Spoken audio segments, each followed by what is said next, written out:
Uh-oh. Uh-oh. Uh-oh.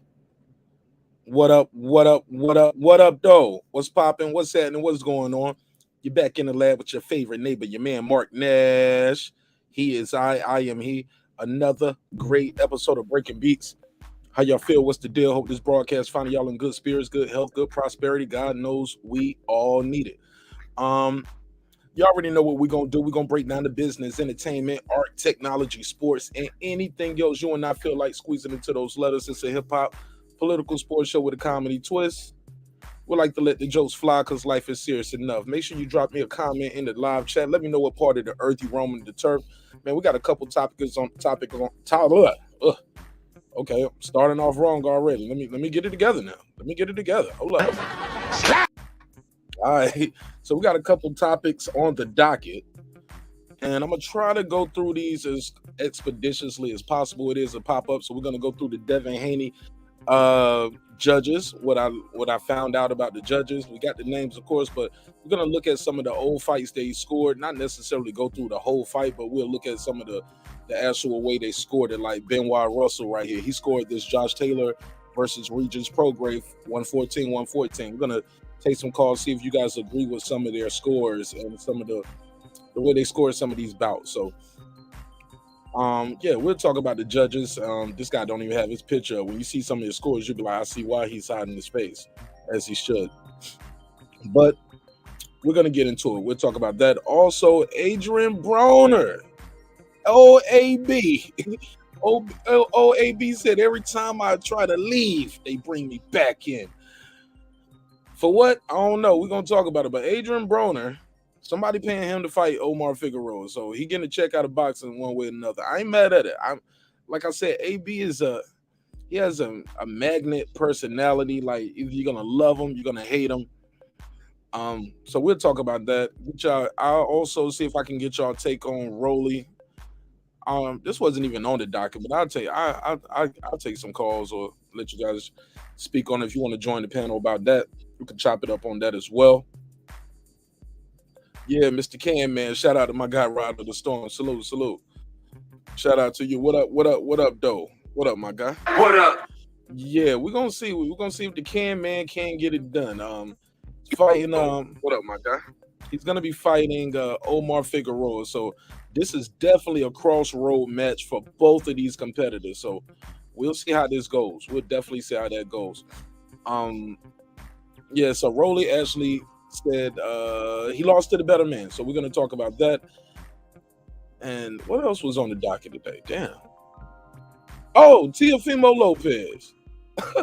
Coming back fighting number 65 in the world, Pedro Campa. I want to know what you guys think about that. So we're going to talk about all of that and more. We're going to run a 30-second intro, and we're going to drop the link, open the phone line, so we're going to get right into the topics. Let's go. It's your man, Marq Nash, Breaking Beats. Let's get it.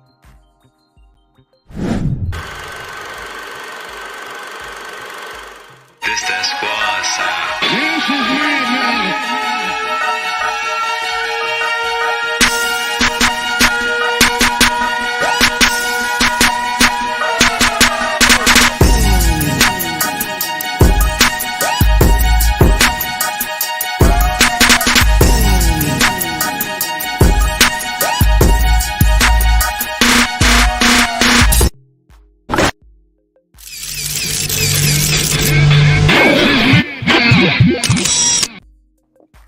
Yeah, man.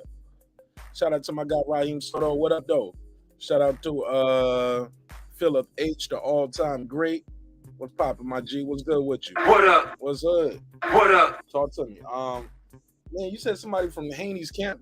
I was just on his Twitter, so maybe it's not on Twitter. Let me go to let's see. Let me get it together now. Let me check it out. I don't see nobody talking about that though. Damn, I don't see nobody talking about it. Let me go to the boxing news. Is ESPN reporting that? 'Cause I don't see nothing about it right now. Kambosos Haney. Let me see. Yeah, man, I just want to do a little pop-up with y'all because yeah, we definitely gonna have a busy weekend this weekend. We got a lot of fights coming up over the next 3 days. We got two Got the zone. We got the PBC card. We got the top rank card, which is the undisputed. Got a unification, which is Schoolboy Steph, right? But then we got the rematch on Tuesday with Inoue and Nonito Dones. I definitely want to see that. Okay, Tank Tay Jones speaking on it. Okay, I'll check it out. Okay, I'll check it out. I didn't even know he was going live right now. I ain't getting no notification. I just, you know me, man. Sometimes I just do my thing, man. I do my thing. But I'll look it up. I'll look it up. That's messed up though. That's messed up. If it is what it is. We'll probably address it later. Let me see something.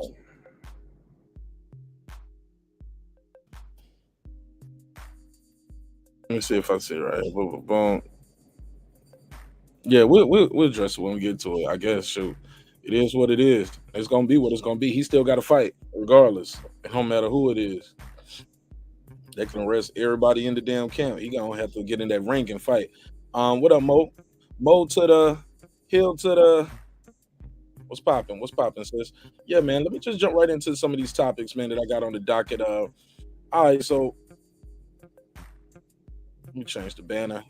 So look, man, the Devin Haney fight, as y'all know, is going down this weekend. No matter who got locked up, who didn't get locked up, unless Devin Haney got locked up, and I think they'll let him out of jail just to go fight, even if it was him. So it is what it is. It's gonna be what it's gonna be. So this is going down this weekend. So we got a little bit of information on the judges, a little bit so far. So these are the judges right here for the Devin Haney Kambosos fight.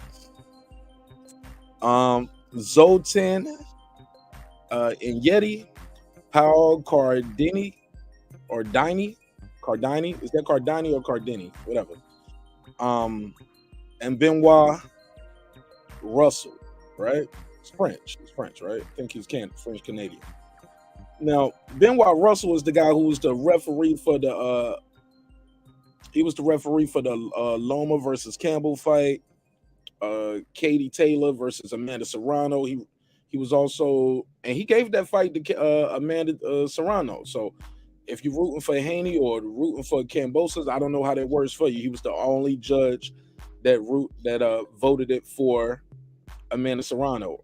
Let me see if I got a scorecard right here. Yeah, I do. Kept the files. There we go. I'll put a scorecard on the screen. Now, I was doing some other research, looking his name up, looking up old fights. It appears the UFC guys and the MMA guys, they don't really like this dude. They don't really like him. They always saying his scores are, he's the quote unquote odd man out. He doesn't always, go with the other judges. As you can see right here, he gave this fight 96-94 to Amanda Serrano. Now in the US, I know a lot of y'all think Amanda Serrano won that and she got robbed. So maybe that works in the favor for you guys who thought he was going to go over there and get robbed. Maybe this works in your favor. He's a right-sided fighter. He fights one. He's a right-sided fighter. He fights one. You lost me right there. Don't the Brits own Australia? He said, salute Marq Nash. Lopez, but I think he's good for Lopez. Okay, so y'all on that other topic already. We'll get to it. I'm not there quite yet, but if y'all want to get into that, we can talk about it too. Don't make me no difference. It's all love. Make sure I got these phone lines open. The link is out there too if you want to pull up. Make sure I got this phone line open. Just in case you want to call in. You're more than welcome to call in. All right, so cool. So I do got a phone line open. I don't have both lines open because I don't plan on being here that long, but I'll be here long enough to chop it up with the neighborhood. You know what I'm saying? Shout out to everybody who's pulling up. Right side, what up though? Kaboomerang. Peace to you. He said Benoit Russell judge over than 535 fights. Right. I think he don't. Yeah, right. So he's very experienced.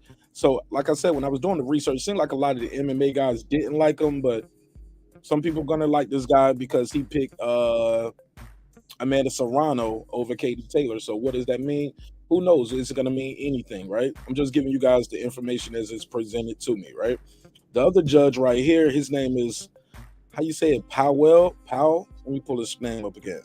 How would you say that? Pawel Cardani or Cardini? So let's just say Paul Cardani, right? Paul Cardani is this ref right here. He's the guy who gave some rounds to Ricky Burns that people really don't think Ricky Burns won 4 rounds. I was looking up some old tweets and I found one of these old tweets right here. They was like, this back from 2020. Matter of fact, here we go. This is from May 2020. One of the biggest mysteries in boxing is how this is Zoltan in Yeti. Gave 4 rounds to Ricky Burns when he fought Terrence Crawford. So that is this referee. So and he's from Hungary. No picture for him. I couldn't find no picture even on Google Images, y'all. I tried. So he also had, so maybe this guy doesn't like necessarily that slick boxing style. So that can tell you something about the way he judges. He had he gave Ricky Burns 4 rounds in the Terrence Crawford fight, and also against Terrence Crawford, he had Kell Brook winning going into the round 4. Gave Kell Brook 2 out of the first 3 rounds. Maybe it means something to you. Maybe it don't mean anything. Like I said, I'm just passing out. Like I said, I think the kid Devin Haney is gonna beat this guy decisively, where it's not even gonna matter. But we got a show to do. We got to talk about it, right? Salute the right side. What up, though? Shout out to Stephen Bateman. He said, "Hey, the way Kambosos is acting isn't Australian, so don't judge us all by his behavior." Nah, man, absolutely not. And look, at the end of the day, he's doing what he got to do to sell a fight, homie. Trying to get in his opponent's head. It worked against Teo, maybe it'll work against Devin. So I don't fault anybody. And I don't think really he's doing nothing too egregious. You get what I'm saying? I know he got a little heat from some people because he said, boy, it is what it is. I don't take that too seriously. You know what I'm saying? The boy comments didn't bother me too much. Like it's a fight. It's a fight. They're not going in there to bake no cakes. It's not a bake-off. They ain't about to bake no cakes and pick daisies and prune trees. It's a fight. So he's trying to get in the guy's head. So this is the other judge. And the other score that I thought was notable of Benoit Russell, who's going to be the judge. This is Benoit Russell. He judged this Josh Taylor versus Regis Prograis a draw. Right. He had that as a draw. So are these things going to mean anything? Do they mean everything? Look, none of the judges are from Australia, none are from from America, the USA, but you can still get a gauge on what they look for based off the fights that they scored and how they scored them. So yeah, it can go either way. It can go either way. Let me see what they're saying in the chat. Shout out to Reggie O, Lisa Bells, PGH, Big Dog, that's Pittsburgh.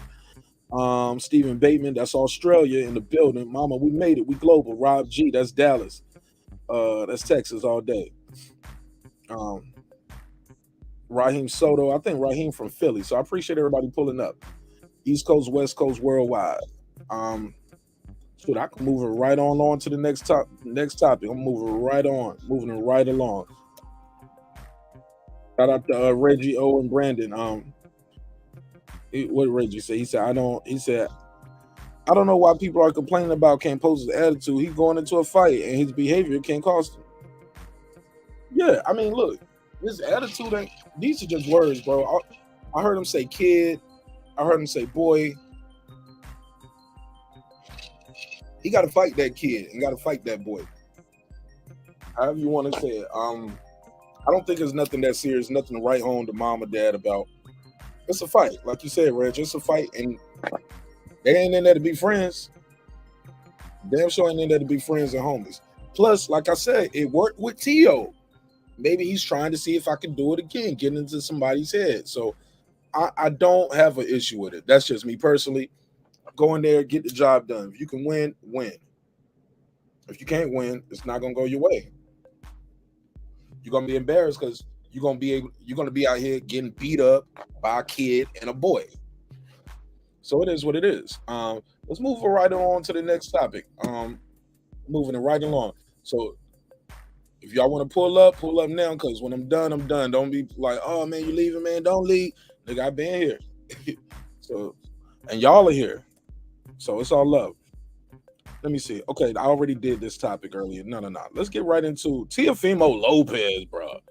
Oh my God. So Teofimo Lopez, I did a little short video about this today, but I definitely had to take the time out to chop it up with y'all about it again. So Teofimo Lopez, I don't know if y'all saw this, but he was on Twitter earlier today, and Twitter was reacting in real time to his post. Robert Garcia from the Robert Garcia Boxing Academy said he's capping.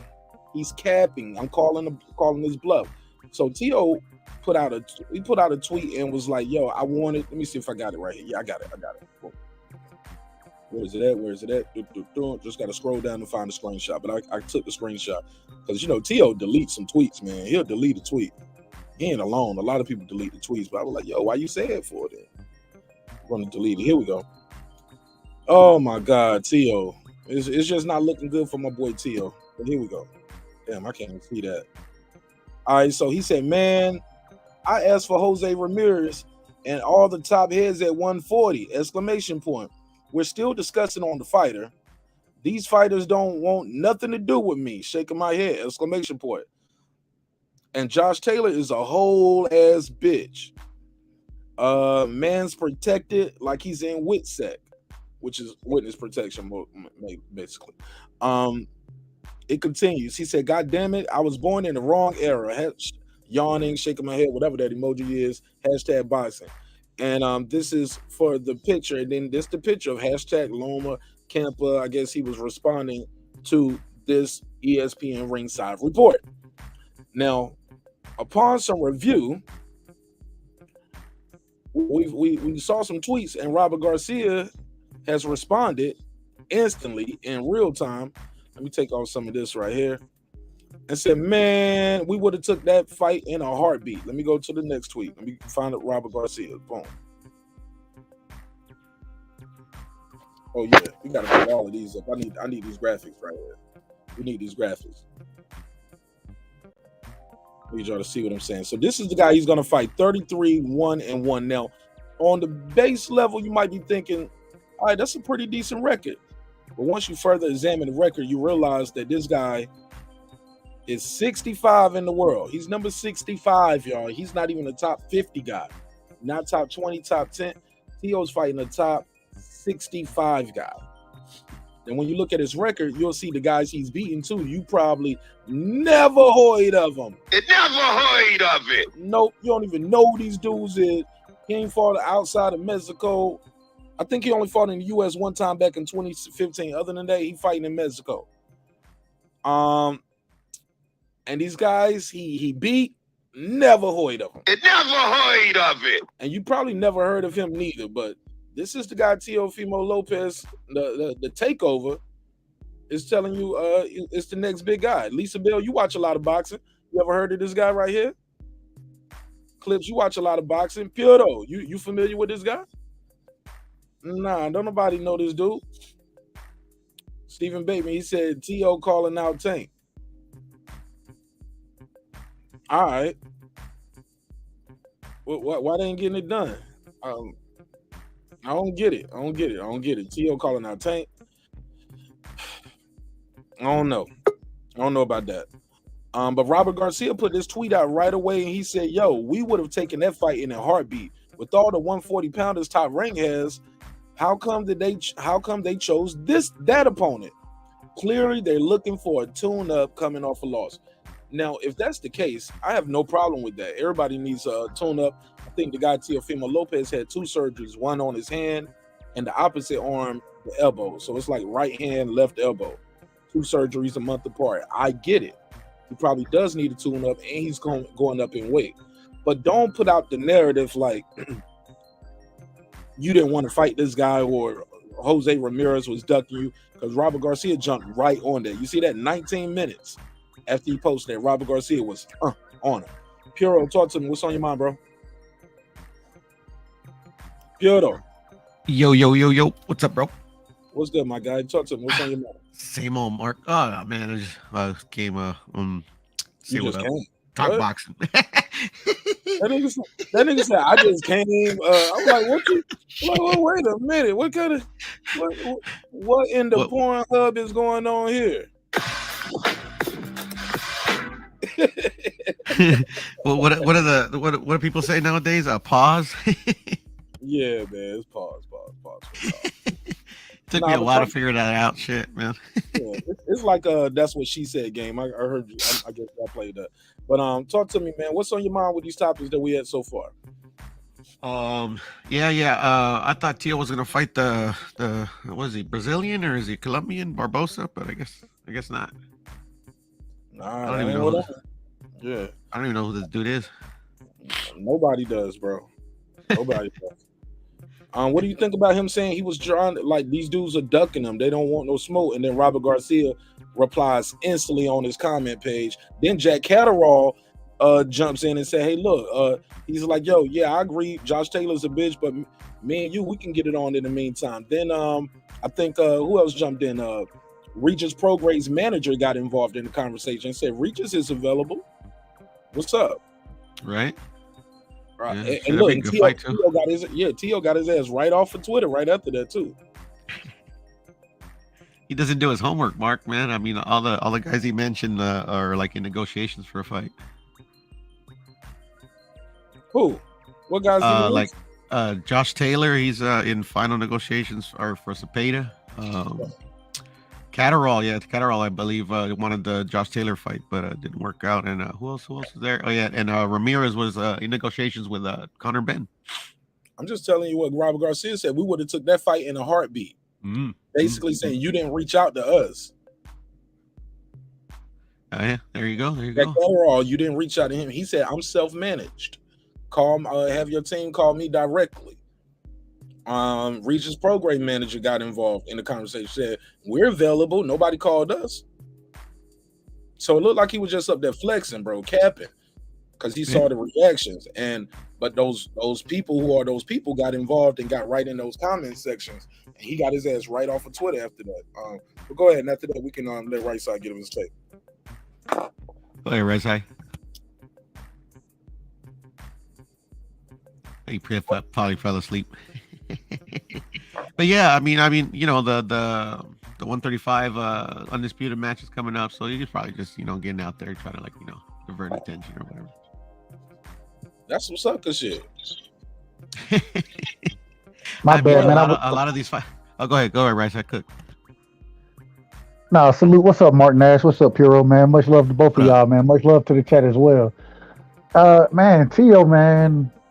Tio need to I like Tio, bro. He can't go. He need a soft touch. He need to get acclimated to 40, bro. I think I don't know who this dude is that he fighting, but I'm pretty sure Top Rank when they made this fight, you feel me? They knew exactly who this dude was, and they was like, we need him just to get acclimated to the weight. Tio jump up there, he started fighting some of them killers. We got to realize, man, 40 got some dogs up there. The Ramirez of the world, the Zepedas, the Catteralls, even Catterall, Antoine Russell, Matias, bro. Man, just get acclimated to the weight. I know you wanna prove yourself, but get acclimated to the weight and then start to take on some of them bigger challenges, you know. But hey, if he jump out there, Tio better watch out what he say. He jump out with some of them other guys, man, at the top of the division. He gonna be in trouble. 40 is a tough division. Hey, look, and before we go to Raheem Soto, let me say something to you, right, sir. I'm right there with you on that. I think that's what the young man should do. Plus, he's coming off of having these two surgeries back to back. I think it's left elbow, right hand, or his right elbow, left hand. Regardless, he's had two surgeries a month apart from each other. He's going up in weight. He's coming off a loss. But don't do the capping. Stop the damn capping on the Twitter, though. If it is what it is, just be silent and say, hey, look, this the guy they put in front of me. I just got to beat the guy in front of me. You know what I'm saying? But don't be up there, yo, I asked for Ramirez, yo, and yo, all these top guys ducked me, yo. You know what I'm saying? My last fight, you know what I'm saying? I won that one 11 rounds to 2. It's only 12 rounds, sir. It's only 12 rounds. How did you win 11 to 2? And you got knocked down in the first round. So I just said all of that to say, my guy, like, if that's what it is, let it be what it is. Don't do all the extra shit like, yo, they ducking me. The guys at 140 are ducking me. You get me? Yeah, no, I agree. I think at the end of the day, man, and like I said, Top Rank, they made this match for a reason. They understand what they're doing. Top Rank is one of the best matchmaking companies that's in the sport of boxing right now, and they made this match because they know, yeah, it's all good and well to be high on yourself and be confident in your abilities, but I like I say, man, 40. I'm a Devin Haney fan, and I want Dev, if he move up to 40, he need to take a touch before he just jump in with some of them killers, bro. All of them. And so, I like Tio though. I think Tio, he ready to get back in there and prove himself, bro. Like I think after his last fight, he feels like he's kind of been slighted, been thrown away, and he's ready to get back in to prove himself. I just don't want him to bite off too much, and then it really affects his career. One loss is cool. Back-to-back losses can hurt you. You know what I'm saying? As a fighter, it can hurt your confidence. So I just want him to get up there and get comfortable, and then make some of those bigger fights happen. Fair enough. Go ahead, Raheem Soto. Raheem the Dream, unmute your mic. Raheem going once. Raheem, unmute your mic. You hear me? There you go. Talk to me. Oh, all right. Like I like Tio. You know what I'm saying? I like Devin. I like a lot of the good fighters out here, but Tio, I think that he's just like too cocky right now. You know what I'm saying? So I think if he go up to 140, he gonna get a learning experience. You know what I'm saying? So I think he might win one or two fights, and then he fight a good fighter that he gonna get put down, and then that's gonna be the end of his career. But I like Dev. Dev is a good fighter. You know what I'm saying? I like the way he moved, the way he get out of the way the punches. He's slick. You know what I'm saying? He's not really gonna take too much punishment. I like Dev. I really like him. What you think of the topic though? I appreciate you telling me who you like. What you think of the topic? Or do you not know the topic? Well, the topic was you said Kambosos and Dev, right? No. Well, I'm asking. Well, you can get in where you fit in. It's more about how do you feel about Teofimo Lopez fighting a guy who's ranked number 65 in the world? Yeah, well, like he's ranked number 65. He's on Twitter saying all the top guys are ducking me, and then the top guys literally start getting in the chat. So asking him what's up. You ain't right. So you didn't call for these fights. Right. I understand. So I'm from Philly. So remember the boy? What's the boy with the afro? What's his name? The boy got knocked the fuck out. He was talking a lot of crazy shit. I can't remember his name, but he was talking crazy about boots and all that. Like Blair Cobb, Blair the Flair Cobb. You know what I'm saying? That's who it remind me of. Like, come on, man. Like, T.O. gonna beat the shit out this bull. Like, come on, man. Like, it's not even it's different. It's different levels to fighting, bro. Like, so Blair Cobbs and that dude, like, T.O. gonna fuck him up. Like, it's easy work. So here's my thing. So why act like you're calling out? Why get on Twitter and say, man, I was trying to get Jose Ramirez. Only for 19 minutes later, Robert Garcia get on Twitter and say, you didn't reach out to us. Like, we would have took that fight in a heartbeat. Tio don't reply to that. He had like he didn't happen. Exactly, because he a cap artist, because the same way he was talking that Devin Haney stuff in the beginning. You know what I'm saying? He be capping because he know the real was real. Then he wanna fuck with he thought he was gonna beat Kambosos' ass. You know what I'm saying? Then he got his ass whipped. Now he 65. Come on, man. Come on, bro. Like, what are you doing?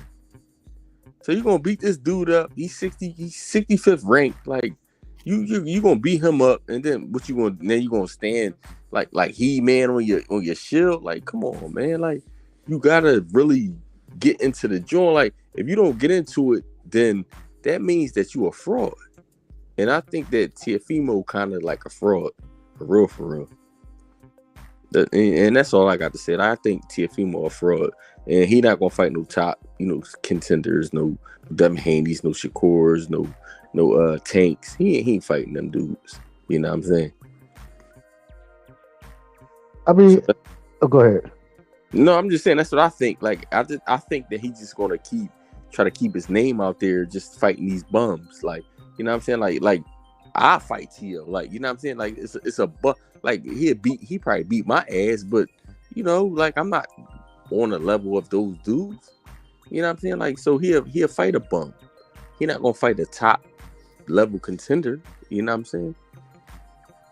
And that's what it is. And he never gonna fight one.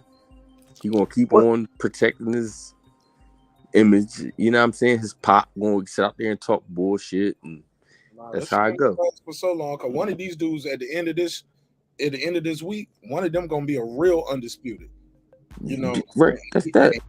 He had a chance to do that, and he fucked it off. But go ahead, I'll pass the mic back around. No, but Dev gonna take him up. Dev gonna really fuck this boy. Like that. This boy don't have nothing for Dev. Dev gonna fuck him up twice, whatever it takes, 3, 4, 5, whatever. Dev gonna fuck him up, and then Teofimo is not gonna go down there. Teofimo said in his press conference, he said, "I was going to beat Kambosos and then move up and let Dev, you know, try to figure out how he gonna get the belts." You know what I'm saying? He said that. You know what I'm saying? So he already knew he wasn't gonna fight Dev. So at the end of the day, Kambosos, at least he put the bullshit into. All right, I'm putting this bullshit in, so this boy beat me. At least he can, you know, fight me again. Like, you know what I'm saying? So I can make some extra bread. And then if he beat me again, then whatever. It is what it is. Right. Go ahead. Go ahead, Puro. Or was that right side? I'm trying to get it. Oh, yeah, I was right there. I'm trying to get it. Go ahead, right side. I was going to say, you know, hey, at the end of the day, I don't disagree, but we do have to give.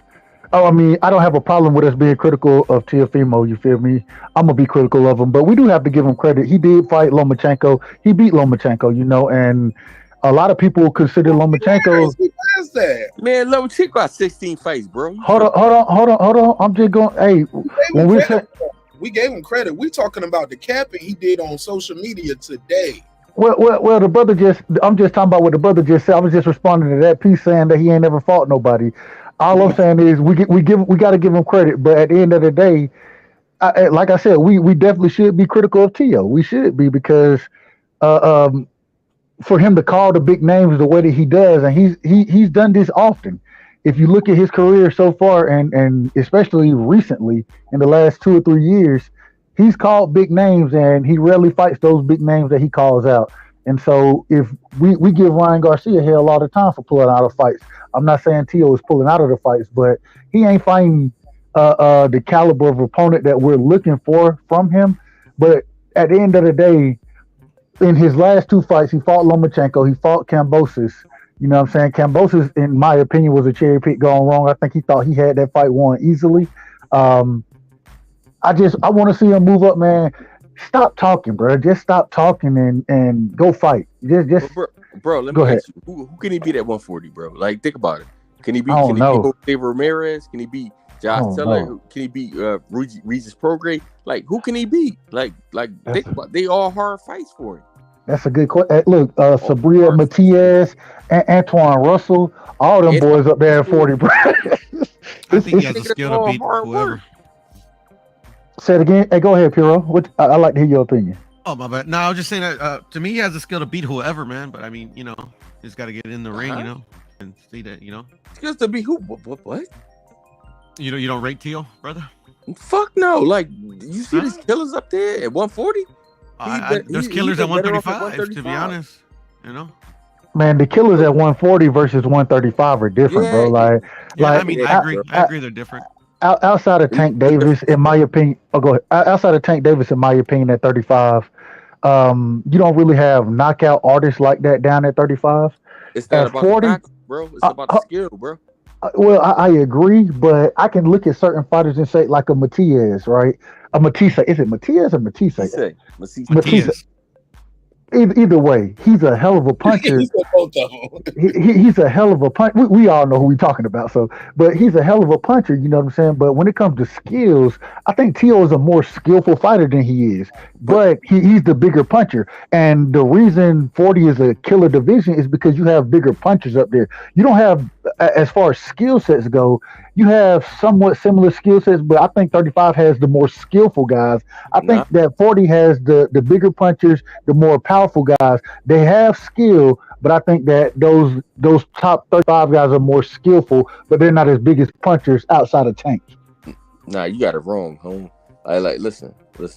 Like if T.O. got in there with Josh Taylor, he's getting his ass whipped. He can't fight Jose Ramirez. He gonna get fucked up. I don't know if he get. Regis Prograde will whoop his ass. I think Gary Antoine Wessel will whoop his ass. Like it's so many fighters that like literally fuck him up. Like it's like, damn dog, you got so many fighters that's gonna really like give you hell. So the 135 division, you was like, or you was mixing and matching and saying, oh, I can do this, that, and the other. You got beat up by George Campbell. Like, think about this, bro. Listen. A Devin Haney trainer lost to George Campbell in this split decision, bro. Devin Haney is gonna fuck Mickey Bay. Devin Haney, you think Devin Haney not gonna go over there and fuck him up? Devin Haney's gonna fuck this nigga up.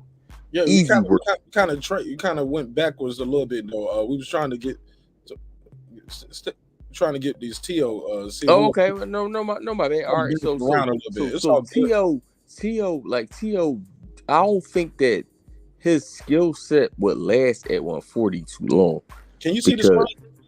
Huh? Can you see the screen? What I got on the screen? Yeah. Okay. Then who can he beat off this list? I really don't think he can really beat. Like he probably could beat a couple dudes off this joint. Like maybe a couple. I think he beat Sando Martin. I think he beats. I think he beats. I can't even say it. At the whatever number. Not beating Josh Taylor. Hold on. You kind of cut him. I asked you. And my bad. Go ahead. He can go ahead. So he not beating Pro. Hold on. Which name was you trying to say right? Syed? You talking about Akhmedov? Yeah, Akhmedov. Okay. I think he beat. Go ahead. I don't think he beat him for real. Okay. And like I don't know. Like I can't really.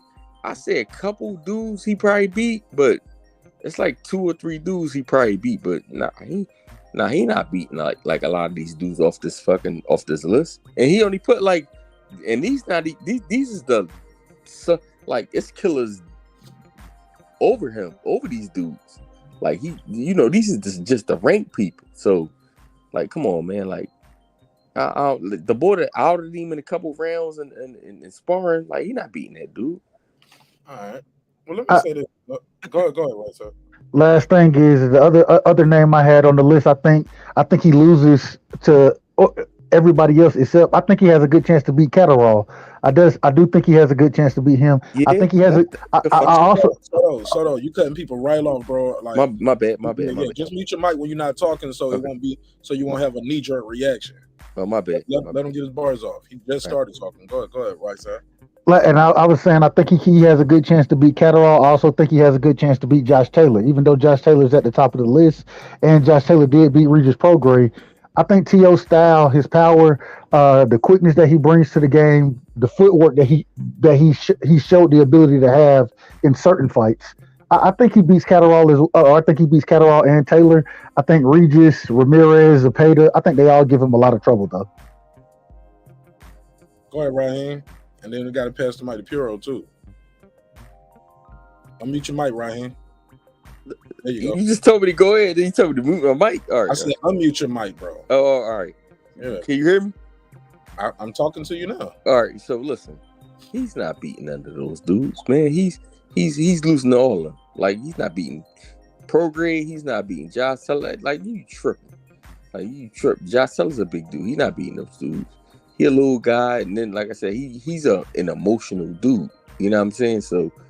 You can't fight off emotion, bro. Like you gotta fight off skill and calmness. Like he's not beating those guys, and like so at the end of the day, he's not gonna beat those guys. I think he probably could beat a couple dudes that's on that list, but the top guys, he's not beating those guys, and that's what I think. I don't even think he'd beat Tank. Go ahead, Puro. Yo, let my man Puro get some bars off real quick. Y'all just going back and forth now. But got to let my man Puro speak too. Please, Puro. Out of the fighters you showed me, I think against Josh, I think he beats Gary Antoine. Sander Martin, he's like a really good boxer. I mean, I didn't know him until the Mikey fight, but he can box well. So I think he would probably. I think that would probably give him the most trouble, like stylistically. All the other guys that are kind of like on the up and up. Like he obviously has a shot because he's a really good boxer puncher. I think he beats Catterall, Cepeda. That's a tough task for anybody in that division. Prograis as well. I mean, shit, man. I mean, to me, I rate Teal though. Like especially with his championship experience. So just by experience, obviously the top 4 would give him the most problems, just by their championship experience and stuff like that. But Teal has that as well. So I mean, I think he's a live dog versus all these dudes, to be honest. But he crumbled though, Puro. What's up, brother? He don't have that much championship experience. He crumbled. I mean, he beat Kome, and then he defended against Nakatani. I mean, he struggled in that fight, but he won it. And then he lost to Kambosos. But yeah, I agree with you, Mark. Because he only has 16 fights and stuff like that. I mean, I just rate him. But I mean, all these guys are killers, man. I mean, Gary Russell impressed me with Postal. Akhmedov, I haven't seen him fight. Agashev, I haven't seen him fight. Barbosa, I've seen him fight. Catterall, I mean, he's okay. I think Martin and the top 4 give him the most problems. You said Martin and the top 4 are giving the most problems, but yeah, in my opinion. What about Ergashev, man? I never seen him fight. To be honest. He the one that really killed somebody in the ring? No, that was Matias. That was Sabril Matias. Okay. Yeah, man. These dudes right here, right, Con Enigma. Thank you. Comey had no defense, off balance, sloppy as hell, and he got hit with a good shot, bro. And it was all she wrote early too. Was it first round, second round? Second round knockout. Oh my God, he had that thing like he put him in the dirt, easy too, quick, early night, caught him cold. So it is what it is, man. As far as that go ahead. Anybody got anything else on T.O. capping on social media? It broke my heart too, because I was a Teofimo fan. Still am a T.O. fan. I pick on his the fanboys though, like who can't, you know what I'm saying, when you can't do no wrong. Like, nah, bro. We're gonna call out the good thing, but we're gonna call out the bad stuff too. And shout out to Robert Garcia for calling him out instantly. Like, yo, you did not ask for no Ramirez fight. We would have took that in a heartbeat. So, anybody got anything else on this one before I go to the next topic? I'm moving right along. Mark, I just wanted to ask you. This is it's kind of off topic, but it's because of Robert Garcia. What do you think about AJ and him training partner? I mean, his head coach. Oh man, we did an episode on. I wish you was here for it. Shit, I missed it, man. I missed a lot of episodes in the last couple weeks, to be honest. What I say? I gotta see it. I just gotta see it, man. I don't know what Robert Garcia is gonna do for AJ, other than make him. I mean, AJ is who he is, man. I don't know, bro. I don't know how this is gonna work.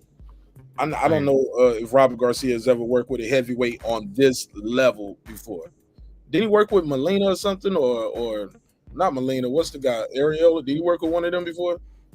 I want to say no, but I'm not sure. I know he has like a prospect, but he's just a prospect. Oh yeah. I just got to see what he's gonna do with a heavyweight on this level. It is what it is. I feel you. I had one last thing on the TO point, if y'all don't mind. I think when we're talking about Teofimo Lopez, I do agree that he was emotional that last fight, but I've seen him in the ring and for him to use his skill set. And in that fight, I just think that he had a lot going on. I don't think Teofimo comes in and fights that way. 9 times out of 10, if that shit happens again, I think Teo goes in and he washes Kambosos if he just boxes and uses his skill set. And I think that his skill set he doesn't have the best footwork, but he has really good footwork. He has a good jab. He has good power. You know what I'm saying? He has the ability to fight on the inside. If you're a smaller fighter, he showed the ability to fight at range. I just think that when Teo moves up, and for you to say that he was a smaller guy, yeah, he was a smaller guy, but at 35, he was too big. You know what I'm saying? So if you look at him, I think Tio has the chance to finish his career at 47, 54 possibly. And so I just think that, man, I think moving to 40 helps him. He doesn't have to cut weight the same. I think that his power will translate even more up there. And I think if he gets acclimated to the weight, then he has a good chance to challenge a lot of those fighters. Even though I don't know if he beats them, I think a lot of those top 10 fighters, they 50-50 fights. Why? How he too big for 35, but Devin ain't too big for 35? Devin is too big for 35, but he still make the weight comfortably, and he not draining himself like Tio was. So, My point. He's taller and a bigger dude. But I agree. It was more of a rhetorical question. I was going somewhere else with it. I want to say this, man, about damn, I lost my spot just that quick. Go ahead, right side. I gotta write it down. Go ahead. My bad, Marq Nash. Other thing I was gonna say was not Kambosos, excuse me, Ryan Garcia as well. I look for him to be looking to make that move to 40 pretty soon as well, because I think he's one of those bigger guys. All those top guys outside of Tank, they're really bigger guys that could fight at 40, 47. So I think all of them are going to start making that move up, and then we'll see a El Rayo, a Frank Martin. We'll see those guys start to mix it up and see where everything kind of falls together. For sure. It was something about the damn, man. I forgot, man. But anybody got anything else on that one? I just wanted to respond to right side. Devin and Ryan, well, Tank has struggled, but Devin and Ryan, never really struggled with weights, so I think they would be good, to stay there for the foreseeable future. Well, Ryan just fought at what? He fought at 138, I think, in his last fight. Yeah. He didn't. It wasn't so. And I'm not sure. Ryan, he may be still. I'm not there, so I'm not saying he's struggling with it. But I just look for those guys to start to move up because of their size, their age, and they're getting older now. That weight starts to carry as you get older. I hear you. The only thing is like for me personally, Devin's already fighting for all the titles and stuff, but like Ryan, he hasn't done really anything at 135 yet, so I would at least try want him if I was him, want him to challenge for all the titles or one of the titles, if Devin vacates or Kambosos vacates one of these. Yeah, I agree with that. Or if you don't do that, fight Tank. One, one of those. Tank and Ryan. Yeah, no, that's a big fight. Yeah. Is that the biggest fight at lightweight? I would say yes. I think so. Yeah, I think so. I think as far as numbers go, if we're looking at it from boxing fans, that standpoint, I don't think it's the biggest fight. I think the winner of Kambosos Haney versus Tank will be the biggest fight. But if we're looking at it strictly from a number standpoint, wouldn't that be I was going to say if we look, go ahead. Yeah, because you're getting a little delay. I would think that would be the biggest fight number-wise too, because that guy would be undisputed. That guy whoever wins this fight just fought in front of 50,000 people. I agree with that. Yeah, this the man to beat the man, So go ahead. I would say for like an American. Sorry. Go ahead, right side. Right side got a delay. That's what that is. Go ahead, right side. Yeah, I'm gonna log out here. I'm gonna come right back. Okay. Go ahead, Puro. Oh no, I was just gonna say just for I guess for not pay-per-view, but for just sheer popularity, I think Tank and Ryan would be bigger. Tank and Ryan. Yeah. Fair enough. Go ahead, right side. Talk to me. Is that better? Can y'all hear me now? Yeah, we could hear you before. It's just like when somebody started to talk, it was like we were overlapping. Okay. No, I was agreeing. I was saying that I think because it's a 2-fight deal, you know what I'm saying? Until that, I still think even the Kambosos Haney fight, I think if Ryan versus Tank, if that fight's made during the same time that the Kambosos Haney 2 fights are going on, that I think is going to happen, then I think that the Ryan Tank fight will be bigger than Kambosos and Haney, just because of the star power that Tank carries as well as the star power that Ryan carries. Go ahead, Soto. Raheem Soto, you back? Your mic is muted, Raheem. Raheem, unmute your mic. There you go. You cut your camera on, but then you unmute. Then you cut the camera off and the mic back off. Let me see if I can do it. Can you hear me? There you go.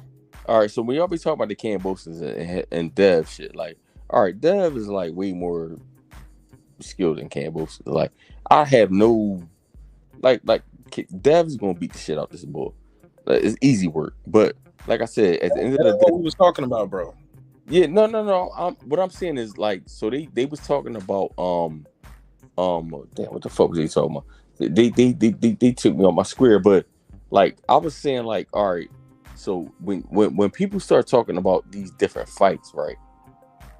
Like so when you squeeze the Earl and the Bud and the Kambosos and the Dev and all that, like you have to realize like it's a whole different animal. You know what I'm saying? It's not the same situation. So when people start, oh well, it's a lot of Earl fans, it's a lot of Kambosos fans from Australia and all that, this, that, and other. But the skills is totally different. It's not no like regular. Like Dev is going to go over there and fuck him up. That's it. And then he going to have to fight him again. Brother, again, like that's not even what we was talking about right then. Mm-hmm. Like we was asking what was the biggest fight at lightweight to be made. Like it's Dev and Kambosos right now, bro. That's okay. Okay, the win we know that. That's Saturday. Right. We know that. Are we talking about is it Ryan versus Davis or is it Davis versus the winner of Kambosos versus Haney? It's Davis versus the winner versus Kambosos versus Haney, because all right, you know what I'm saying? Like at the end of the day, why would he fight Ryan? That's nothing on the line. Like okay, like I said, what have Ryan done to get to that position to fight Tank? Like what Ryan do to get a Gatorade commercial? Shit, he famous. Like beat his ass. Famous. Taking famous. All right, nigga, he Oscar De La Hoya Jr. Like, you know what I'm saying? Like that's what he is. No, he ain't. No, he ain't. That's one. He is though. He got a Gatorade commercial. That's one thing he not. Look, none of these boys are Oscar De La Hoya.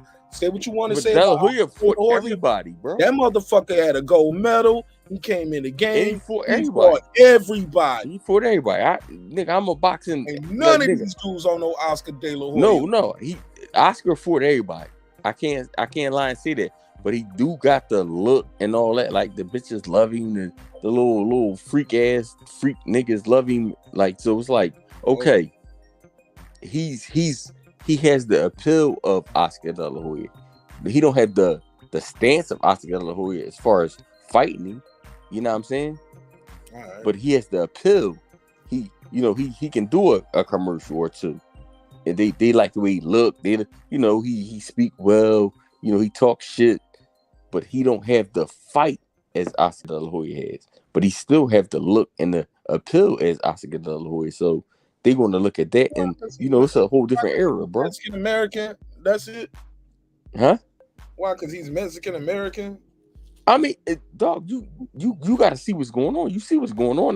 They putting him up there like he did something he ain't do shit. They said, oh well, Ryan Garcia, Tank got to fight Ryan. Like, why would Tank got to fight Ryan Garcia, dog?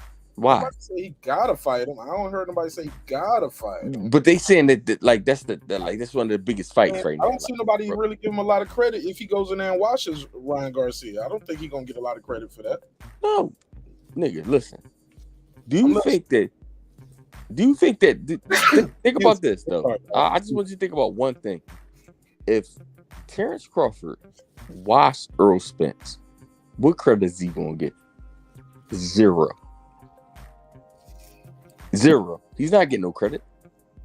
Why Zero. Not? Because they're gonna blame everything on other shit. Oh, well, he was in an accident. Oh, he was this, that, and the other.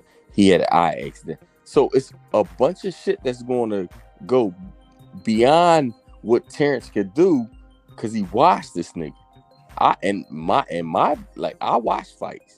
You know, I fought before, so I see like he gonna watch him regardless. Earl has one style. Terrence got more than one style. You know what I'm saying? So he gonna watch him regardless, but it's always gonna be an excuse why oh well, he has this, he has that. So once he watch him, then they gonna try to he gotta get up on Charlo. Now Charlo moving up to 160. Then they gonna want Bud to move up to 160. You know what I'm saying? So it's like it's gonna be a whole different. You know what I'm saying? So Bud got to move from 147 to 160. Low key though, man. I'm gonna pass it right to right side. I think right side was trying to get in. All right, let him rock. I just want to say this one little short line. Terrence Crawford, the only person I think I've heard people say like, if he goes up, like if he got undisputed in 3 divisions, man, we're gonna have to give him some credit. I'm like, damn, he gotta be undisputed at 35, 40. I mean, he gotta be undisputed at 40, 47, and 54 for y'all to be like, give him his props. Like, nope. Damn, like, still no credit. That's crazy. But go ahead, right side.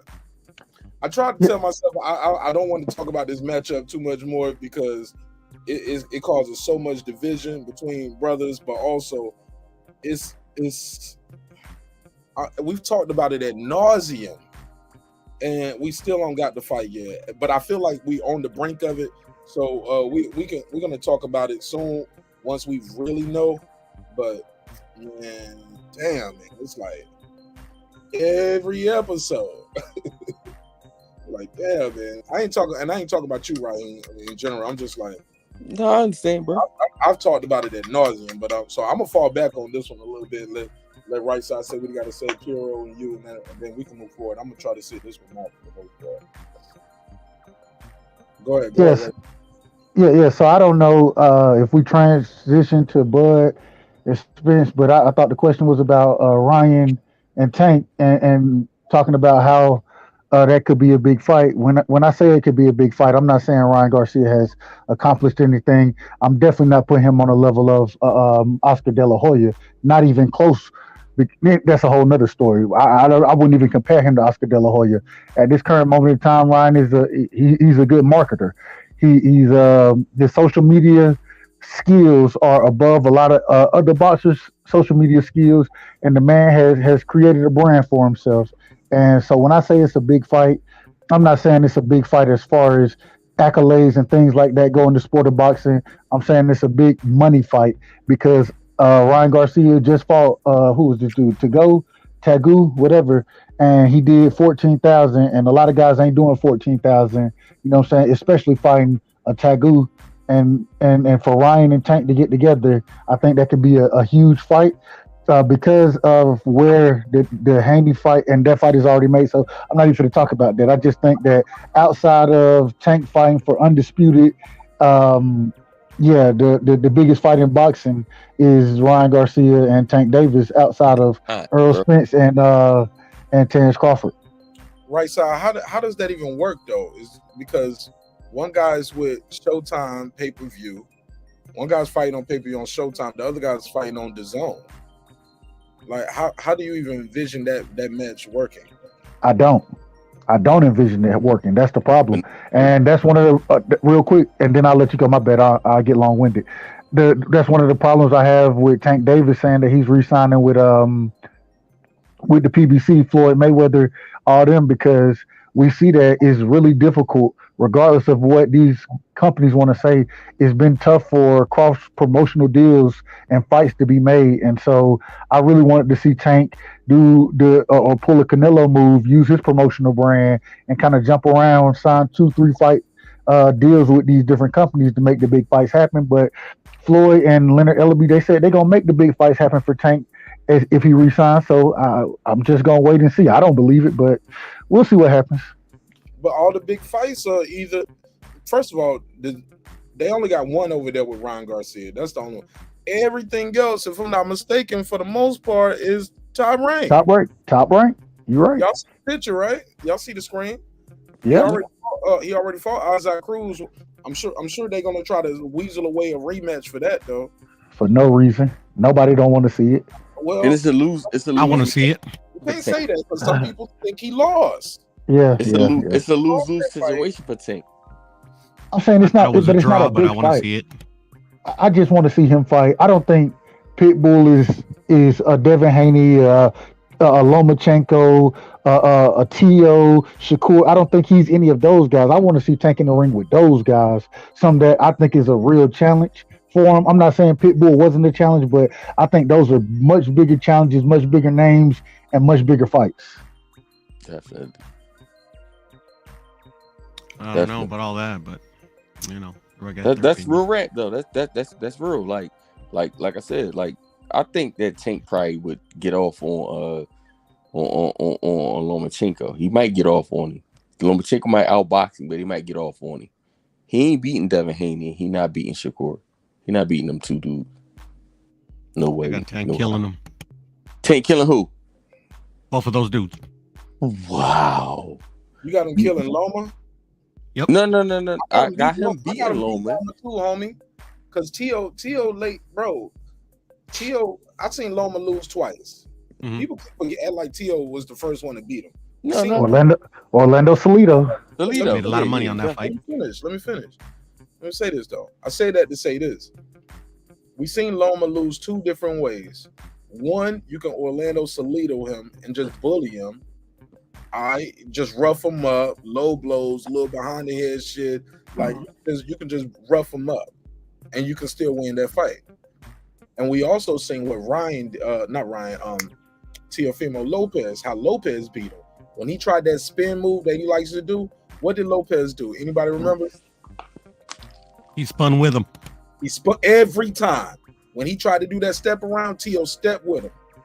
When he does the step with him. Man, that's part of Tank's pad work when he does that with the guys. They do the little pad work, and when he does the little step over, you step with him. You just step with him. You got to step with him. He's gonna try to spin you. Spin with him. He's gonna step over. You step over. But it got to a point like at the end though. I ain't gonna lie. If this was back in the day when they had 15 round fights, Teo would have lost. But if it was a fifth, we'd all be drunk. I'm just saying. I think Tank has a remedy for that stepping around. I think Tank's boxing IQ is and his skill set is underrated because he goes in there and makes easy work of his opponents. But he makes easy work of his opponents because of the skill set. I think he'll beat Teo, but I don't think he can fuck with Devin or Shakur. That's what I'm saying. They too deep. 130.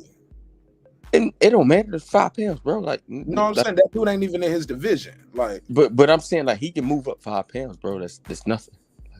5 pounds is nothing. Like people when they be talking that shit, like even with the 10-ounce gloves, that like, oh well, Terrence Crawford can't beat fucking Jamel Charlo because they got like nigga, the gloves don't nigga, it's 2 inches on the glove. So like it's nothing.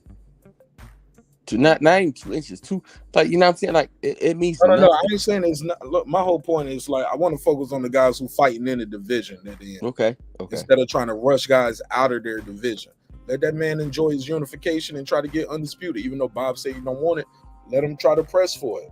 Let Jay Prince press for it. Like, yo, we want this guy to have history. That's why. Did y'all hear Bob Arum bring that up in the press conference today? Like, these guys want undisputed, and I understand it, but yeah, Devin said that's 12%. Everybody wants 12%. Right. Yeah. So y'all heard him in the press conference today. Right. Bro, Bob be wilding, bro. Bob be wilding, and he has. He's not lying. No, he's not lying, but he has that. So you know how you have that, like my great grandmother, bro. She say whatever. If it's on her mind, she'll say. And Bob, they got that. A lot of people don't do what Bob do, and Bob just put that shit out there, bro. We're not gonna make that fight happen.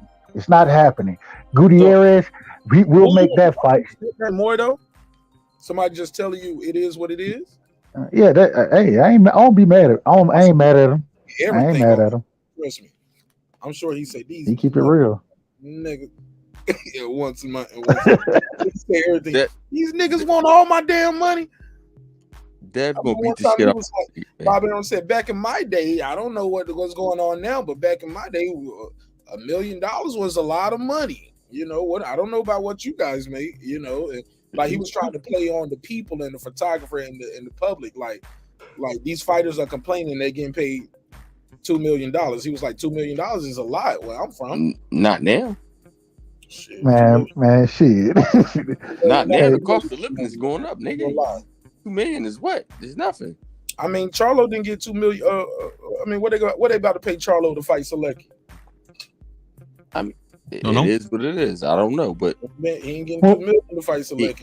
yeah, but when we talking about fighters getting paid, though, you got to realize even fighters fighting when Chocolatito and Estrada fought, neither one of them made $1 million, bro. Like, you got to understand when. But you got to understand where they from, bro. Like this is where the concept of where you from come from. Like all right, so we Americans. I thought it was what the market. No, it's not the market, bro. Like it's where we come from. So all right, we come like you coming from a poor, dirty, poor ass poor hood. You know what I'm saying? Like $1 million is a lot. You know what I'm saying? To a motherfucker that has nothing. You know what I'm saying? 800,000 is a lot to a person that has nothing. You don't get all of that. That's what's on paper. You don't get all of it, but even if you get, bro, if you get $400,000, you ain't getting 50% of it. If you get $300,000, think about this though. You're Marq Nash. Think about this. You get $300,000, right? For a fight, right? Now, it was $1 million person. You get $300,000. Now, mind you, you was making fucking 30 to 40 grand a fight. You getting $300,000 for a fight. Now you can go ahead back to your country and take care of your peoples, right? More or less, but let me break it down like this. Go ahead. So $1 million for the fight, right? Right. We're gonna use 1 million, right? Everybody Yes, with me. Now, let me see. Anybody in the chat, anybody on the panel got a calculator with them? Because we're not the best with math. I took remedial math 5 times in college. Yep, I had to take Math 97, Math 99 just to get to college algebra. I took Math 97 3 times. I was bullshitting a little bit. You know what I'm saying? I was fucking off. But I'm ready, Mark. You can't take Math 97. No more. You got to pass it this year. Then I took Math 99. I failed the first time. Second year, they was like, nigga, you can't take Math 99. You spent all your chances on Math 97. So you got to pass Math 99 right away. You had your fuck off time. Now it's this one. College algebra, they was like, nigga, you got to pass this on the first go. You don't fucked off. You don't pass everything except math. I hate math. Yeah. All right, so look. Yeah, algebra was kicking my ass. So here we go. I got to calculate that, Mark. So we got $1 million minus 30%, right? Mm-hmm. What you got? Right. All right, let me do that. 700,000. 700,000. Right. Okay. All right, so that Bob Aaron got his money, right? Right. All right. Now, is it a title on the line? Is it a title? Or are we gonna say no? It's a belt or no? No, it was a belt with Chocolatito. It was a belt. Let's minus 3%.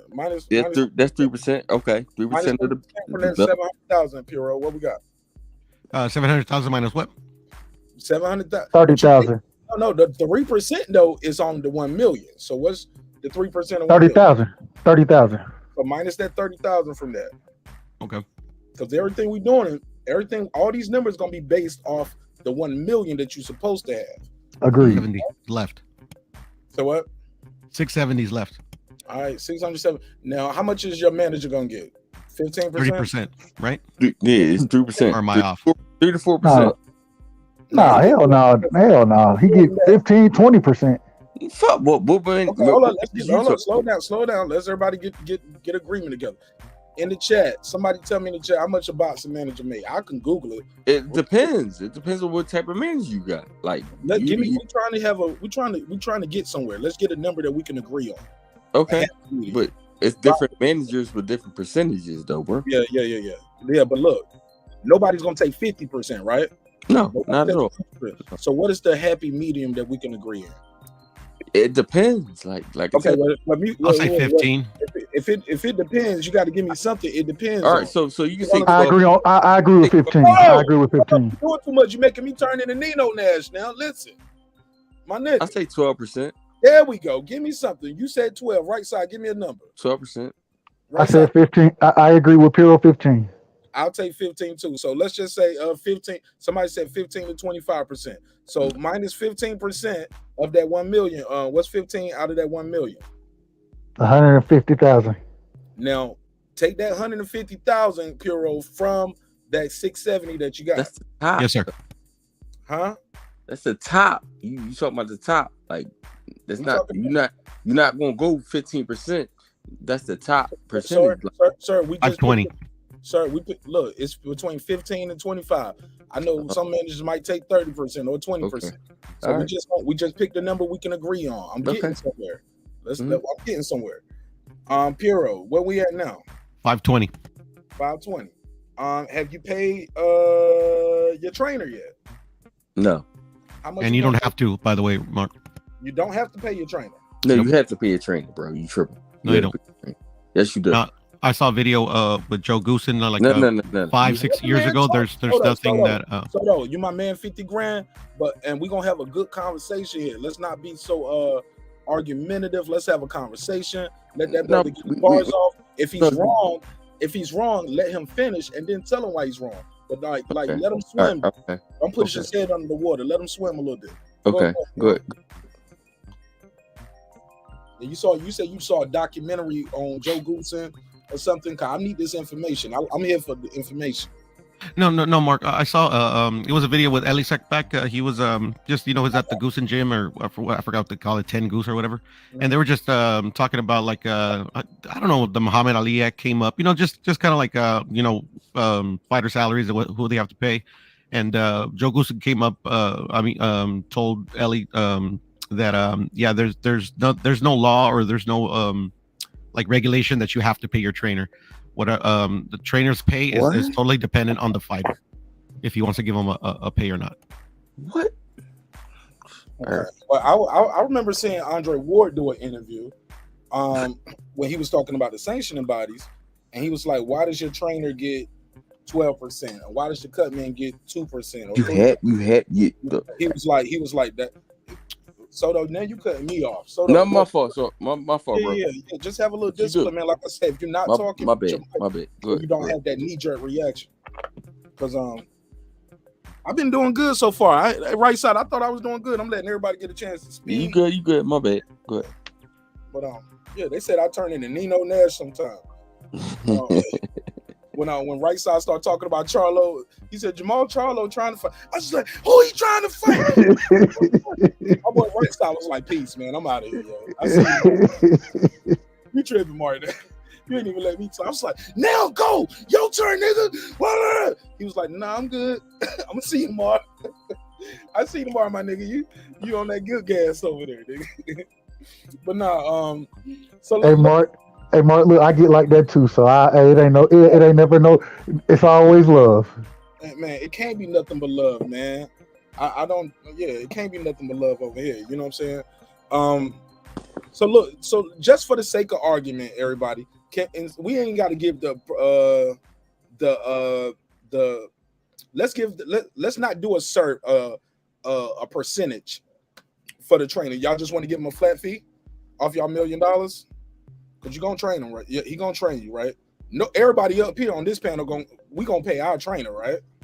Facts. And it's interesting because your trainer usually that's the guy you really in tune with, and he's the one who's really helping you. Exactly. Yeah, you definitely. Let's give me a number. Let's move somewhere. I'm trying to get you how much money this fighter gonna walk away with. So you gotta pay you gotta pay your nutritionist. Slow down. Hold on. Slow down, bro. Let me take the lead. I'm asking you for a number. How much you gonna pay your trainer? You getting paid $1 million. How much you gonna pay your trainer, Raheem?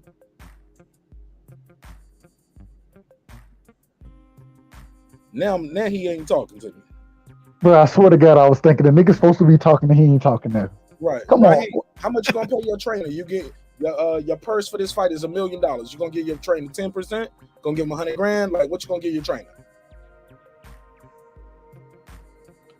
We'll come back to Raheem. I'm gonna mute his mic.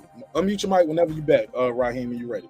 Right side, how much you gonna pay your trainer? $1 million purse. 150.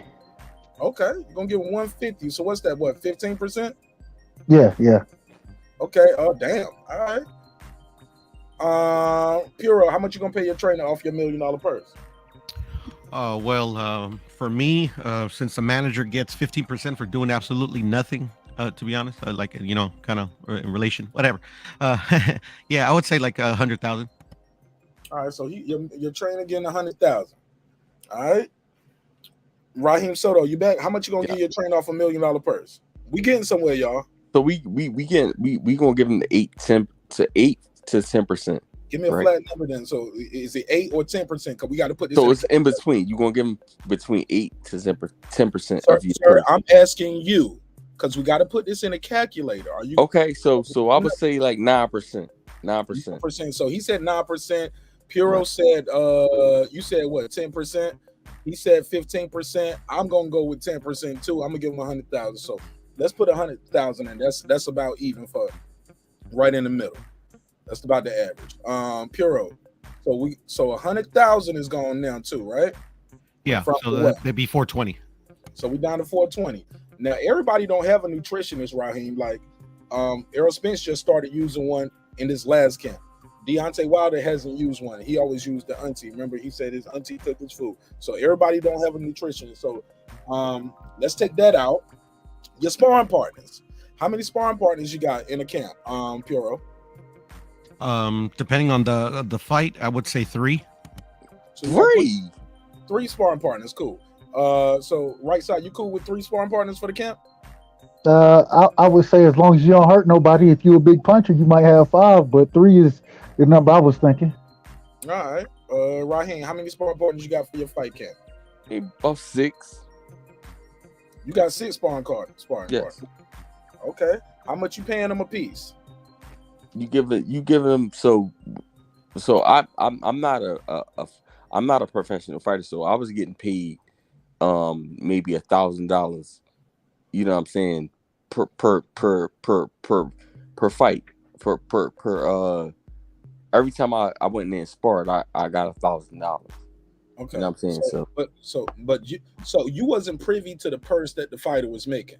No. I was just sparring with the guys, and I was getting $1,000 per like every time I went in there with them, they gave me $1,000. So I spar 8 rounds. Straight cash? Yeah, straight cash. No taxes. Okay. It's all. When you're dealing with $1 million, you're gonna be taxing some niggas. Like you're gonna write them a check from the company or something. No. Marq Nash, look, I'm telling you, bro. You said you don't know if you fought a guy who got a purse of $1 million, so you don't know. No, but I still was getting straight cash. I never was getting a check. Yeah. But now all we're dealing cash. with millions, though. We're dealing with $1 million. So yeah, so I never, like I said, I never dealt with somebody that was getting millions of dollars. So you got 6 sparring partners. I'm gonna take 4, like Puro and right side said. Puro said 3, right side said 3 to 5. You said 6. I'll go right in the middle. 4 sparring partners. All right, so boom, you got 4 sparring partners. How much you gonna pay your sparring partners on Puro? Shit, I'll go with $1,000, like Raheem was saying. Okay, you're gonna be in there boxing some Raheem Sotos too. Yes, indeed. You're gonna get the ass whipped too. Yeah, they're gonna get their ass whipped if all they got is Raheem Soto's sparring partner. I'm joking. Go ahead, right side. How much you gonna pay your sparring partners? So real quick, just to break down what I'm hearing, I think that I'm hearing, if I'm looking at an 8-week camp and I'm sparring probably 4 of those weeks. Yes. And I'm bringing my brother Raheem in. You know what I'm saying? I'm bringing him in probably 2 times, 3 times a week. So even though he's getting 1,000 every time he comes in, that's still for me. That's still for me going to add up to 12,000 probably for per sparring partner. And so no. It wasn't that. It was like so you got the game. Hold on, Raheem, it ain't on you yet. I'm gonna pass the mic. All right, go ahead. Cut him off again, bro. You cut him off again. Please. Why not? Go ahead, right side. And so, like if we're going with 4 sparring partners, $12,000 each. I'm saying $48,000 for sparring partners. Or let's just round that off to a clean 50. All right, so you got 4 sparring. You got 4 sparring partners. You paying them $3,000 a piece, and y'all spar for 4 weeks. And, 3 rounds a week, yeah. Three rounds a week for 4 weeks, yeah. Yeah, 3. Did I do the math right? Did I do that math right? I hope not quite, but I get it though. I like the way you did it though, because you got 4 guys. you're gonna because you ain't paying them by rounds. We paying them per day. Right. Yeah, we paying them per day. So I got so each guy is 3 times a week for 4 weeks. Which right? is yeah. But it's different payments per. Hold on, brother. Hold on. We ain't going that deep. I'm just saying when we breaking the money down, how I see it in my mind, and so that's what I'm going with. So I welcome your breakdown. I ain't got no problem with it. Just want to get my numbers off to make sure my numbers are straight before you go. You want to just do 50,000, like that's a round even number, because plus you got to have them because that other 2,000 is going to be for like food, lodging, whatever else I need for water, them. like, do they? Yeah. Do they? What about hotels? You gonna put exactly? Yeah, all of that count. Okay, per person. Yeah. Okay. Or you gonna make them stay or get a house for the month and let them all stay in the house. Right. Right. But that's still money. That's still 2 weeks worth of rent. You feel, or 2 months worth of rent. So it still might be a $2,000. You know what I'm saying? Yeah. For Airbnb. All right, go ahead, Raheem. So this is not how it happens. Like, so what happens is, like, all right, so when you sparring a person to fight for a fight, you're not paying $50,000. That's bullshit. So what it is you get in the ring and you sparring them for $200 a round.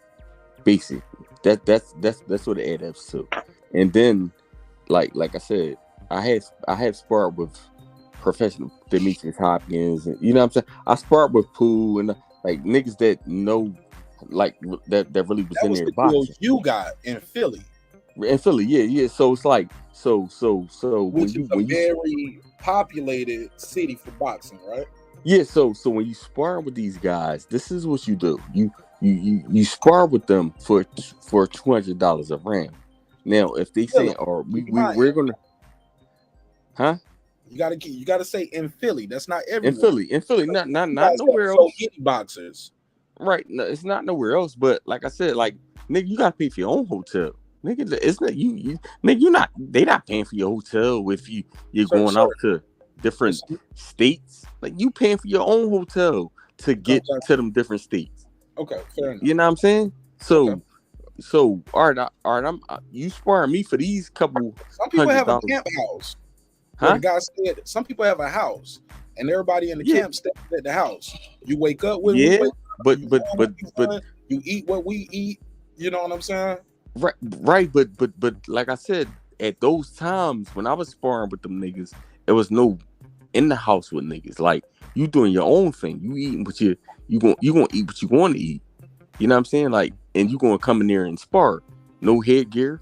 Put your mouthpiece in and get it in. You know what I'm saying? And no headgear. You don't get headgear. He gets headgear. He gets hit. That's why I said like it's different in Philly than any other city. Like he gets hit. Like it's no headgear. Raheem, I understand you trying to tell us your journey and your story, and that's cool. But we gotta get to the end of this part. Give me a number for your 4 sparring partners.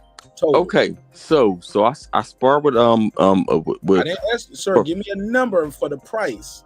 All right. So the price. So I sparred like the most money I made. I sparred Demetrius Hopkins to fight Kendall Hope, right?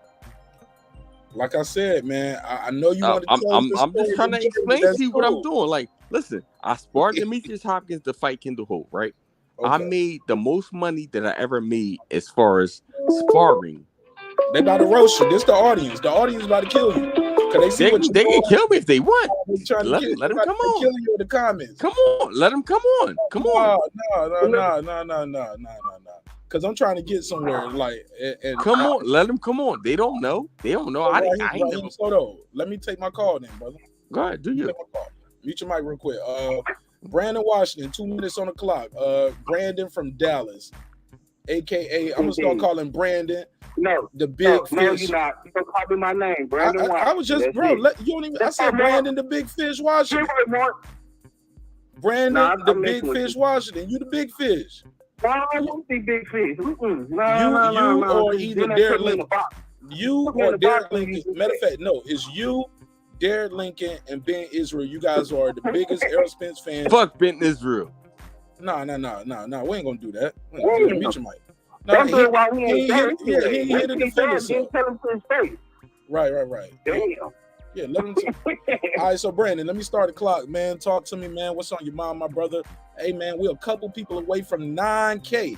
I'm hoping we can hit that 9,000 mark tonight. Probably not the way it's looking right now. But we 3 people away. 3 people away. That's what I call him to talk about. I'm like, man, this Philly cat, man, damn.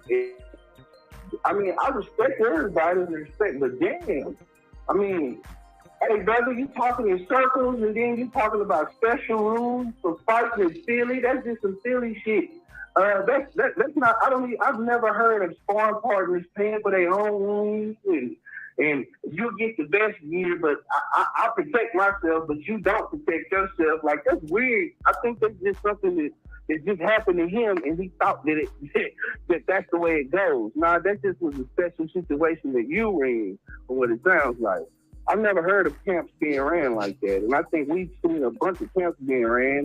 Hell, Mark, you can get it when you interview Pac-Man Tay, ask Tay, because that didn't sound right.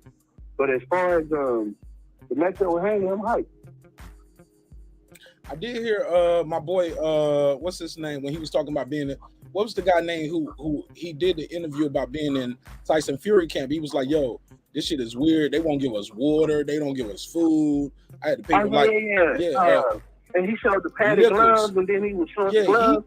He had a horror experience in sparring, and he made it seem like that's not the norm. So next time I interview, cause I'll do another interview soon. Like I said, man, I don't even be reaching out to dudes for interviews. Every time I do a day where I say I'm gonna reach out for interviews, I'll spend the whole day just blasting out an email. I might send out 20 and get a bite on 2 or 3. You know what I'm saying? But man, that shit ain't the bread and butter of the show. The bread and butter of the show is talking to the audience, you know? So yeah, that's the bread and butter for me right there. Not doing interviews, not credential. No, I'm stopping. I'm going too far. Every time I talk to you and Reggie, y'all just lure me right in without even trying. I'm like, well, I'm talking to you. I know what you need. Let me give you an alley-oop. Let me give you an alley-oop. We know he showed the motherfucker. We know he showed dead the motherfucker now. We know that. Ain't nobody else there. Steve Cunningham, nigga. USS Cunningham, nigga. I'm right here. I'm gonna put you backstage while I do my call real quick, and then we'll come back to you. I don't know what he's talking about. I just want to give you a big shout out. Cunningham, Steve Cunningham was one of them, but it was Nichols. It was somebody Nichols or Nicholson who was in the camp and said, "Yo, he did some weird shit." Tyson Fury was doing some weird shit with the sparring partners. But all right, but go ahead, Brandon Washington. What you think of Teo Lopez getting called out for capping on the internet? Come on, bro. We know what Teofimo about. We know what he's about. That's why I was glad he lost. I rooted against him. I can't stand him as a fighter. He's a diva.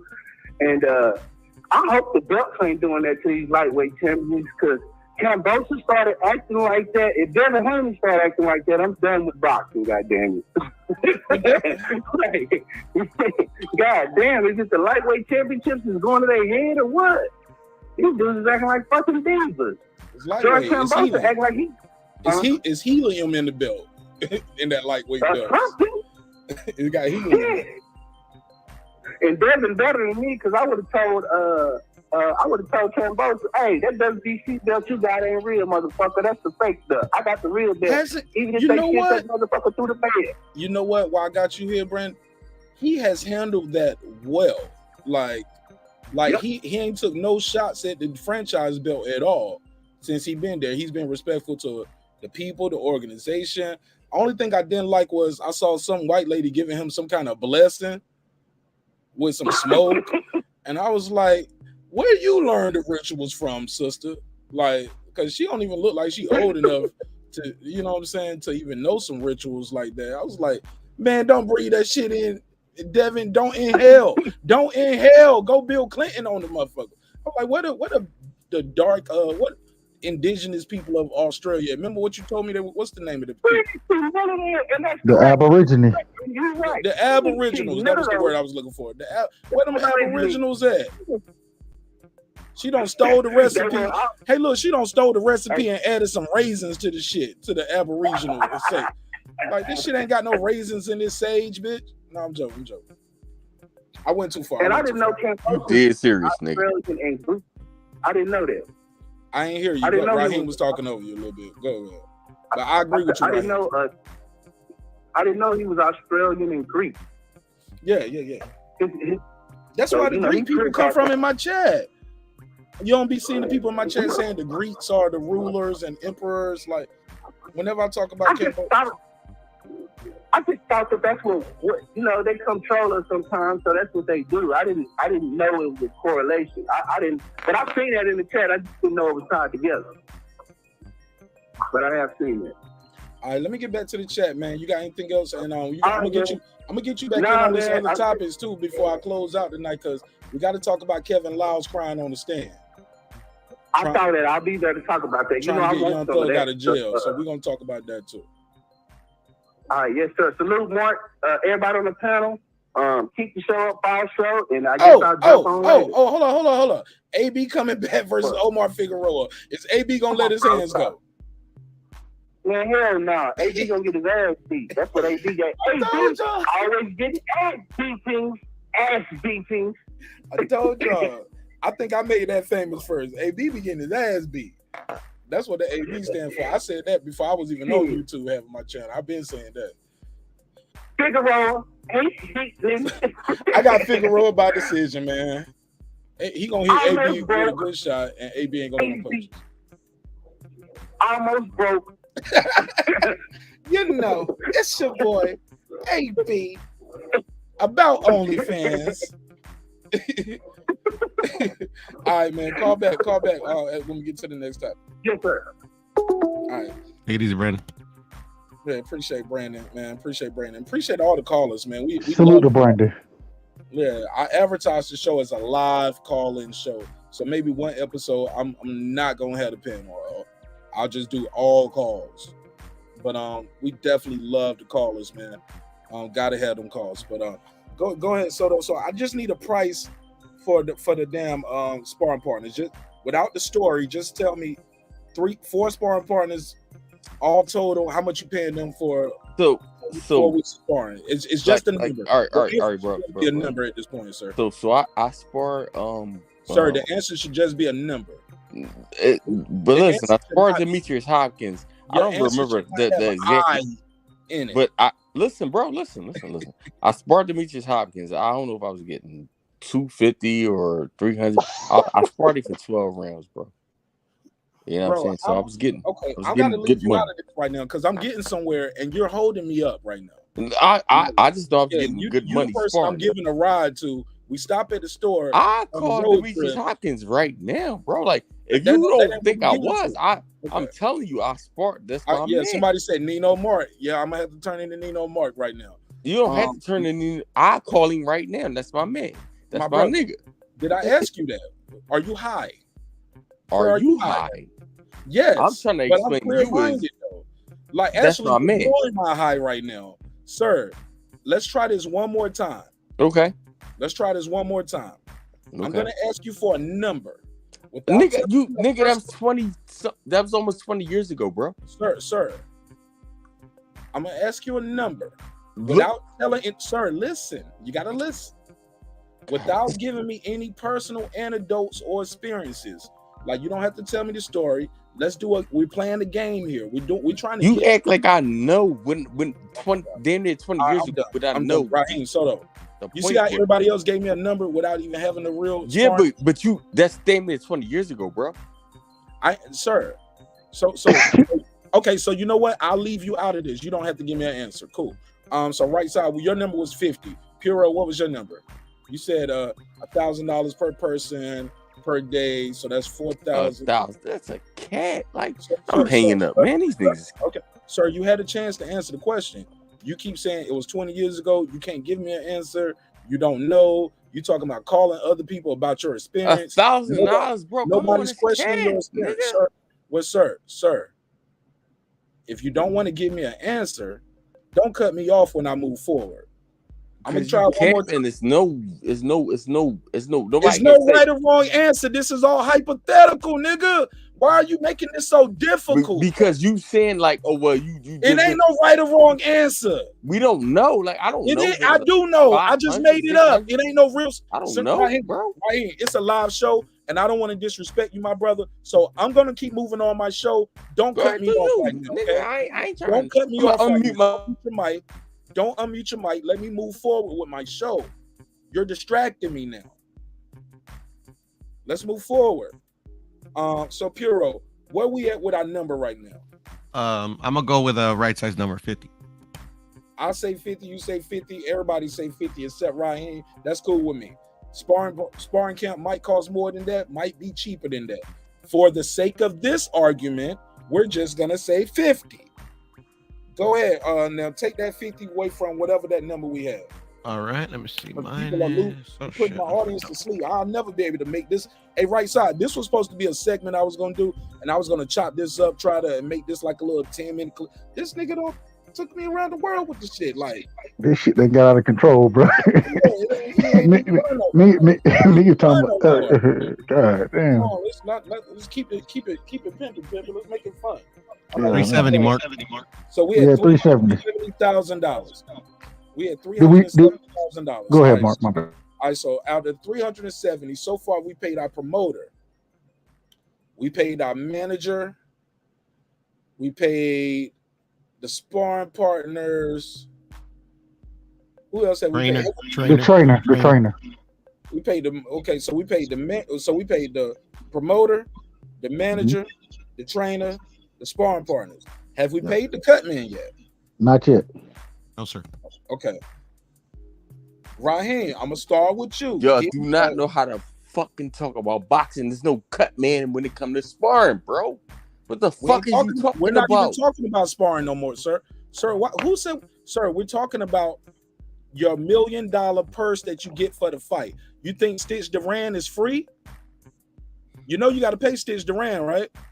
But it's no cut man when it comes to sparring, bro. Who's talking about sparring? We ain't talking about sparring. That's all I do. Bro, why are you talking about sparring when we're not talking about sparring right now, bro? We are talking about the... Oh, my bad, man. For the sake of the argument, if you're just tuning in, we're talking about how a fighter gets a $1 million paycheck and how by the time they get the check, what is left. It's all cut down. That's what we... Mute your mic. Don't interrupt me no more on this shit right here, bro. Please respect me. I'm gonna respect you as a man. I'm gonna respect you as a guest. But respect me as a man and respect me as a host. As I was saying, for the people who are just tuning into Marq Nash Breaking Beats, no doubt. All right, I'm gonna put him backstage. He don't even understand what I'm trying to do here. I'm trying to reset, bro. And I don't know if you're doing it on purpose or by accident. So let me just put you backstage for a second. For the people who are just tuning in to Marq Nash and Breaking Beats, we're talking about a fighter's purse and how it can go from 1 million. And people say, man, you got $1 million for that fight. That's a lot of money. How by the time they get their check, what is really left? So we're doing a scenario right here and we're breaking down the pay. Puro, we started at $1 million and everybody gets their percentage off your gross, not your net. Right? Even your tax is going to be off your gross, not what you got left that you paid everybody. So Puro, where we at right now?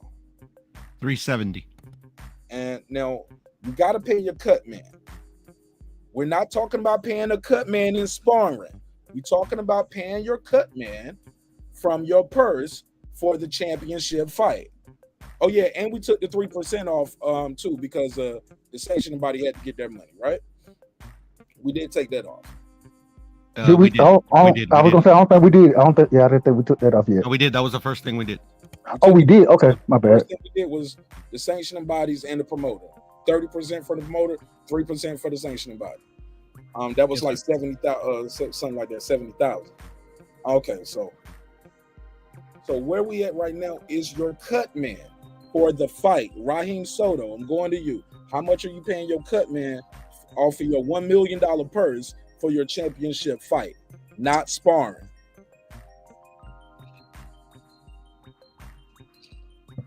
Raheem, talk to me. Raheem going once. Raheem going twice. All right, I'm gonna do my got a super chat. Shout out to my brother Rashawn, All Positive Networks. Got big things going on. Hey, Mark, can you hear me? Yeah, I can hear you now, but now I'm doing something. Hold on, let me do this. All Positive Network, Rashawn and Amber, they got a dope channel over there. Make sure everybody go subscribe to All Positive Network. They just getting started, and we're gonna definitely flood their content with the neighborhood. So let's give them a drop. Thanks for the support. I got 5 on it. All right, go ahead, Raheem. How much you gonna pay your cut man off your $1 million purse for your championship fight? First of all, like I told you, I never fought professionally. I just sir. This was all hypothetical. None of us on this panel has fought professionally, and we're all just with. Sir, give me a number, man. Don't make this professional boxers, bro. Bro, are you doing this on purpose? Dog, I'm just trying to let you know. Mute your mic. Let's come back to you again. Raheem, mute your mic. Raheem, mute your mic, and I want you to hear how everybody else is doing the game, and maybe you'll pick it up. Puro, give me a number. How much you gonna give your cut man for your $1 million purse on your championship fight? And I know you never fought professionally before, so just give me a hypothetical. What you think is fair? Is it 3%, 12? Is it 3%, 4%? Are you just gonna give them a flat fee? Like, what do you think is fair? I'm gonna say flat fee and hey, bro, stop doing that, Raheem. That's it, bro. That's it. If you can't respect me in the panel, I'm gonna have to get you up out of here, bro. All right, you gotta relax, bro. Let that man talk. Stop cutting everybody off, especially when I go to you and you don't have nothing to say. Come on, man. You making me turn to somebody I don't want to be right now. Don't do that, bro. Come on, man. Just show some love and respect. I promise you're gonna get it back tenfold. Puro, go ahead. How much you gonna give your guy, your cut man for your championship fight? I'm gonna go flat fee, and normally, like personally, I'm like extra generous, but since I'm seeing like my money dwindling, I'm gonna give him 5,000. Well, you won't be having Stitch Duran in your corner. Nope. No 5,000. Puro, you giving them 5,000? Actually, I'd give him more, but taxes haven't even been cut yet, and I'm already at 370. Hey, look, your cut man ain't gonna be your cut man. You get $1 million.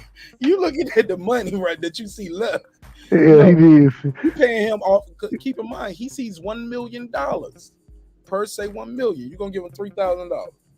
Well, check this out, Mark. Though, like I'm picturing like that I'm coming up from like no hype, no nothing. So like literally, like I'm pinching every penny. I got a job still. You know, this is my first championship fight. It's $1 million fight. Everybody think you're a millionaire. I got you though. So you giving your cut man 3,000. Right side, 5,000. 5,000. Right side, how much you paying your cut man off your $1 million purse? Off my $1 million purse, I go with a percentage. I think the cut man deserves 3 to 4%. I'm going in half of that, 3.5. So I'm giving them 35,000. I'm with right side. I get my cut man. I make it 35,000 too. Raheem Soto, how much you gonna give your cut man off your $1 million purse?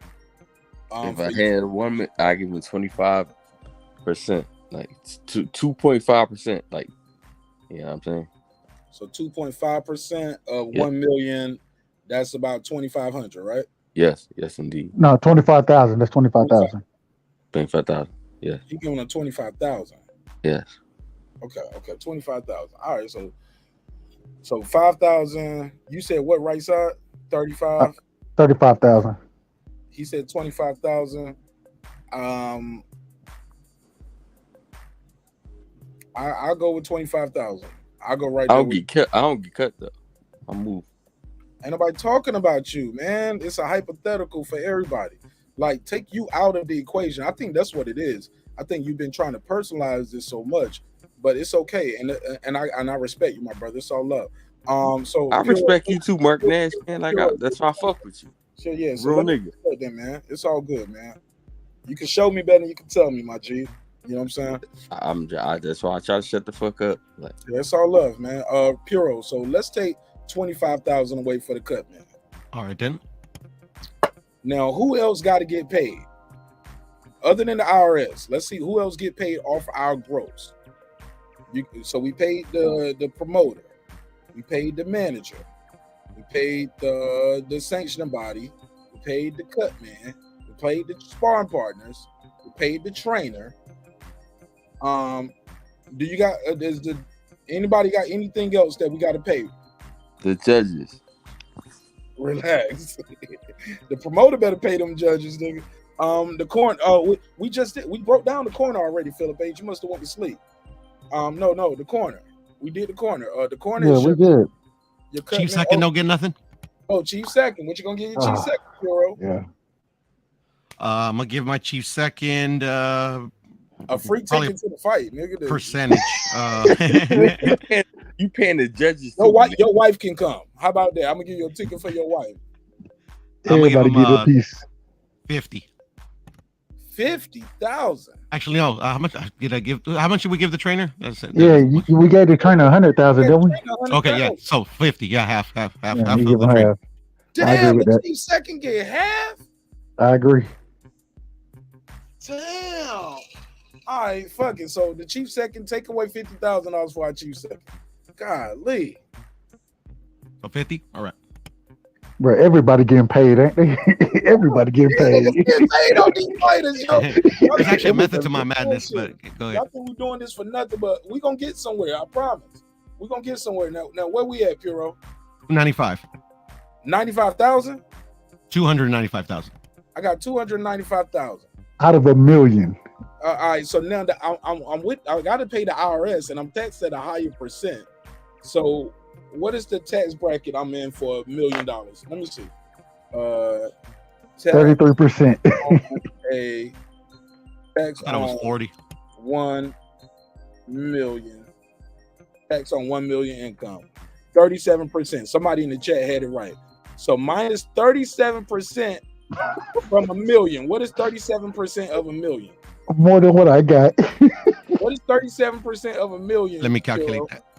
No, that's 370,000, bro. That's more than what I got. 370,000.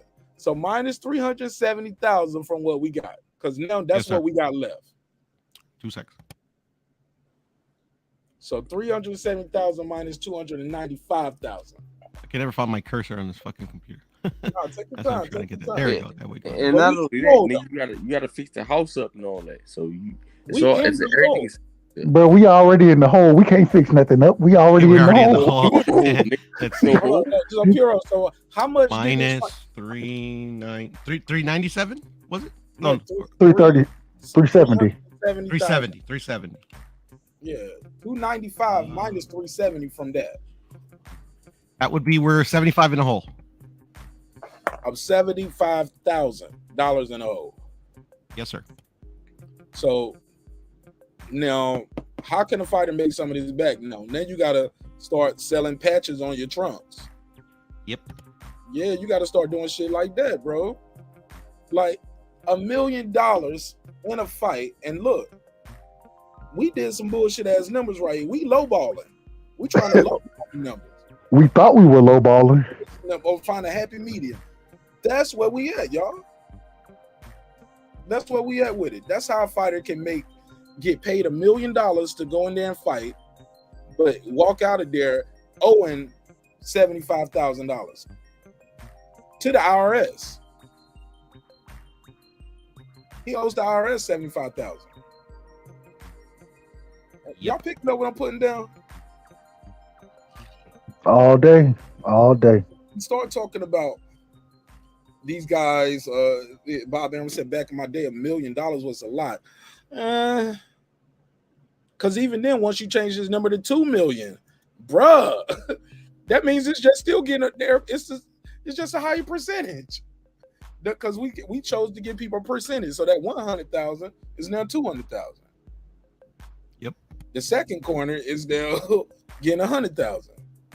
So $300,000 is gone. Like it's everything's just gonna double. My guy, that is crazy when you think about it and you break it down like that. I wish Raheem Soto was a better sport and moved the game along. Like he'll never, like if he was on Family Feud, he ain't gonna answer no questions. Every time he started talking, he was like, "Well, back in the day, Well, you know, I used to be a sparring partner, and you know, when I was sparring, I used to. Grandma gonna be looking at you like, nigga, speed this shit up. We gonna lose. Auntie gonna be mad as hell. Mark, we're assuming that I won this championship fight, right? Nah, this is it. Okay, so this probably I'm gonna say that I was the underdog and I took the championship. Don't you gotta pay to compete? What do you mean? Like they get 3% from the winner and the loser. Yeah, right? the sanctioning fee, yeah, for the belt, yeah, right? For the fight. Do you get the 3% if you lose? Do you got to pay the 3% if you lose? I don't know. Both. Everybody paid the. Oh, go ahead. I remember when Floyd said when he does an interview and he says when Baltimore beat Zab, he couldn't afford to pay the sanctioning fee, so he dropped the belt. I.e., it appears he didn't give, even though he won, he said, nah, I don't want to keep the belt. I'm keeping that 3%. Makes sense. You get what I'm saying? So yeah, that's why I'm sorry, Mark. I cut you off. Keep the belt, if I'm not mistaken, but I could be wrong. In the words of right side. Yeah, I was also going to add too, Mark, that that's why there's only been like 7 undisputed champions, because that's one of the big hurdles is paying all those sanctioning fees for all the belts. You got to pay to be great in boxing. Yeah, man. You want to be a legend? Pay me. Shit, you got to pay to be ranked. Hey, look, you want to know what's funny? That's probably why Devin Haney, when he signed the contract, was like, yeah, it really ain't going to hurt me too much to take a little less this time, especially having to pay all these damn, man. Hey, the brother, he daring to be great. Salute to that great brother. Hey, look, I think a lot of these guys are daring to be great. Look, Adrien Broner daring to let his hands go in this. Stop, Mark. Stop. I'm just saying, daring to be great too. We want to see if Adrien Broner can land 100 punches in a fight. Right. He got to land 100 punches. So if stop fucking with my fucking shit, bitch. So what happened? My bad. Hold on. Let me put this shit on mute. Yeah. Be careful, man. Be careful over there, man. Be safe. Don't catch no domestic violence charge, man. That nigga had his voice on. He said, "Fuck you talk." He said, "Go cook my grits and fish, bitch." I ain't seen no. Yo, Marq Nash, you out of pocket, bro. Man, it's a comedy show too, bro. You out of pocket, like nigga. The bitch trying to get me off the fucking joint, like man, who? I didn't kick you off. No, the bitch trying to take me off the fucking internet, like. How'd she kick you off the internet? Cause she keep fucking with my phone, bro. Oh, why you on the phone? Yeah, like she trying, like, oh. She think you talking to some hoes on this panel. Nah, like it ain't ladies. I'm showing too much. Like I'm like, yo, like I ain't showing nothing, bro. Damn, boy, she think that somebody gonna come shoot up the house or some shit? You got beef like that? Yeah, who shoot? I'm in Philly, like ain't nobody coming down the city shooting so shit. Why she so scared of then? Like I'm in Atlanta. He in Warner Robins, old boy in Cali or somewhere on the West Coast. Ain't nobody looking for you, Ryan. I know anybody looking for me. She heard you and Ben Israel going in it that night, and she was like, "I'll fuck Ben Israel." I'll fuck Ben Israel. I still fuck Ben Israel up. If he come on, I'll fuck him up. He's a bitch ass nigga. Yeah. Hey man, Ben Israel, that's my guy, man. I love Ben Israel's my guy. If that's your guy, nigga. Fuck you mean? Nah, it ain't nothing like that, bro. You good? You cool too, bro? You good? Damn, y'all got into y'all got into it like that though. Y'all got into it like that. Fuck him up. Like I want to rumble this nigga, man. That shit ain't even that serious, bro. I want to rumble him. I got my gloves, man. I want to rumble this nigga. Man, that shit is never gonna happen, bro. How? Where he at? He's saying DC, bro. Bro. Here we go, man. Look, you don't make the show about you. I ain't worrying about me. The show will be about you, and you ain't gonna like it. It's Marq Nash show. It's Marq Nash show. It ain't about Marq Nash though, but it is my show though. Yeah. Marq Nash show. It's all cool. I don't want to take nothing from Marq Nash. I fuck with Marq Nash. Yeah, it's cool, man. Let's move forward then, bro. We ain't got to talk about you and Ben Israel because he ain't here to defend himself. So let's keep it moving. All right, well, fuck with Marq Nash. All right, so it's cool. It's cool. It's all good, baby. It's all good. All right, cool. So, yeah. Puro, talk to me, man. Adrien Broner, man. Yes, sir. Did you give me your take on Adrien Broner versus Omar Figueroa? Look, this is a crossroads fight. This is like This is gonna see who's gonna be the next gatekeeper type shit, bro. In my opinion, what's I mean, I'm glad he's staying in the gym and that he has a fight because he's got all the his personal issues and shit. And I like Adrien Broner. I think he's a good fighter. And I can relate. Everybody's got problems. Oh damn, that's how you ended. That was kind of anticlimactic, but okay. No. I'm just saying. I'm just glad he's back in the ring. Because shit. He gonna get his ass whipped. As long as he gets paid, man, and as long as he gets himself some help. As long as he get more than 1 million too, right? Because that ain't gonna help. Yeah, man. Yeah, that's a fact, man. I'm happy Adrien Broner coming back, bro. Like Adrien Broner, he's good for the sport of boxing. I ain't gonna lie, I think he's gonna get his ass whooped too. I ain't gonna lie to you. But at the end of the day, he's good, man. He's good for the sport.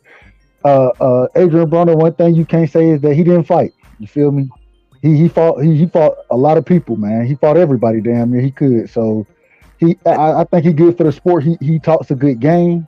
He's entertaining, and it's an opportunity for him to get paid again. And like Pero say, man, everybody go through things, and I want to see the brother end up on top, but I think he's gonna get his ass whooped, bro. I ain't gonna lie to you. I think Omar Figueroa gonna put it on his ass.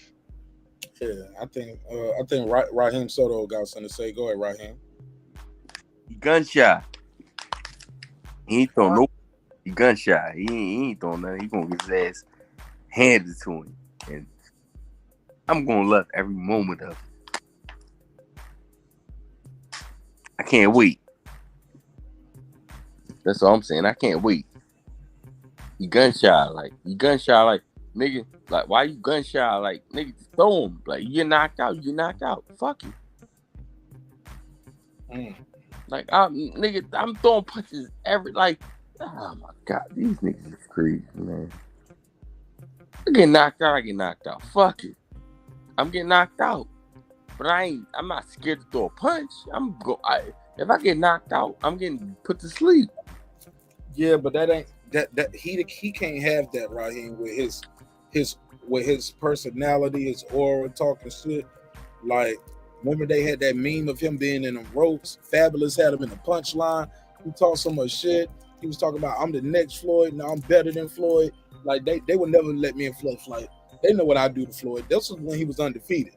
And then when we see what you did with Maidana and what happened with you, he the reason why Floyd fought Maidana, because of what Maidana did to Broner, and people thought Broner was the next Floyd. Floyd was like, oh, I'm about to beat his ass right now and make it look good enough where...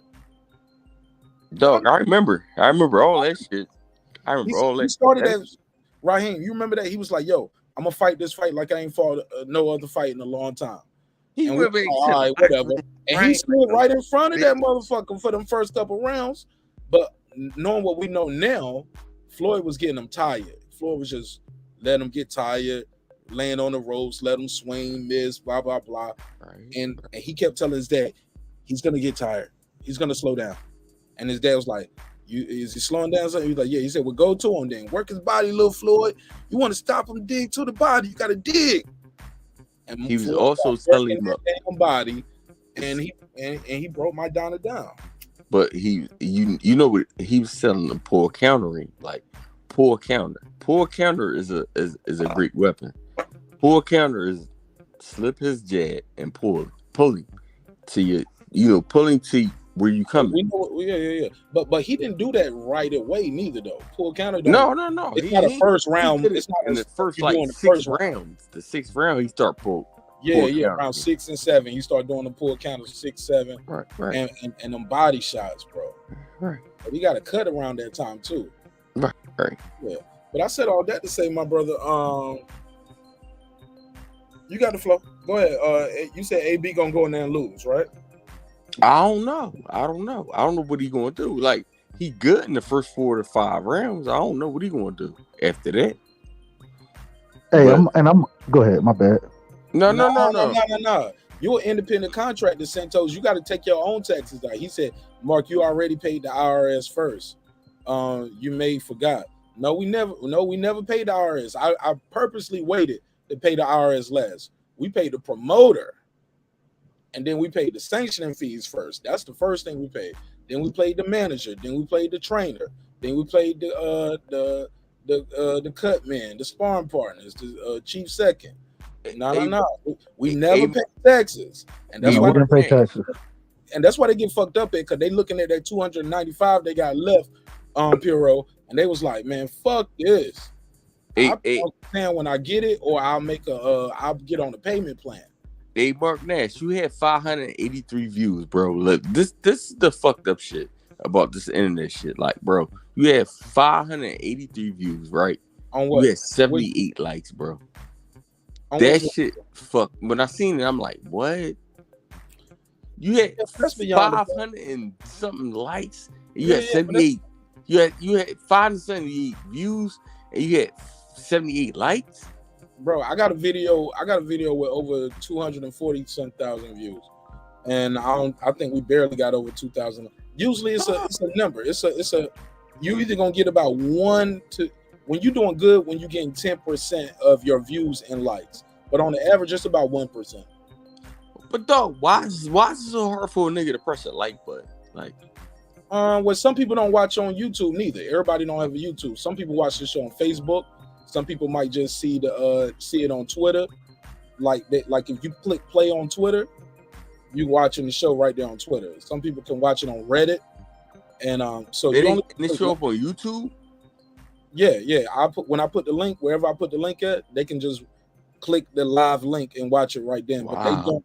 Yeah, but that doesn't mean they can actually click like unless they sign into YouTube. But that's okay.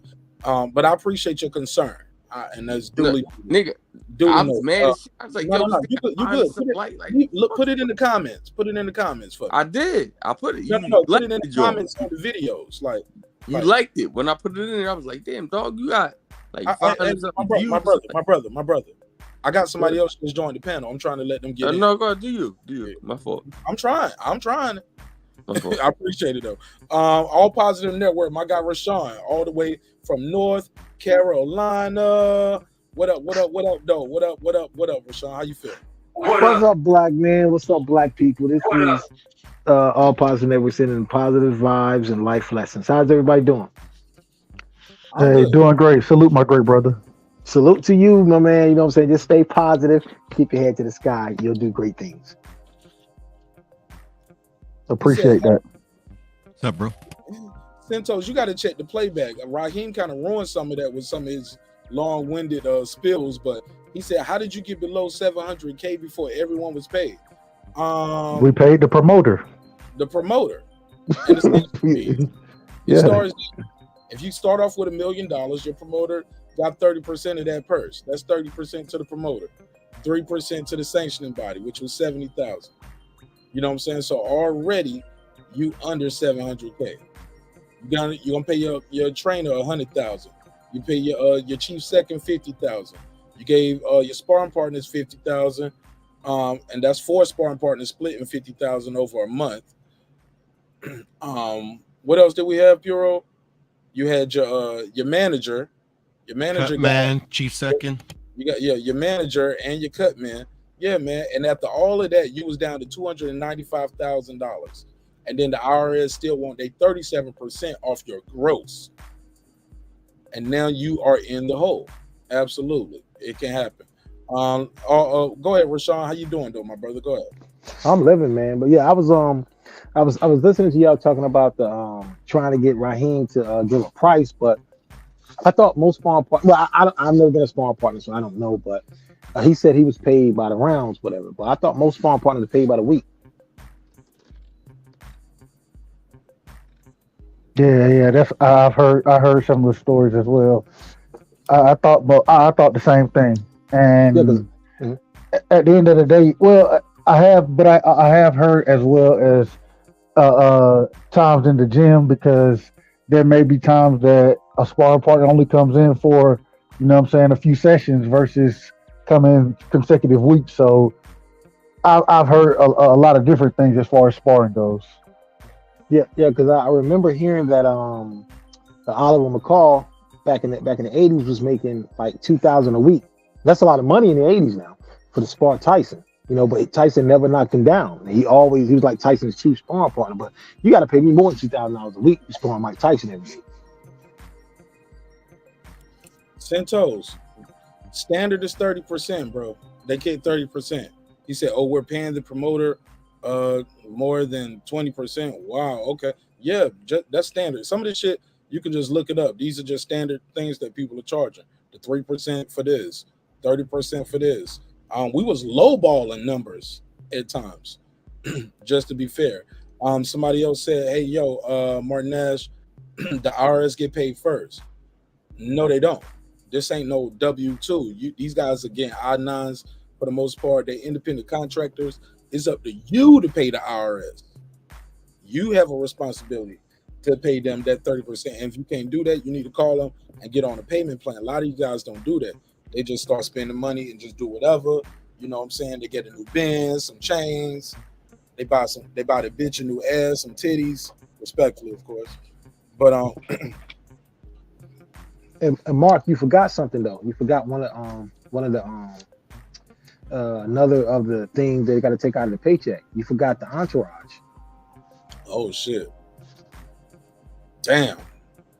Got to pay for the homies. I mean, they got to have hotel rooms too and all this stuff. And, you know what I'm saying? I'm gonna be like Ugas. I'm gonna just roll with my girlfriend, homie, or my wife, or my fiance. I'm gonna be like Ugas. Every time you see me, I got a baddie with me. That's it. No more, no less.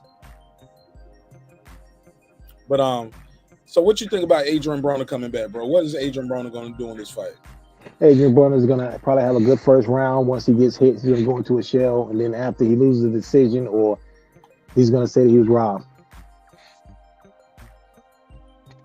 Hey, what?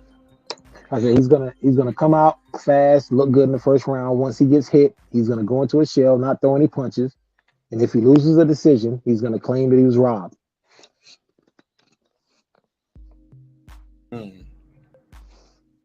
I mean, you've seen this story before. I always kept giving Adrien Broner the benefit of the doubt. He's like, I've changed. But then he comes out and does the same thing every fight. Don't throw any punches. And then has an excuse why he's not throwing punches. And then claims that he could have done this and that. You know, I don't hate the brother or anything, but you know, I don't know what's up with him.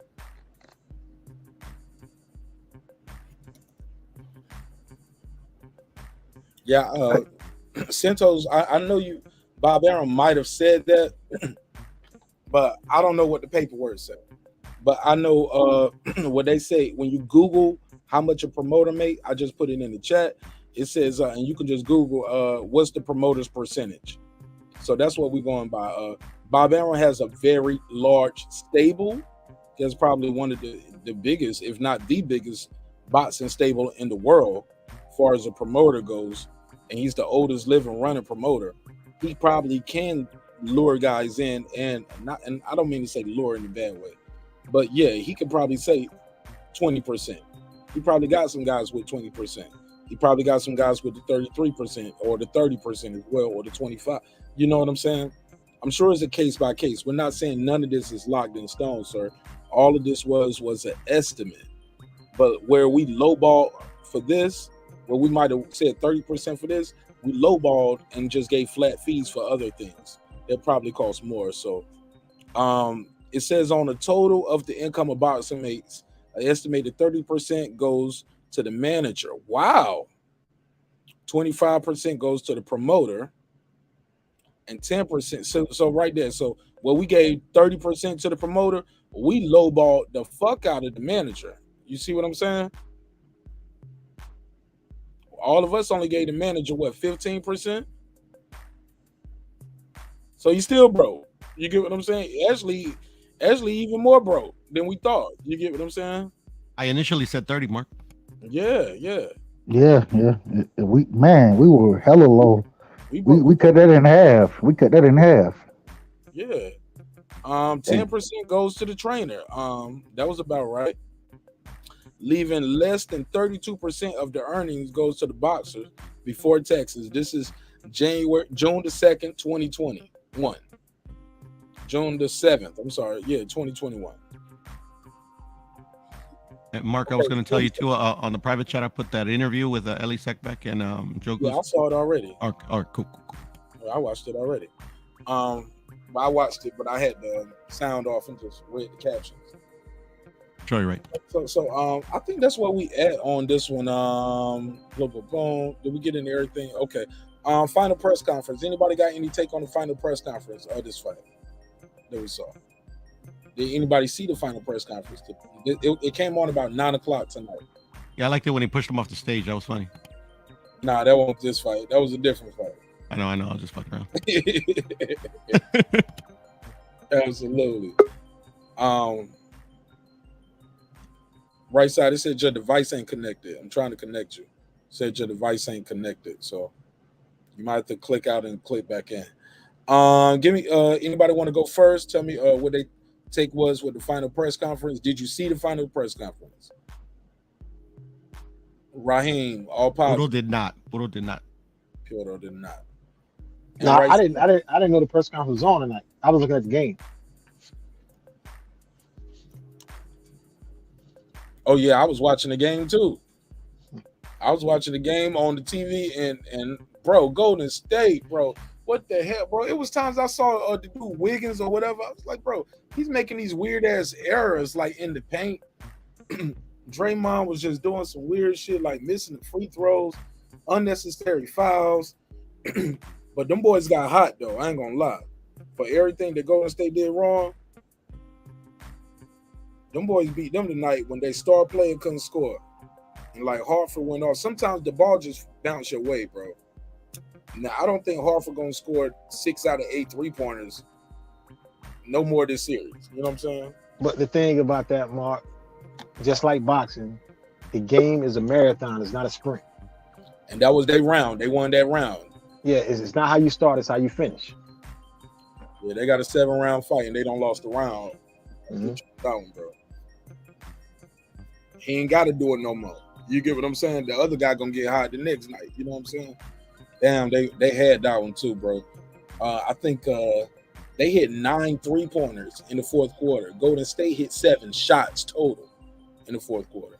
Well, you know, I'm not trying to I don't want to talk bad about Steph Curry, but Steph Curry has a history in the finals of not showing up in the fourth quarter. And I know a lot of people talk about LeBron, but he has a history of doing this in the finals. Because Steph, he played from scoring all the points in the first 3 quarters. Yeah, first half, Steph Curry was off the hook. You couldn't stop him in the first quarter. He was killing. But that fourth quarter, he broke Jordan record. They said he broke Michael Jordan record in that first quarter. But I mean, even that game, when Michael Jordan had the 35 points in the first half against Portland, you know what Michael Jordan? You know what he ended the game with? A cigar? What? He ended the game with like 38 points. Oh, he ain't scored no more. He didn't do anything in the second half. So, all right, boss. Yeah. So it's not how you start. I got the lead. But look, even when he was doing all that, I was looking at the score. I was like, these niggas still in the game though. He breaking a record, like, but they still in the game. Yeah, man. I'm gonna keep covering that. I think I'm gonna start doing like fourth quarters, or like when it's a close game, I might just go live. So I'll make a banner for it. So we'll do some pop-ups to cover these NBA finals as well, because I definitely watch basketball, football, and boxing. But yeah, man, we'll do a pop-up on the next game. How about that? Right there, the last half, so y'all can watch along with me. And we'll have the screen up with the score update, and we'll talk about it. You know, NBA don't play by their footage, boy. They'll take that shit down right live. So we'll talk about it together. So y'all, and it's free, so you guys can watch it at home, and y'all can listen to us and do our commentary, and you guys can join in and call in with your commentary. Like, what the hell he just did? Did you see that play? I'm like, yeah, I saw it, bro. But as far as the boxing talk, I think that's it, man. I think that's it. Let me look at my banner real quick. T.O. fighting who? Broner, final press conference. Everybody give me their take on the final press conference. I got this other topic I want to get into. It's some hip-hop talk right here at the end, and we'll close it out.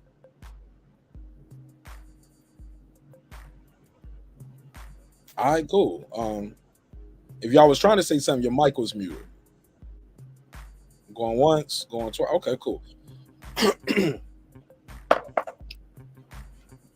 Let me drop this link again. See if Brandon gonna pull up. So look, for those who don't know, got a trial going on here in America, man. And in Atlanta, Georgia. I said in America, in Atlanta. Yo, sidebar though, the sister Fannie Willis, she's the DA here in Atlanta. Yo, she just convened a grand jury to try to get an indictment on former President Donald Trump for meddling in the past election. I don't know how far that's gonna go.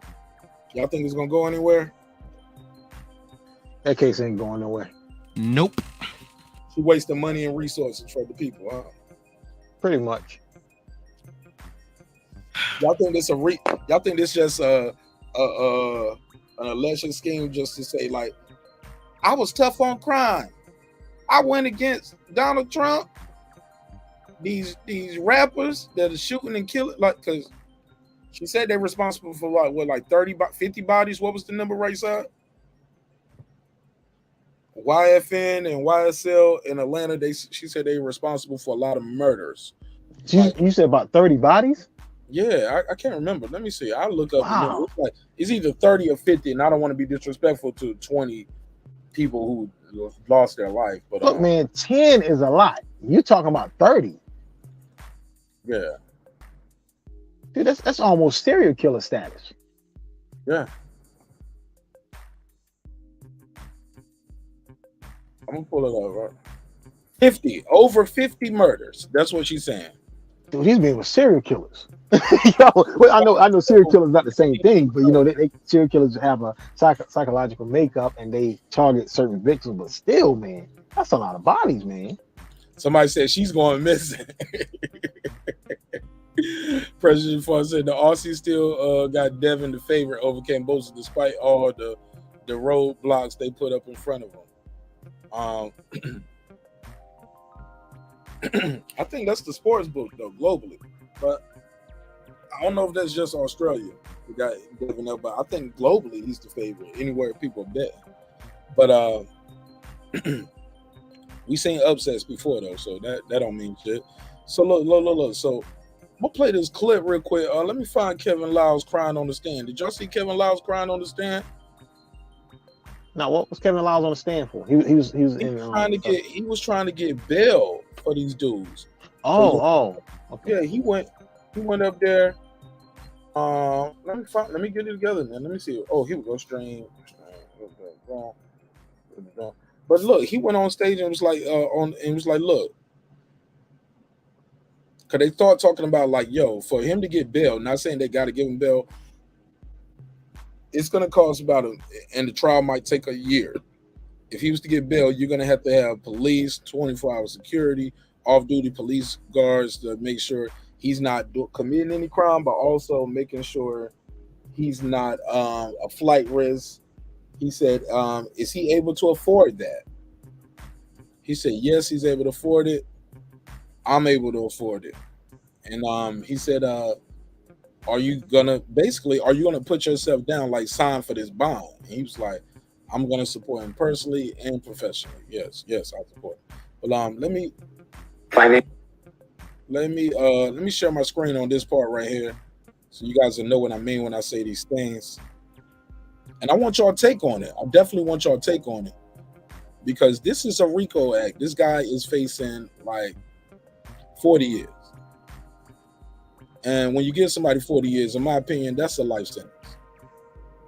Financially, there's been testimony that if this trial, and I'm not saying the court will allow it, but if it doesn't take place for a year, there'd be over $1 million in expenses just for 24-hour security of police officers to ensure off-duty police officers' second job to ensure Mr. Williams does not flee, does not get types of weapons, does not intimidate a witness, is not a danger to community or property in the community. Can he afford, from your personal knowledge and how much money he earns, can he afford that type of undertaking? Jeremy can afford it, and I can afford it, so it will be paid for. And you are willing to back him as well? I'm willing to back him personally and professionally. Financially. All right. Putting himself out there. At the end of this, he said it's sad that this is all happening over some rap lyrics, more or less. Anybody want to give me their take on this? Well, okay, go ahead. You go ahead. Go ahead. And I was just gonna ask, how do you catch a RICO case on just rap lyrics? Interesting. Good point. Yeah, that's what I was gonna say too. Those things that are named in the indictment, they saying it's not just rap lyrics. Like the label is basically a front for criminal activity. Because it seems like if they can prove that YSL is a gang, and we can prove that you're a part of YSL, and these things happen, yeah. And you saying it in your lyrics, you throwing it up, you throwing the gang signs up, but this guy right here who got charged for a shooting is throwing these gang signs up. These guys are saying they're committing crimes on your behalf. It's times that we're hearing when we unpack this indictment. Check my Jamaica episode. When I was in Jamaica, I did an episode about a little pop-up. And yeah, we talked about it there. It sounds like they got wiretaps. Or somebody's telling. And that person wore a wire because they have direct quotes going on in this indictment. How do you get direct quotes? Mark, I'm gonna tell you, Mark, in this situation, for the DA, for them to be bringing the case the way they're bringing it now, and for them to be detaining individuals the way they are, they got some type of evidence, and like you said, direct quotes. You got, I don't know exactly what went on in that situation, but it's something that they looking at very seriously, because you don't hold niggas up like this if you ain't got some real stuff behind it. So, hey, it's an interesting case. I don't know about 40 years, but we're gonna see what happens. Go ahead. Anybody want to pass it around? Yeah. I'm just saying that it's not just rap lyrics, because like I said, like previous guys said, they have proof. I mean, you can't just lock somebody up for rap lyrics, because if that's the case, then Spice One would have been locked up. You know what I'm saying? You can't do that. I mean, these guys, like, they actually have proof, because like we discussed before, when the boys is watching you, they're gonna let you commit as much crime as possible until they got enough evidence to come in like, okay, now we got you. So it ain't gonna be just one or two charges. They're gonna have multiple charges, so you're not gonna get out of all of them. Go ahead, Brandon. Oh yeah, I can just let's just break it down from looking at the overall case. They charged Young Thug with RICO. RICO was designed especially for the mob. If we believe that YSL and Young Thug are operating on the level or operating an ongoing criminal enterprise, we're sadly mistaken. What it is these people are trying to make a name for themselves. That DA, we're going to hear about her running for maybe a judge, maybe mayor, she may be running for another county seat, maybe state senate, but that's what they do. And Young Thug is low-hanging fruit. Now, I'm not saying that he probably didn't call shots, but does he deserve a mob boss RICO charge? And even watching the prosecutor is calling him King Slime and he's the one. He's making it sound like he's fucking John Gotti reincarnated. But if he's funding a criminal organization and over 50 people have lost their lives, that's hyperbole, Mark. You know better than this. Damn well they don't have. That's hyperbole. She didn't charge him with 50 murders. She just spread out her fucking mouth.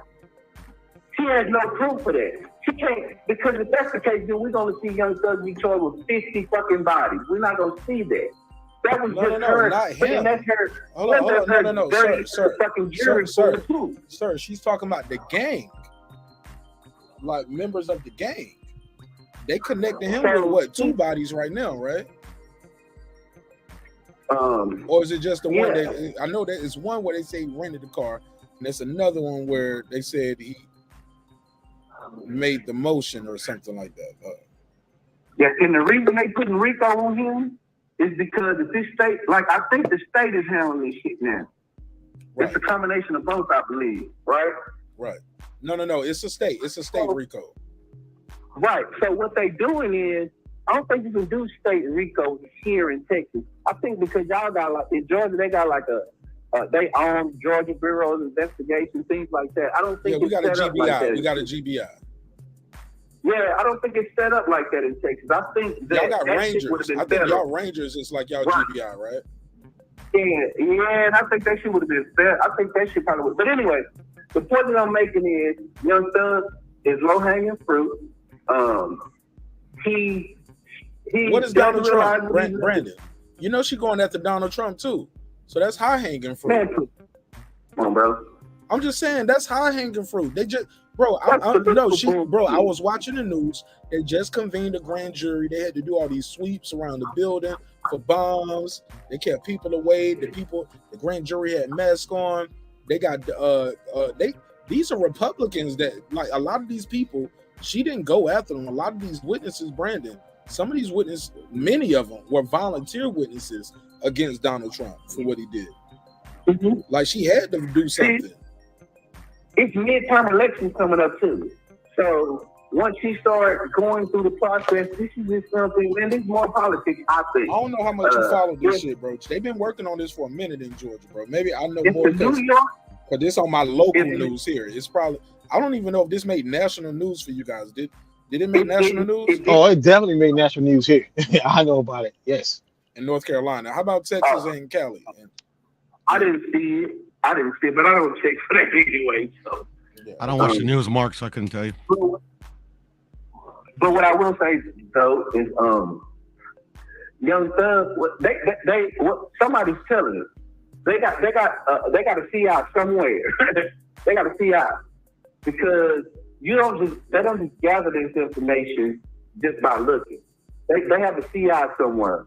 So basically, me personally, I don't think this shit gonna go to trial. I think they're gonna cast it over his ass, and that's why they put these charges on us for us to cop out, because we scared to blow trial.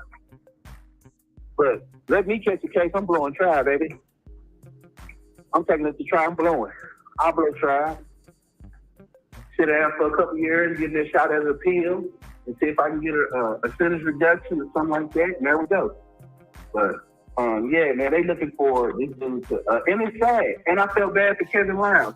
These are powerful men, but when you get these powerful men in certain settings, they crumble. He's crying because Young Thug's been out here acting silly, acting as though they these super bosses, and they not.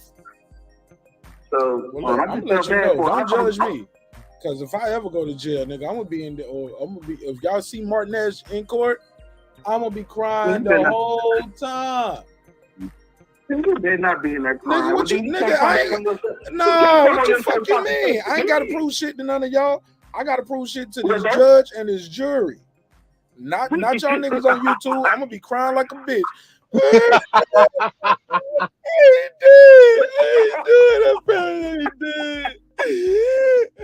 I come from a broken home. My mama used to smoke weed. She used to blow me shotguns in my face. A wench like me, 5 mercy on me. Nigga, what? Nigga, what you mean? Nigga, I'm a Kevin Liles and all the Kevin Liles didn't do it big enough. That's why that bond was denied. Kevin Liles was like, he said we was gonna change lives, and we did, and we're still doing it. I was like, no, man. Like, you need to. Matter of fact, he was more calm. He said we was gonna change lives. I was like, no, put some more bitch in your voice. He said we was gonna change. Yeah, you gotta bitch it up a little bit, but go ahead. Got my boy Reggie Owens in the building. What up, Reggie? Oh, you like Mandela in this motherfucker. I'm Mandela. Take me to trial. Whatever y'all gonna do, y'all gonna do. Y'all ain't gonna see me break. Brandon talking all that tough shit now. How many times Brandon, how many juries and judges you had to stand in front of? Where your life is no on comment. No comment. We don't discuss. Well, you doing it now? Like, so basically, you ain't been in this situation. So you asking me, have I stood in front of a judge and your life is on the line. You facing life. I don't want to talk about. Yeah, I don't want to talk about that, but yes. Brandon gonna be like, this Plymouth Rock shit you got on me, Judge. I'm gonna let you know if me crying can get my boy out of jail. Oh man, hand me the onions. I'm trying to get my boy out. Yeah, you ain't gonna be my friend no more. I was like, nigga, you couldn't be more empathetic. Like, could you, bro? I never invite Brandon Washington as a character witness for me. You'll tell it, then, Mark. What? If you'll cry, you'll tell. No, nigga, I'm crying to get my nigga out of jail. Kevin Liles won't on trial for shit. He crying for Young Thug. Hell yeah, man. Fuck that. Don't tell me. No. Don't tell me that now. That's called acting. Like, no, I ain't gotta be. You want to be? Bro. It sound good now. You facing 40 years at the strike of a gavel, or somebody just bro. Or you can save your boy. Man, I need friends that's gonna cry for me, man. Brandon be in court with that first 48 two-piece. Brandon gonna be in court with that first 48 two-piece. Tell him his flag. He gonna get that leg and a thigh. Yeah. Give me a large coat. How many defendants is it? How many total defendants is it in this case? I can't even hear you. How many total defendants is it in this case with Young Thug? Like 26 people were picked up. 27. Okay. Yeah, half of those people are already told.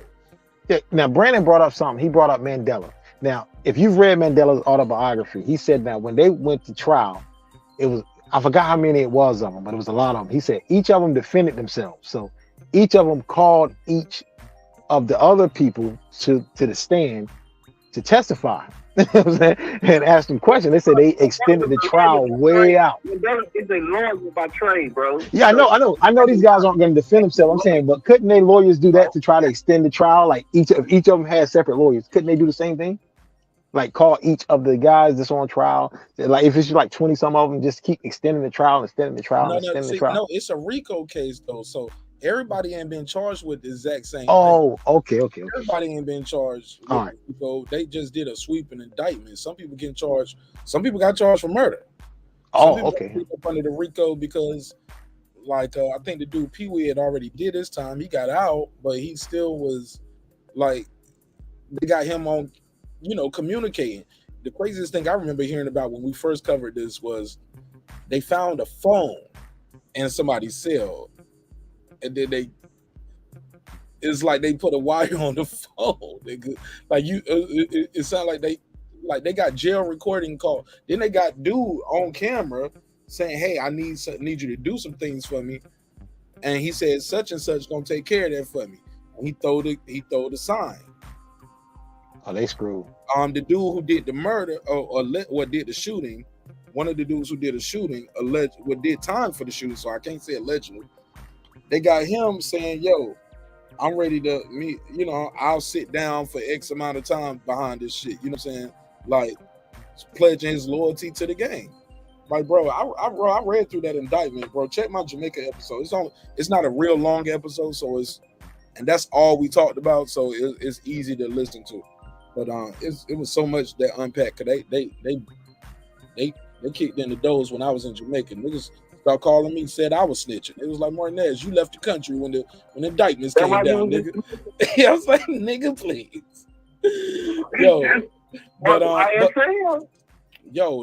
Shit, I know more people probably in that, probably with the YFN side though. Well, not know them, but I've been acquainted with them. I've seen them. You know what I'm saying? I don't know them. Don't come for me. But I've seen the YFN dudes more like out and about. But I saw Young Thug one time. I don't know them. I am not gang. I do not gang bang. Right, fam. But I did see Young Thug out one time, and I probably told that story on the air a long time ago. But I won't tell it now because now, I mean, now it's all bad. But I met Young Thug, or I saw Young Thug doing some Young Thug shit. According to his music, not the indictments. What he was in the dress? Nah, nigga, shit. Them niggas pulled up in like 2 vehicles. Who was in that? I don't even want to say. Now, man. Hey, look, I am first 48. What the 2-piece said, nigga? Give me the Coca-Cola. 2-piece. I'm telling the story, but nah, I did see them niggas over there making some moves. You know what I'm saying? Whatever you want that to be. You know what I'm saying? I saw them niggas making some moves, and I was like, oh shit, y'all be thinking Young Thug just on some soft shit.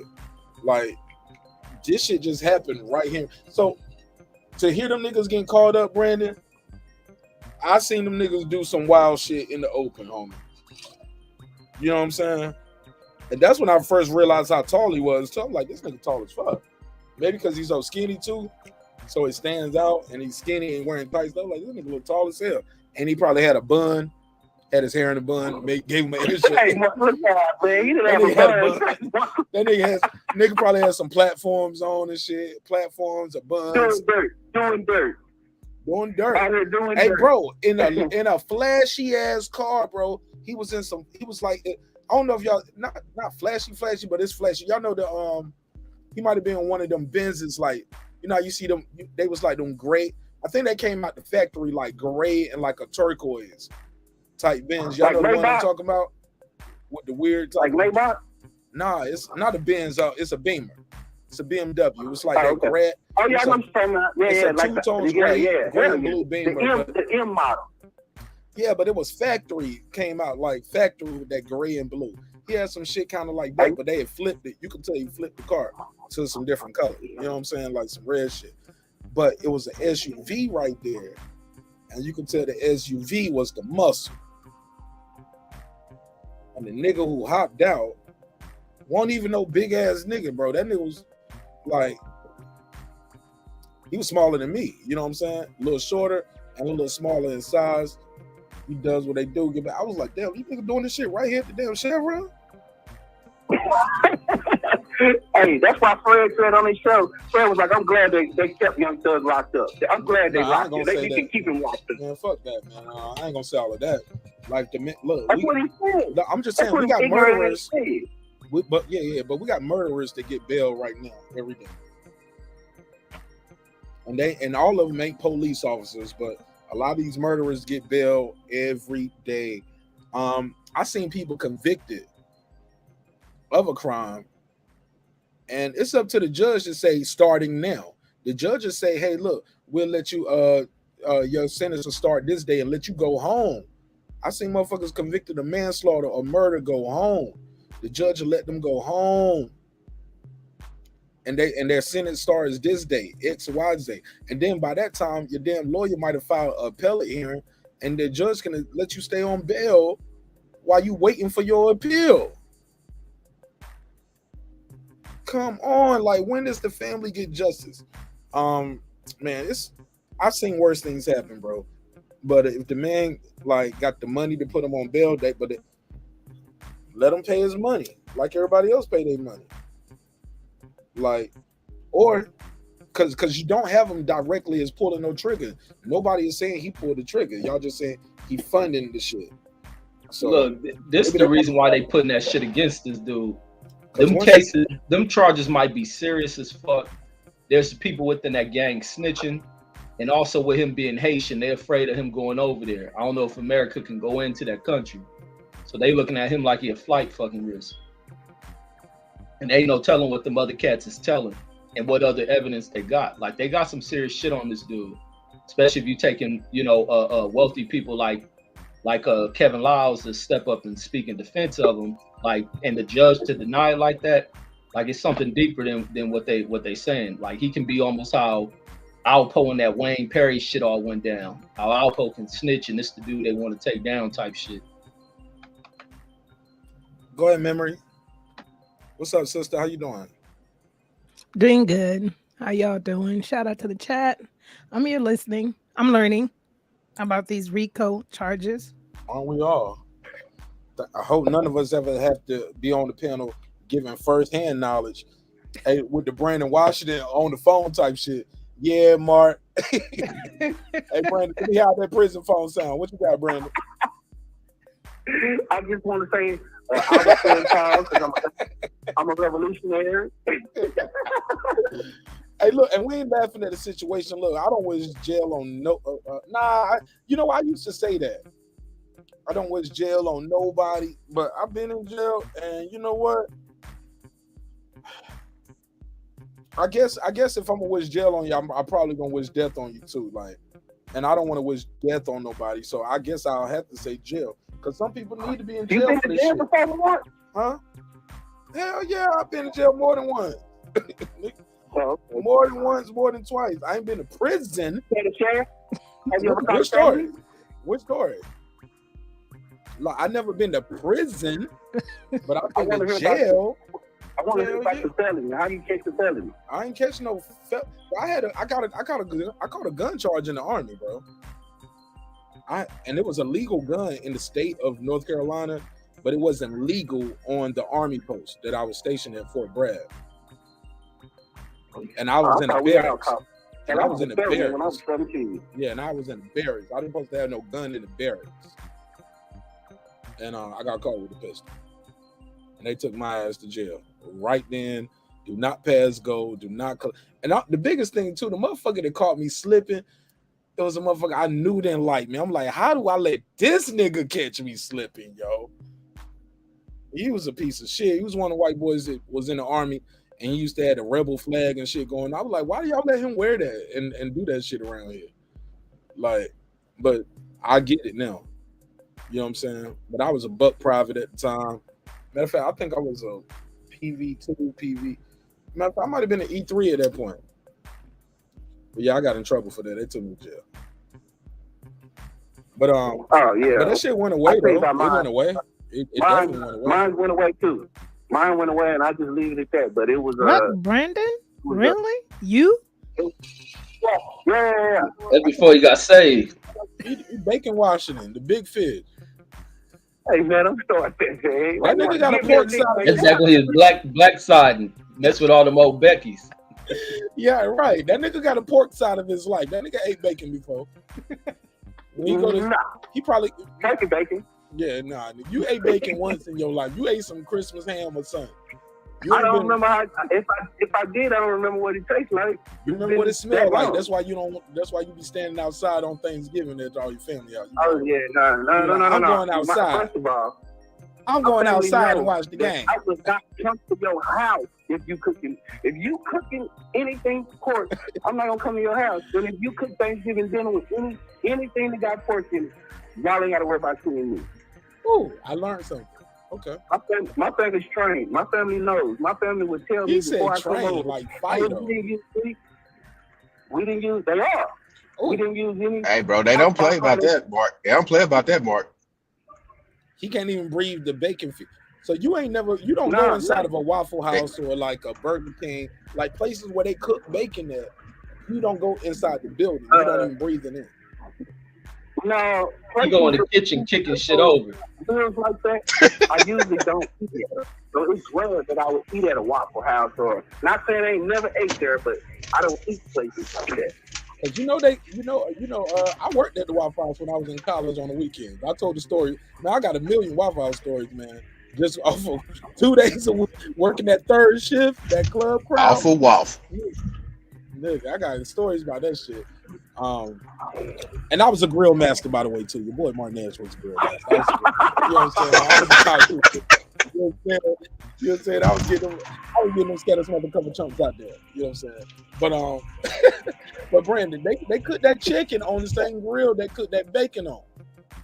I know, that's why I told you I don't eat those places. Yeah, Mark, they won't mess with that, man. My uncle is like that. Hey, eggs. My uncle's an imam. I don't touch. I won't even. If the football is made out of pork, I'm not throwing. If my brush, board bristles. My brush has to have plastic bristles, not board bristles made out of with board. Nigga, you ain't getting no waves worth shit with no plastic brush. You can't get them 360 spinning. Why you think I got that bucket hat on you seen me with on? I'm bald-headed. Okay. That ain't the picture I saw, but it's all good. We can move forward. What? Oh, stop it. See how you do. See how you do. I ain't put your ass up. Somebody said, you hear that Bill news? Tall Trends, call in. Tall Trends, call in. You got some trends? Shout out to my brother, Tall Trends, call in. Rich Hey, got Mark. everybody, my brother. Hey, Mark. What's up, King? I ain't never. I mean, in Kansas City, when these cats get these RICO charges, bro, I ain't never seen none of them beat them, and I've known a few of them personally. I ain't never seen none of them beat him. Now, Young Thug is a different case because he got the money, but I done seen cats get that RICO around here, and it's a wrap. Be like 25, 30 of them in the diamond, and it's a wrap, bro. So it's gonna be hard for him to beat that. Man. Can he do it though? You said what? Can he do it? I just feel like it's too. I just feel like a RICO case is so hard to. It's vague. It's vague. Yeah, it's very vague. Blanket. Hey, Brandon, call the other number real quick so we can leave this other phone line open if anybody else want to call in. Call the I'm gonna put you on the other line so we can leave this one open. Okay. All right. I'm gonna put it on. Matter of fact, I'll just call you back from the other line. Go ahead, Reg. Talk to me, bro. What's your take on any of these topics? Yeah, on the Young Thug one, man, they in there telling on that dude, man. Him and his gang up there snitching. The judge know a lot of shit, and it ain't looking good for him, man. It ain't looking good, especially if you get a record executive having to step in there and try to speak for him.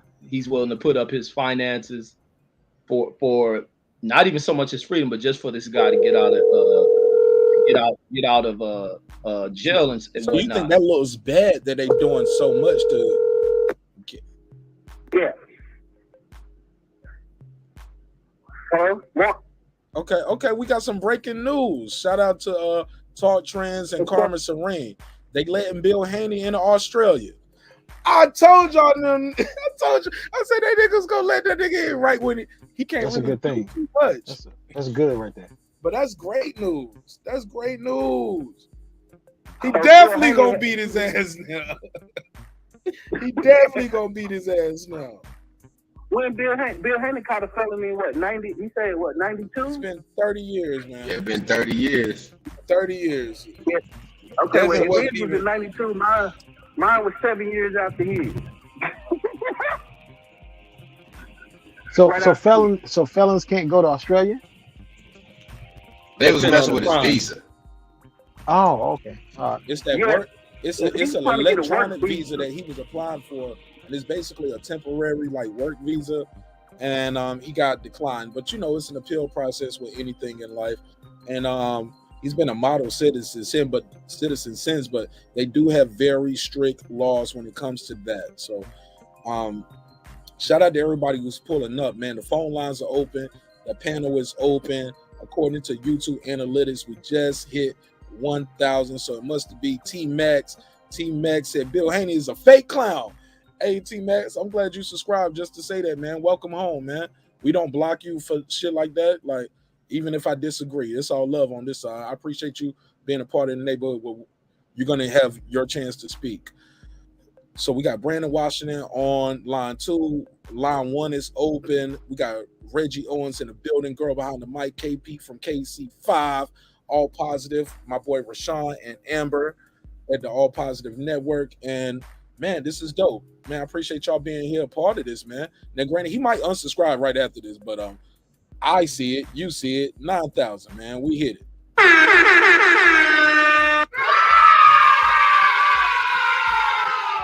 All right, hit another milestone on my little YouTube channel. All right, so look, let me share this out to a couple of hip hop spots. Now we talking about this real quick, and I'll spend a little more time on this because my wife is out of town for the weekend, and my mother-in-law coming to pick my daughter up for the weekend tomorrow. So yeah, I'm gonna be on YouTube talking shit with y'all, doing some all-nighters. I'll probably do an all-night on Friday. We're gonna go in tomorrow, and on Saturday going into Sunday. Yeah, we're gonna have a good time. But yeah, 9,000. Wow. Good shit, bro. You flying through these numbers, goddamn. Hey, look, man, it's because of dope a dope audience like you guys. People, look, I don't have people tell me, man, you got one of the best shows on YouTube. It's just people don't know it. I was like, yo, I ain't got the best show. I got the best audience, homie. It's like, it's the people, yo. You need people. Yeah. So channel analytics 9,000, man. Right, moving right along, yo. It actually has slowed down some, Reg. I ain't gonna lie, it did slow down. We was moving a lot faster, but over the last 28 days, look at that, 1,943 new subscribers in 28 days. You got to move the phone number. Oh yeah. Oh shit. You don't see it? Boom. Wow. Yeah, we see it. Wow. I'm blazing. Grateful. I'm humble. I'm thankful. I appreciate y'all, man. It's a group effort. It comes from everybody except Brandon Washington and Reggie Owens, who shares the links. Who shares the link and click like button. I know these niggas do not click like buttons. We get these niggas in here. Man, you Hey, pulled Mark. up here at the last minute of the show. Nigga. We about to end the show 2 hours and 50 minutes in. Hey, Mark, I thought we had some more topics. No, I was sitting back laughing at that nigga Raheem. I couldn't jump on. I couldn't jump on. Yo, Reggie, yo, I ain't got no problem with Raheem. I don't know him, but I don't understand why he just couldn't give a number. Raheem was bro, I was doing good too on One Eye Brandon. I was introspective Nash. He turned me into Nino Nash. I had to take a shot, and I was like, You're right. I was like, you poop butt hooker. Remember, Man, I was in here dying like this nigga retarded as fuck, man. Bro, I think sometimes, like I said, when you get former fighters on a show that's talking about boxing, it can get crazy. It turns into a back in my girl behind the mic. Did you hear any of that? Would you hear Memory? I missed that. I'm gonna have to replay that. Oh my God. We was trying to break down a fighter's pay because it comes from Bob Arum saying, like, yo, back in my day, $1 million, $2 million was a lot of money. And I was like, well, it kind of still is, but not if you're a boxer. You get what I'm saying? Right. Like, me and you get $1 million tomorrow. Well, shit, our life changes. Like, whoa, $1 million for 36 minutes of work. But nah, it's a training camp. It's an 8-week training camp. Got sparring partners. You got to pay your promoter. Got to pay your manager, the cut man, the corner man. It's you just got so many people you got to pay. And by the end of it, before taxes, the fighter ended up with $295,000. But he still got to pay the IRS 37% off the $1 million. So now he's about $70,000 in the hole. I was like, that's why these niggas be getting in trouble with the IRS. Cause they probably say, man, fuck that.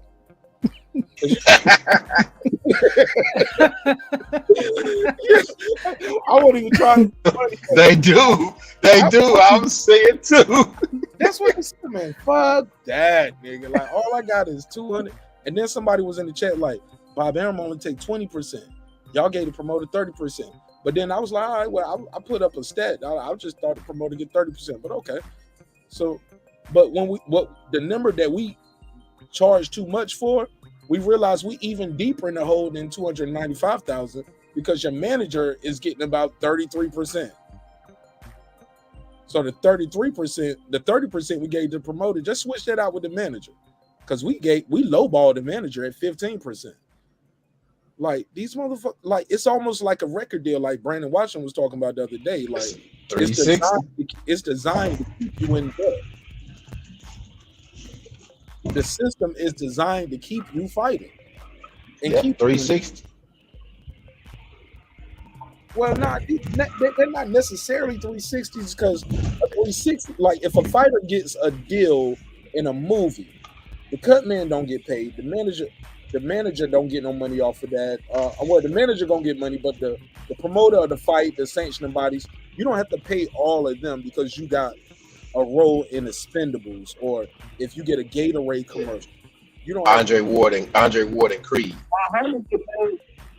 Yeah. Andre Ward didn't have to pay the sanctioning body for that. He didn't have to pay his promoter, but maybe he did. Maybe the promoter say, "Hey, look, this is part of promotion. I helped you get here."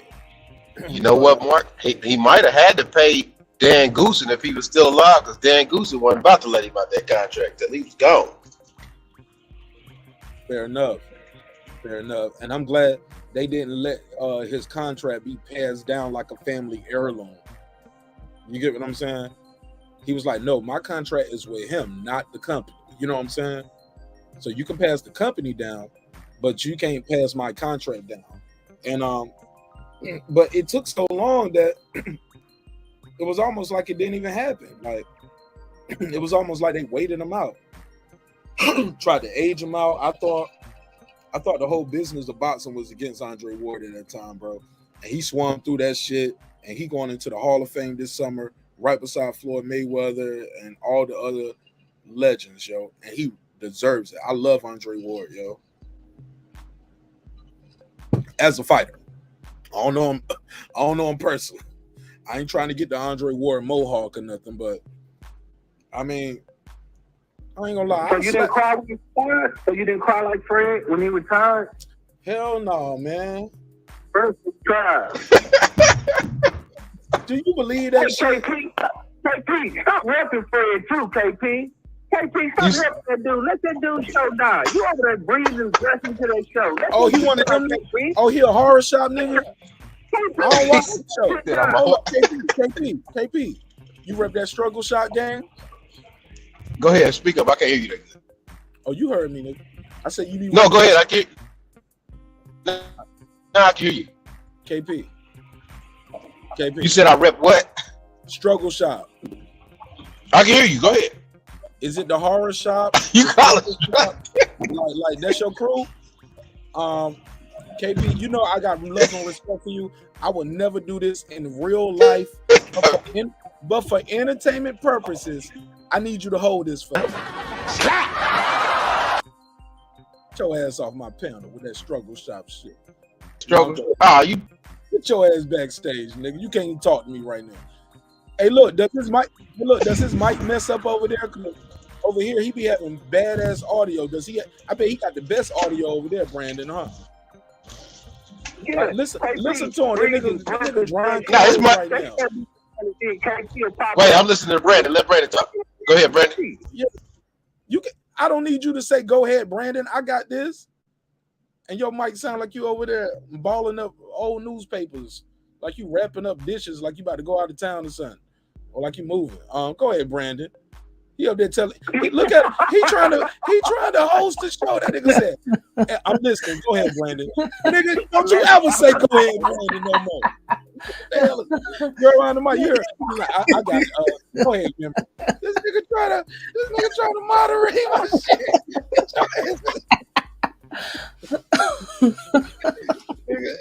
You had him cut there tonight.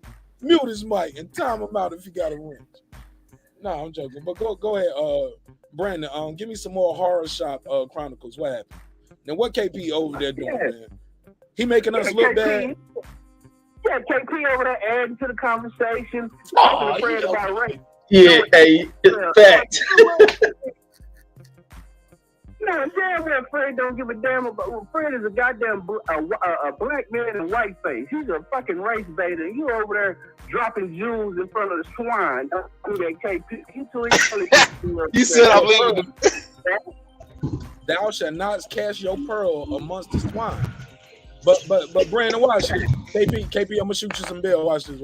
Brandon, watch it. Nope. You support the horror shop too. You just can't get on the panel no more. Oh, you saw me over there. You got kicked out the house. You saw me in that chat talking shit. I said, look at these monkeys. Now let me stop. Yo, hey, look, Fred being a good YouTube daddy he is, he told you, he said, oh, you want to be your own man? You gonna be in my house, you gonna go by my rules. You ain't grown till you want to be grown and go the fuck out of my house. And he took your wrench, blocked you, and you love your YouTube daddy so much you still bought his book. It's like, why would I buy his book just to talk about it? Brandon said it ain't so. Brandon said it ain't so, man. Book, man. Brandon bought his book. Man, you bought that nigga book, man. You love that nigga, man. That's hey, Brandon, tell me Marq lying. Tell me he lying though. On YouTube, but he KP. I got a background report. I'll leave it at that.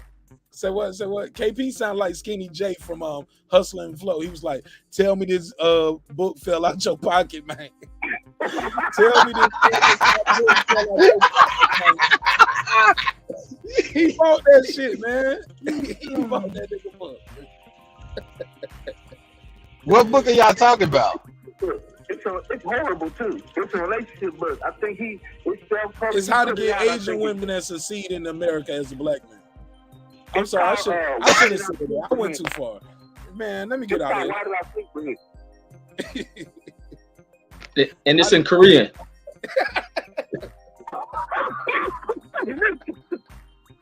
It's called Hangul. It's called Hangul. Don't be racial insensitive. It's called Hangul. Not Korean. Y'all crazy shit, dog. Yeah. But Brandon, but KP, I told you I had to shoot you some bell on that. I had some Brandon Washington jokes too. Brandon Washington be like, I'm gonna help my brother. Maybe I'll get my rent back if I buy his book and watch this whack ass movie. Now you gotta diss me in red. Girl, right. Memory. This nigga did a collection of TikTok videos and say he got a movie. That shit about 8 minutes. Talking about go check out my movie. I was like, nigga, that's you gonna finish this. You can't even go to the concession stand and come back with that. No, you gotta see what that nigga asked. Did they watch the movie? The niggas be like, I'm gonna watch it tonight. You ain't shit. It was like, you seen the movie? Like, y'all ain't even buy the nigga movie. That's fucked up, man. That nigga can't even do a review on that shit. He can't even do a recap. Hold up, KP. You did not buy the movie, bro, and you on that nigga panel?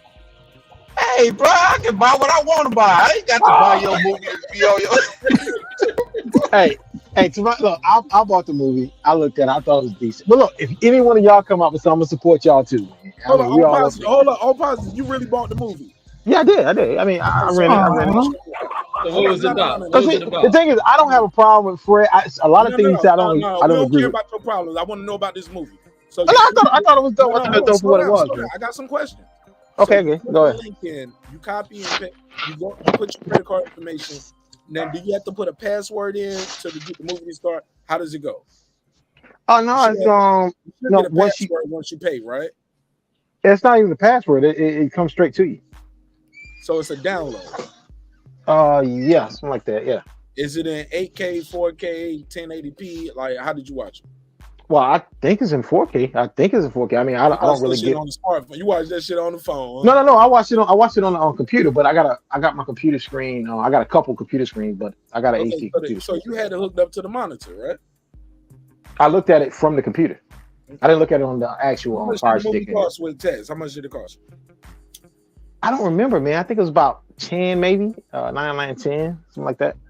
So you spent I don't remember. Yeah, so you spent $10 on a movie that was 10 minutes long, and now this one was like 24. It was like 24. Oh, how did it start? What was the first episode of Rugrats? So it started on a news panel. I thought it was dope movie for what it was. I thought it was dope, decent. I liked it.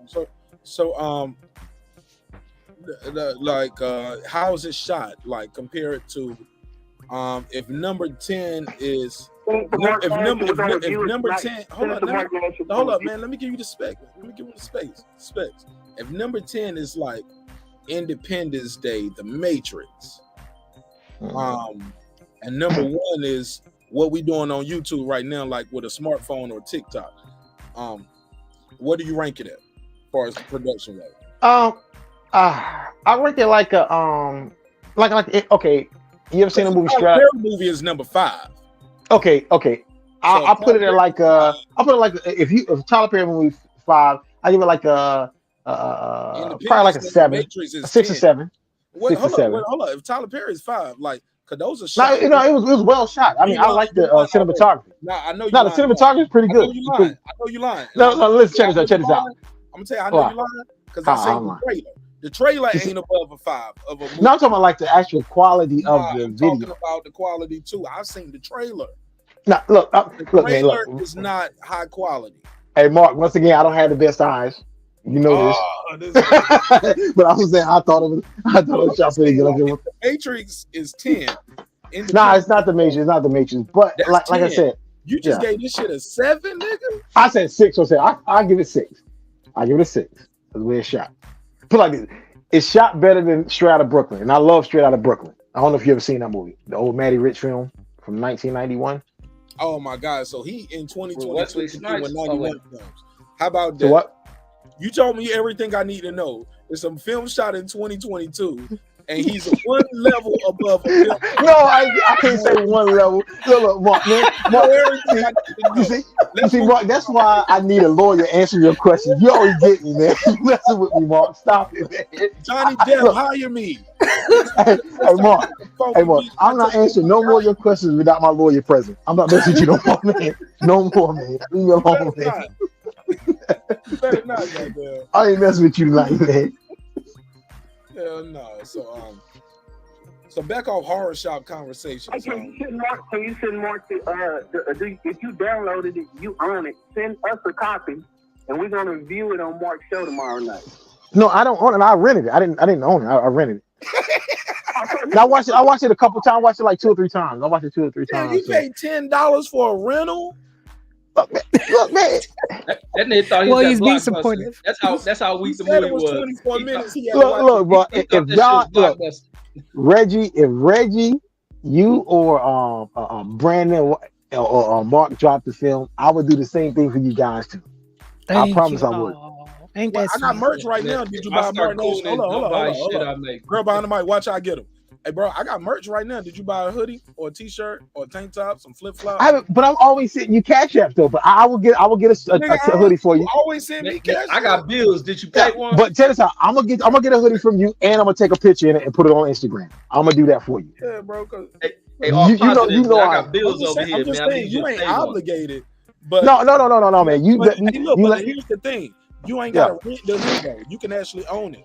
Mark, I'm gonna get a t-shirt instead of hoodie. It's kind of hot outside, but I'm gonna do that because you let me come on your panel and talk. That's the least I can do for you. I ain't got no problem with that. I ain't got no problem with that, homeboy. You know, I like to support black people and all this stuff, man. What they're doing, man. Even though, like I said, I don't agree with a lot of stuff Fred say, but like I said, I support y'all brothers. I ain't no problem with it. I do. I put the gun to his head, memory. I had to put him on the spot. No. See, I always forget about your merch. I always forget about your merch and stuff like that. I do, but I do be dropping cash apps, so I do that, man. I like. Did you buy Memory's book? Girl behind the mic got a book. Did you buy one of her books? I didn't know that. I mean, I know she got a book. I only a miracle. I don't know why I keep wanting to call you Miracle. People always end up calling me Miracle. That's fine. Check this out. My wife got a friend named Miracle, and they probably talking about me watching my show while they out of town. Like, look at your nigga still up. She was like, at least I know where he at. Where your nigga at? Hey, girl behind the mic. Do you have physical books or this ebook? What is it? You got both. I have both paperbacks. Okay, and you could do Kindle download. I'm about to go get a physical book right now, and I'm gonna get some merch. Look, when I come back from the gym, I'm going to the gym at 5 o'clock. I'm gonna jump in the shower. And I'm gonna get to his head. Like, look, no pressure. No, look, I don't have a problem. I don't have no pressure. Y'all look at my videos. Y'all leave things. Y'all leave comments. Why would I not support y'all? Tell me, why wouldn't I do that? Rashawn, it's okay. No, I got you, man. I got you, homeboy. I don't have a problem. Okay, well, shit. Well, let me avert my attention toward Brandon Washington. Brandon Washington. Shit. Now, you bought this hating ass nigga book. Don't you think Brandon Washington would look amazing in one of these? What can I say? With amazing. You would look amazing in one of these, Brandon. You should get one, man. Not with the white letters. I don't want when I get home. I'm gonna take you. Hey, look, Reggie, I would never try to sell you the red one or the blue, Reggie. I already know where you come from. No red or blue for Cali niggas. No red or blue. Y'all can only wear the black. No, they gotta wear white. That's the neutral color, white. Oh man, I ain't got no white one, man. Maybe I need to make a white one with. You gotta change that white letter on Brandon's. You got. Oh shit, Brandon scratch the letters. He don't want black. He want brown. I don't even Martin put all these enemies on my shirt. He be like Crook Mac. Y'all Y'all niggas are fool. Shout out to I don't eat ice cream or ranch or nothing. Nothing that's white, I don't touch it. What? I don't know what dragging mean. That sounds gay. She said I'm dragging. What does that mean? Like, I'm Hey, dressing? Mark, is this you? Marq Nash, creator, spring.com. That's you? Yeah, man. You know what the link said. Okay. I'm on a computer. Oh, you about to buy it on air to prove his love. No, look, man. I support black people. This is what I do. I know I don't look the blackest. I ain't the blackest, I feel you. but I'm black. What about non-black people? Marq Nash. All right, man. Let's move forward. Man. Let's move. Cause Carmen Serene, right? She was like, Mark is dragging, right? Carmen Serene. I posted the end of this episode already. But we got Mex in the building. Mex, welcome home. What up, bro? What's up, dog? Even give you no drop, Mex. So like, I don't need none of that shit, man. Every time black folks having a good time, here come Mex. Oh, bro, don't put that on me. Don't put that smut on my name. It's a video about you too, Max. It's a video about you. You got to do Firecracker Hot. What? Hold on. What happened? What happened? Max was on the panel on Struggle Shop panel the other day with Deacon 305. And you was in a conversation that you shouldn't have been in and you was making fun of it. Well, somebody ripped that video and made a video all about you, Max. It's about 20 minutes long. I just watched it. Brandon, send it to me now. See that. Brandon Washington, send it to me now. Let me see that. Send it to you, boy. I'm going to hang up and send it to you. I got to hang up, though. I got to have it. I gotta see. Put that I like Mex. Mex my homeboy, but it's a lot of things I don't agree with Mex on, but everyone has an opinion. I don't agree with the whole racism doesn't exist thing. I don't agree with that. I never said that. No, you didn't say that. No, my man, the Oreo dude said it that night, and you kind of agreed with the Oreo guy. No. I don't agree with that, but Mex I said white supremacy doesn't exist because I don't believe in it. I don't believe that. No, it definitely exists. White supremacy definitely exists. No, I said there's people that believe in it and they live their life that way, but I don't think that there's an overall system that is superior and keeps us down. Oppression. Hey, look, but I'm gonna let you know for the sake of my own mental sanity, Rashawn, I'm one of those people who always say I don't believe in white supremacy. I believe in white oppression, but then also oppression comes in every color and shape and form as well. Yeah, I understand what you mean by that. I understand. Like I don't feel like I'm not gonna ever give nobody no power of me telling them like, yeah, you're a white supremacist, like you think you, but basically I get the concept like these people think they're better than you just because they are a different complexion, which is not even racist people all over the place. Which is not even genetically correct, you know what I'm saying? Because you can't, whatever we mix with, we about to blend it in a little bit. It's about to get a little shade darker. You can get the blackest of the black, the whitest of the white. You're gonna be able to tell their genes have been altered. It's just simple. Like, it ain't no way around it. Everybody's mixed anyway. Right. I know that I am. Every single one of you guys are mixed. Yeah, I know. Yeah, I'm mixed with Mo Black. Ooh, where's Brandon at? Brandon had to get off to send me this Mex hate video. Hey, I see the Mex tape. You're the Air One Mex tape. Okay, so he just sent it to me. So now I got to email it to my. Yo, who is this? Who did this to you? Oh, I know this nigga. Hey, I know who this is too. Yo. Yeah, Deacon hate me. No, it ain't Deacon 305. No, I'm talking about the conversation we had. No, this sound like the dude that be on the show who be calling me the coon. Like, he was like, you know, the nigga Lawrence from Texas. Oh, no, I don't know. His voice when he be like, yo, it's the coon killer. So I'm gonna send this to my own Instagram. But far as the racism doesn't exist, Mex. I never said that. I'm actually said the opposite. I said there will never be a time that racism doesn't exist. It will forever exist. Fair enough. I don't know where this is coming from. That's what I'm talking about. Motherfuckers be talking out their ass. When the aliens come, like, we all are gonna realize, like, yo, girl behind the mic, I be sending you shit on Instagram too. Since we all calling each other out about some shit. Okay. Not we all, just me. Let's Anybody go. calling me out about some shit, I'm gonna kick you off the panel. Let's go. I sent you this on Instagram. I'm about to play it. That's it. Okay. That's all I got for you. Well, and I sent your book to. I got some hard copies of Girl Behind the Mic's book. I sent one out to Champion Heart. Champion Heart, your T-shirt is coming. I think it's supposed to get there June. Yeah, it's a back order for your size. and I appreciate it, Mark. I really do.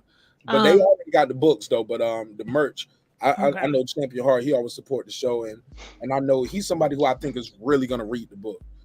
If you listen to Eclipse talk, like when we just chopping it up, you can tell Eclipse is a knowledgeable dude. He reads some shit, or either he has a weird ass memory where he can watch something and regurgitate it, but he knows some stuff, especially when we get on religion and like historical stuff, like the way he's able to remember the shit and Google it. Who breathing in the phone? Is that you, Max? Hold on. I was moving in the bed. That's probably what it was. My bad. But I need to send this to somebody because I got the link right here, but I need to send it to myself. That shit to me. Yeah. I'm definitely gonna read a book too. I'm gonna get it because I got my own library. I love reading, man. That's my thing. So I'm gonna send it to Max right now. Okay. But from my Instagram, I'm gonna play that. But Max, as far as the racism thing, I got this video. I want to play you guys. And I thought it was a phenomenal video. It's very short, and I believe it's a preacher who's given an example, an analogy, and in the midst of him doing the metaphor and analogy, I just thought he broke it down so dope for the people who say racism don't exist, or the people who say just pull yourself up by your bootstraps. I was like, damn, that's a good point. Ooh, don't click that.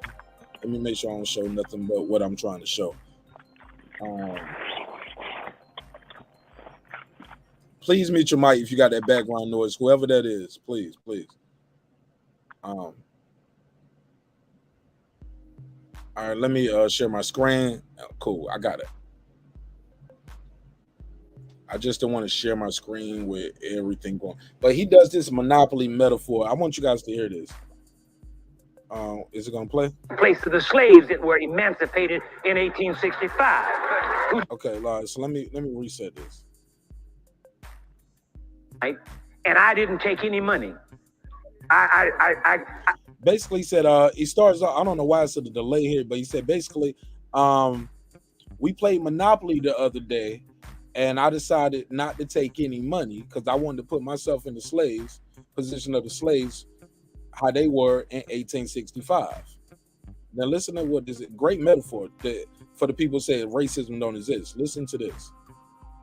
Monopoly the other night, and I didn't take any money. I wanted to take the place of the slaves that were emancipated in 1865, who did not get the 40 acres or the mule. And so I took nothing. Now, I survived for a few times around the board, but I couldn't buy nothing, and it was very soon I was out of the game. Now, you would say that is unfair to have somebody sit down at a table and play Monopoly and not give them the $1,500 to start with. But that's what this country did with our people when they emancipated us. And then have the audacity, the unmitigated gall to wonder why we don't do better. So we played Monopoly the other night. Wow. Mix. Reggie, Girl Behind the Mic, All Positive Network. Ladies first. Sister, give me your take on this. That was a powerful analogy. I really appreciated that. I think it really opens up your eyes visually just to see the plight of racism and just to see slavery. So I like that. It's Max. Talk to me.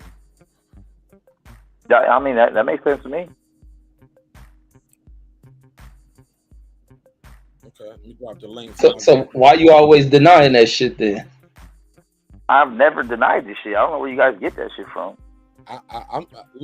Mix, I've never heard you say that. My shit's on video, bro, so you can pull up videos. It's not that hard to see if it's true or not. So we played Monopoly. Yeah, I never heard you say anything like. That's what I'm saying. People run with other people's narratives. They hear shit like, "Oh, earlier Max said this," and then they just run with it without checking me for and it. you done been back and forth about you saying that shit. What'd he say, Ray? Saying what? That racism don't exist? Yes. I've never said that in my life. Matter of fact, here, let me up you one. It's impossible for racism not to exist because Deacon 305 exists. So there you go. What that mean?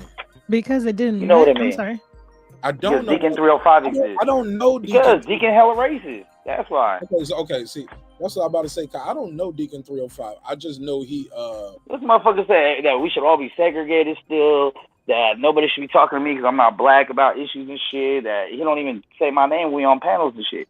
So, and only because I'm not black. If I was black, he wouldn't give a fuck about nothing else. It'd be fine to talk. It's not that. It's the way that you inject that. Oh no, y'all ain't going through this, and oh y'all make it up like it's shit that you have stated. Like people ain't just making that shit up.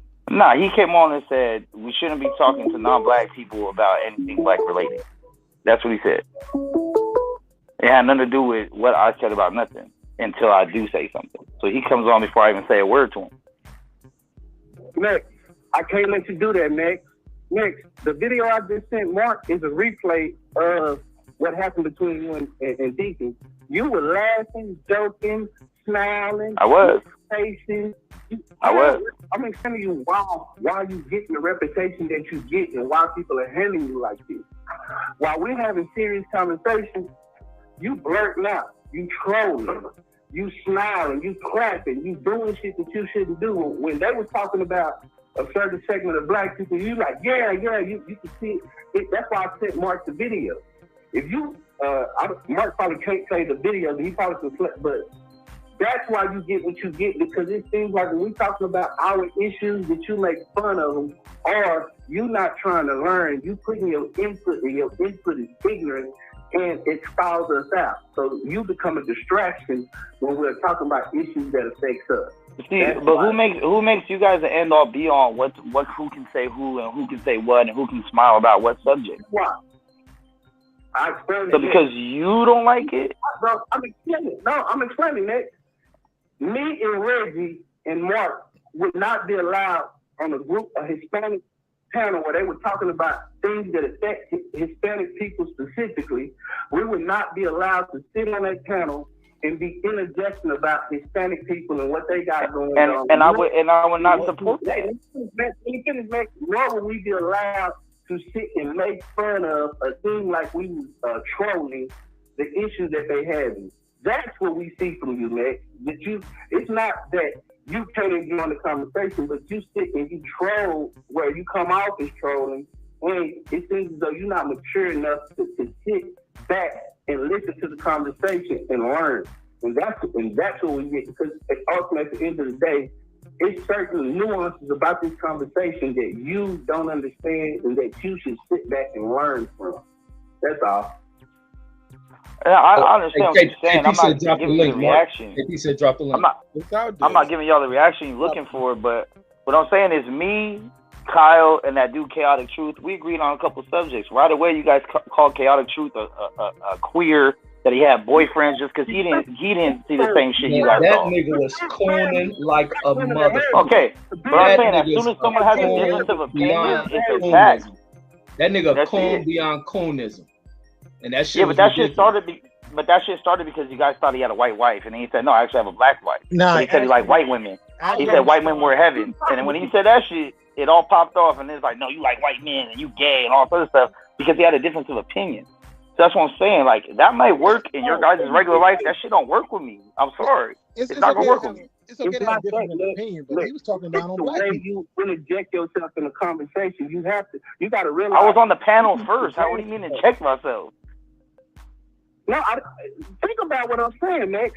You have to realize that we're having real conversations that mean something to us, and a lot of us, it's painful and traumatic to even be talking about the things that we go through. And for you to come on and laugh and joke and act like it's a game, that's offensive, and that's why you get handled like that. Okay. That's why. See, but once again, you're not putting nothing in context. What did I laugh and joke about? I laughed when this motherfucker said we should all be segregated still. It don't even like, stem from that one conversation, neither, Max. It really stemmed from when y'all had a conversation a while ago regarding reparations, and you had all types of crazy. He said, but once again, false statements. He said that I said that black people shouldn't get reparations. I never said that. You did. I said you should have to prove. No, I didn't. I said you should have to prove your lineage that your family was at once enslaved in this country, not just because you're black in America in 2022 should you get reparations. That's where I said. And as a taxpayer, it's not just you saying, "Hey, this is a black issue." You feel like as a taxpayer, you have that right to input because your tax dollars will go for it. And I might be shooting you some bill right here, Mix. Take the bill. No, it wasn't even that, but I said not all black people in America came from slavery. Some came from the islands, some came from other places, some came after slavery was over. So how are you entitled to reparations? Your family never went through shit. Nobody will. It's not considered for a motherfucker coming from the islands. Reparations is exclusively for people who have lineage attached to fucking American slavery. And that's all I was saying. But the way that people are putting it is, if you're black in America, you should get a check. Period. Doesn't matter. Yeah, they should. Look what California's doing. A lot of this system is recognizing the ills that they've done, and these ills have put motherfucking white people at huge advantages. Even the California foreign did whites. nothing though. Huh? California wasn't even a state when slavery was over. Please, bro. You don't know what you're talking about. It was still shit going on. There was shit going on in California in the 70s. You don't know what you're talking about, dude. There were slaves in the 70s? There were slaves in the 70s, Reggie? Bro, it ain't just about slavery. It's about oppressive shit. This is the problem when you deal with people who are new arrivals to this country. You got new lineage to this country. So therefore, you don't know a lot about it. A lot of benefits that you have gotten inside this country have been from the plight of black people. It don't shit with black people in this country didn't stop at slavery. That shit continued on. So you want reparations for everything? If the country took advantage of it, of course. White soldiers have got ahead off of fucking veteran benefits when black soldiers didn't. White people have gotten land when it wasn't fucking for them. When it was for black soldiers fighting in the Civil War, killing motherfuckers, and then white folks can come from Germany and shit and be homesteaded. Like a lot of this shit wasn't for them. The doors open up from the fights of black people, and every other group comes along and fucking reap the benefits of it. Like, America knows it's sick. Yeah, but not every white person though. Like, yeah, but wait. It ain't about the fucking white civilian. It's about the system. Like, what the fuck? Okay, but this is what I'm saying. This is what I'm saying on the balance of it. Not every white person came and did all these things you're talking about. So so on the other side, why should every black person in 2022 get some type of reparations just because of the color of their skin? I don't think they're saying every black person. And secondly, Max, do you know or understand that the Japanese got reparations from the American government? You understand that concept, right? Yes. So let's take all the excuses out. They figured out a way to decipher the consecrated Japanese and the ones that were wronged, and they paid them accordingly. 86,000 of them, so they could do the same. Like you said, they the could ones do the that same. were wrong. They didn't just walk down the street and say, "Hey, are you Japanese? Here's a check." Well, hey, are you Japanese? Here's a check. Yeah, but what I'm saying is, it's not anyone's concern that's non-black to start breaking down who's black. Everyone knows clearly the descendants of slaves are the ones that are going to get the check. So I'm not going to line up in line. I already know that. So we're all agreeing. We're all agreeing. Right, we're all agreeing, so we can't split hairs. Okay, so now to take it back to the conversation and the shit that was put on my name is people said that I said that black people should not get reparations. Therefore, Deacon took that and said, I heard you said this. And he even apologized to me later on Kyle's show and said, my bad, I heard that. If you didn't say that, I apologize. I said I didn't say that. But he's always had the same energy with me every time we're on a panel together. He apologizes about some shit, then pops some shit off later. Then apologizes again and pops some shit off later. And it's not just with me. He did it with other black people. Say, oh, we as brothers need to watch how we talk to each other. Don't be disrespectful. Don't call each other out of name. As soon as that dude disagreed with him or said white men were heaven, he started calling him queer. He started calling him all kinds of shit. And I was like, bro, what happened to all that shit you was just saying? And then later, hey, man, that dude I'm sorry. Like a fucking queer yesterday y'all was on there with. And he was a fucking sellout. He almost sounded like Fred. Without looking at the screen, he sounds in the same voice as Fred. The delusional shit he talk sounds like Fred. That nigga was really lost. And stuck in his beliefs too. and I have no problem if they want to talk shit about them, call names, whatever. But my thing is, don't go on a 5-minute rant about we should respect each other and words have power and watch how we talk to each other. As black men, we need to uplift each other. And as soon as one person don't agree with one of your statements, you just go in on them because then you're a hypocrite. And it doesn't look genuine when you say shit like that. And then later say that we should all be segregated. Like, you know it. That dude's being adversarial, condescending, and he was trolled. And that's fine. But then don't make the statement that we as black people should just be nice to each other and shit because we're black. No, just say, hey, like, I don't have to be nice to no one. If I tell you stupid, I'm going to tell you stupid regardless of your skin color. I'm not going to be like, look, as a fellow person with my skin color, we need to be over here in our clique. No. Like, if you're dumb, you dumb. If you say some shit I don't agree with, I'm going to say it. I'm not going to put you to the side like, well, I'm not going to put you in public. But why come we can't be in our own clique? You said what? What's wrong with that? I said, what's wrong with what? With him saying, why come we can't be in our own clique? Why can't we be by ourselves getting shit together? What's the problem? Why does that bother you? That he's telling other black people on the panel and other black people, hey, this is how we should treat each other. This is how we should talk to each other when we see each other. And he's being specific. And then he did it. Black people, A, because he's black, and B, because he knows how black people treat each other when we see each other. And then he did it. And then he did it. And then he did it though. Right. Don't give me this whole speech about we should do this, we should do that, and you're the first person that did the opposite. And then apologize later about it. Here's the thing, Max. Have you ever done anything that's hypocritical where you did I'm sure I have. Damn. And I said I'm sure I have because I'm human, but let me tell you one thing. I've never done something hypocritical 5 minutes later. Indeed. I might have did like, I was 19 when I did this, and now I'm 36 and did this, but not 5 minutes later. Let me say something. Is it necessary always? It's not always. Look, I hate when we use the word like hypocritical sometimes because we can use it out of context. And in the process, often we'll find people they gotta live and down they square. Like I said it, I don't give a damn what you mean. Like, so you shut off the part. Like I tell you guys, sometimes I hate having debates on this show. I prefer a conversation, because once you start debating, you shut off rational thinking, deductive reasoning. I mean, like, ain't nobody else in the house but me and you. I put 3 eggs in the refrigerator. I come back, there's no eggs in there. They didn't evaporate, bitch. You know what I'm saying? I've been gone for 3 days. The 3 eggs are gone. You ate but you get what I'm saying? But what you are fine with humans, especially in this space that we are in, it can be something as simple as that. And we exasperate the point and we'll belabor the point.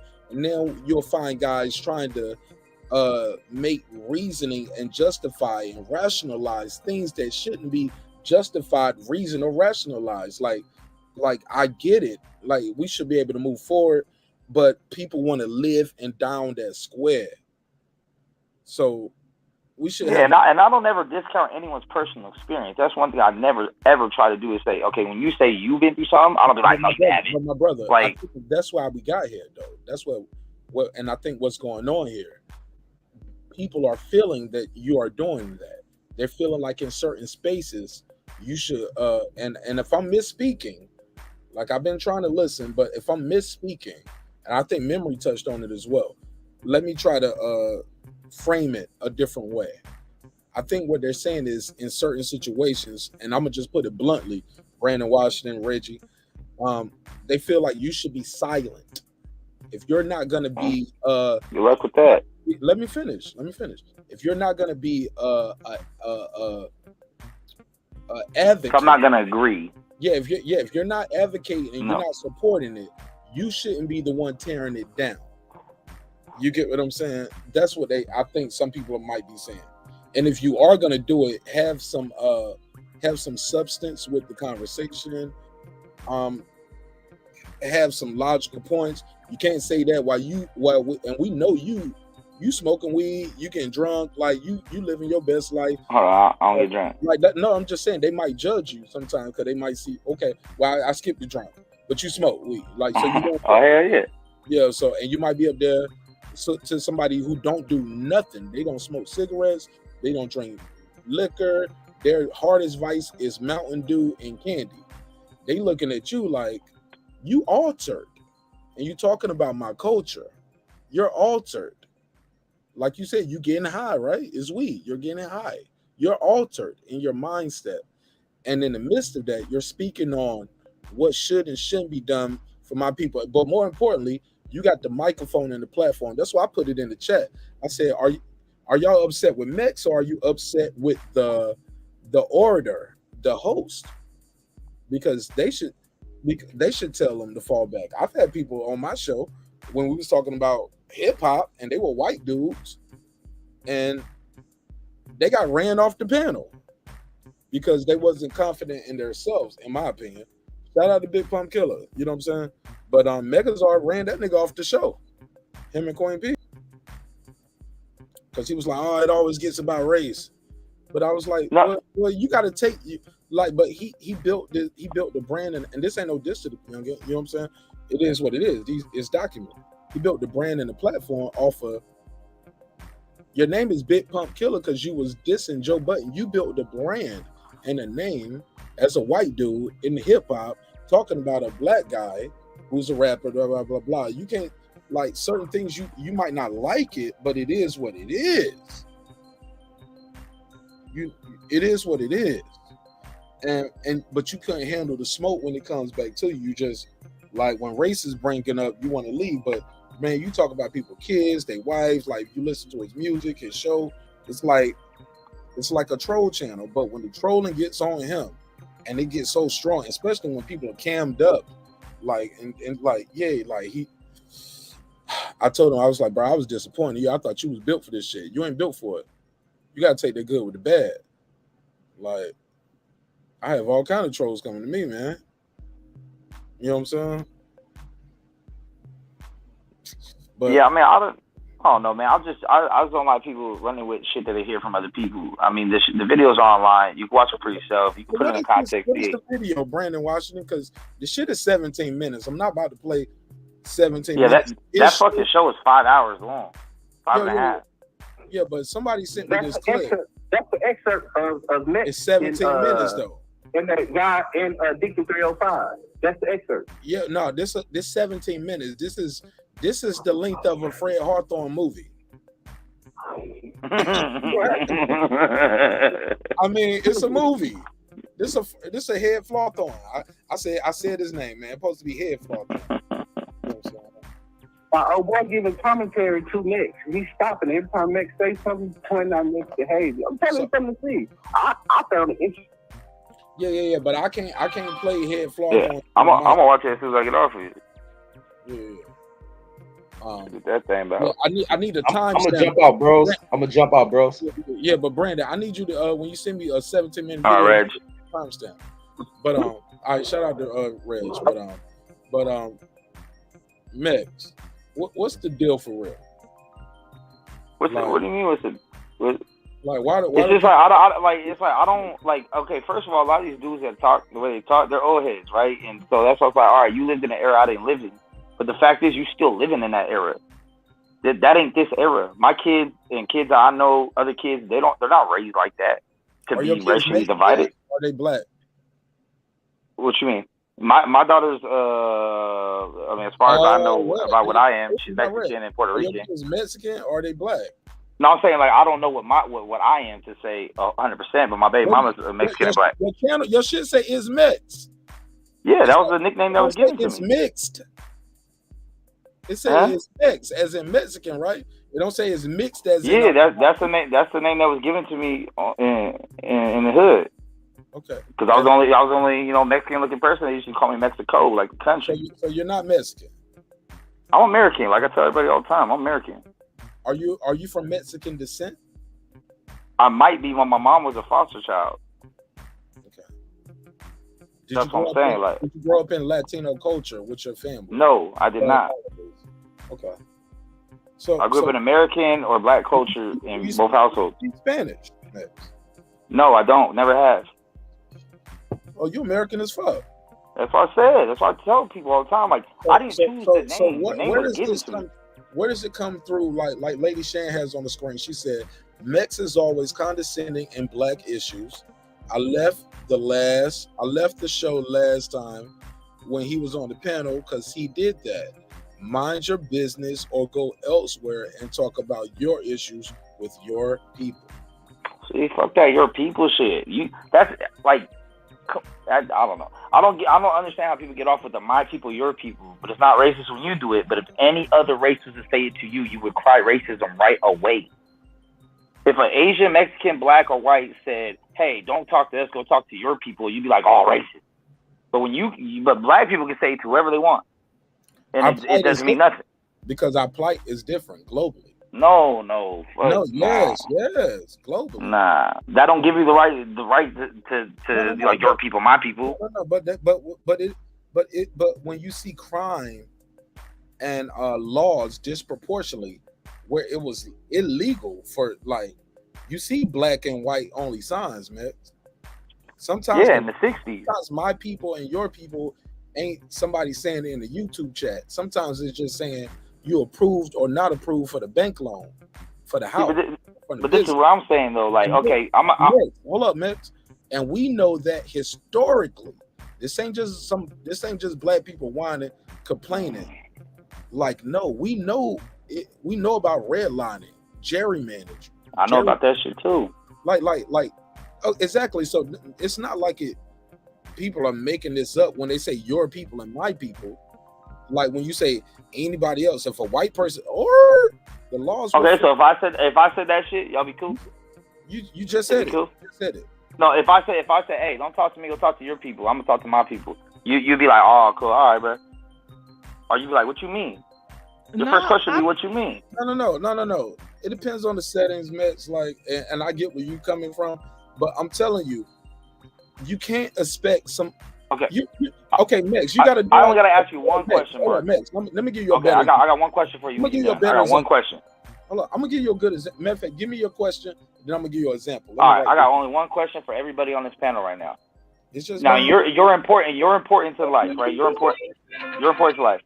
Is a random person in America that is the same skin color as you? Do you have more loyalty to them, or do you have more loyalty to your family, your immediate family, children, wife, kids, brothers, sisters? Simple okay, my brothers and sisters. I have two black brothers and one white brother. So those are my people. Hold on, real quick, Mex. Let me get my joke off. Raheem Soto. You see how I answered that question? See how easy that was? Mex, ask the question again for the people just got here. This is how you answer questions on the show. You ain't gotta say. I like it. That I used to fight back in my day. Oh, man, just answer the question, man. Yeah, go ahead. The question was, what holds more importance to you? A random stranger of the same skin color as you, or your immediate family, mother, wife, kids, brother, sister? And most people are going to say family. Exactly. So my family is a mixed family. I have a black stepdad. I have a foster, most likely Mexican mother. I have two black brothers and a white brother, white, blue-eyed brother. So those are my people. So when people say, oh, your people, I don't give a fuck what skin color someone has. They're not my people. Hold on. How does that guy get blue eyes?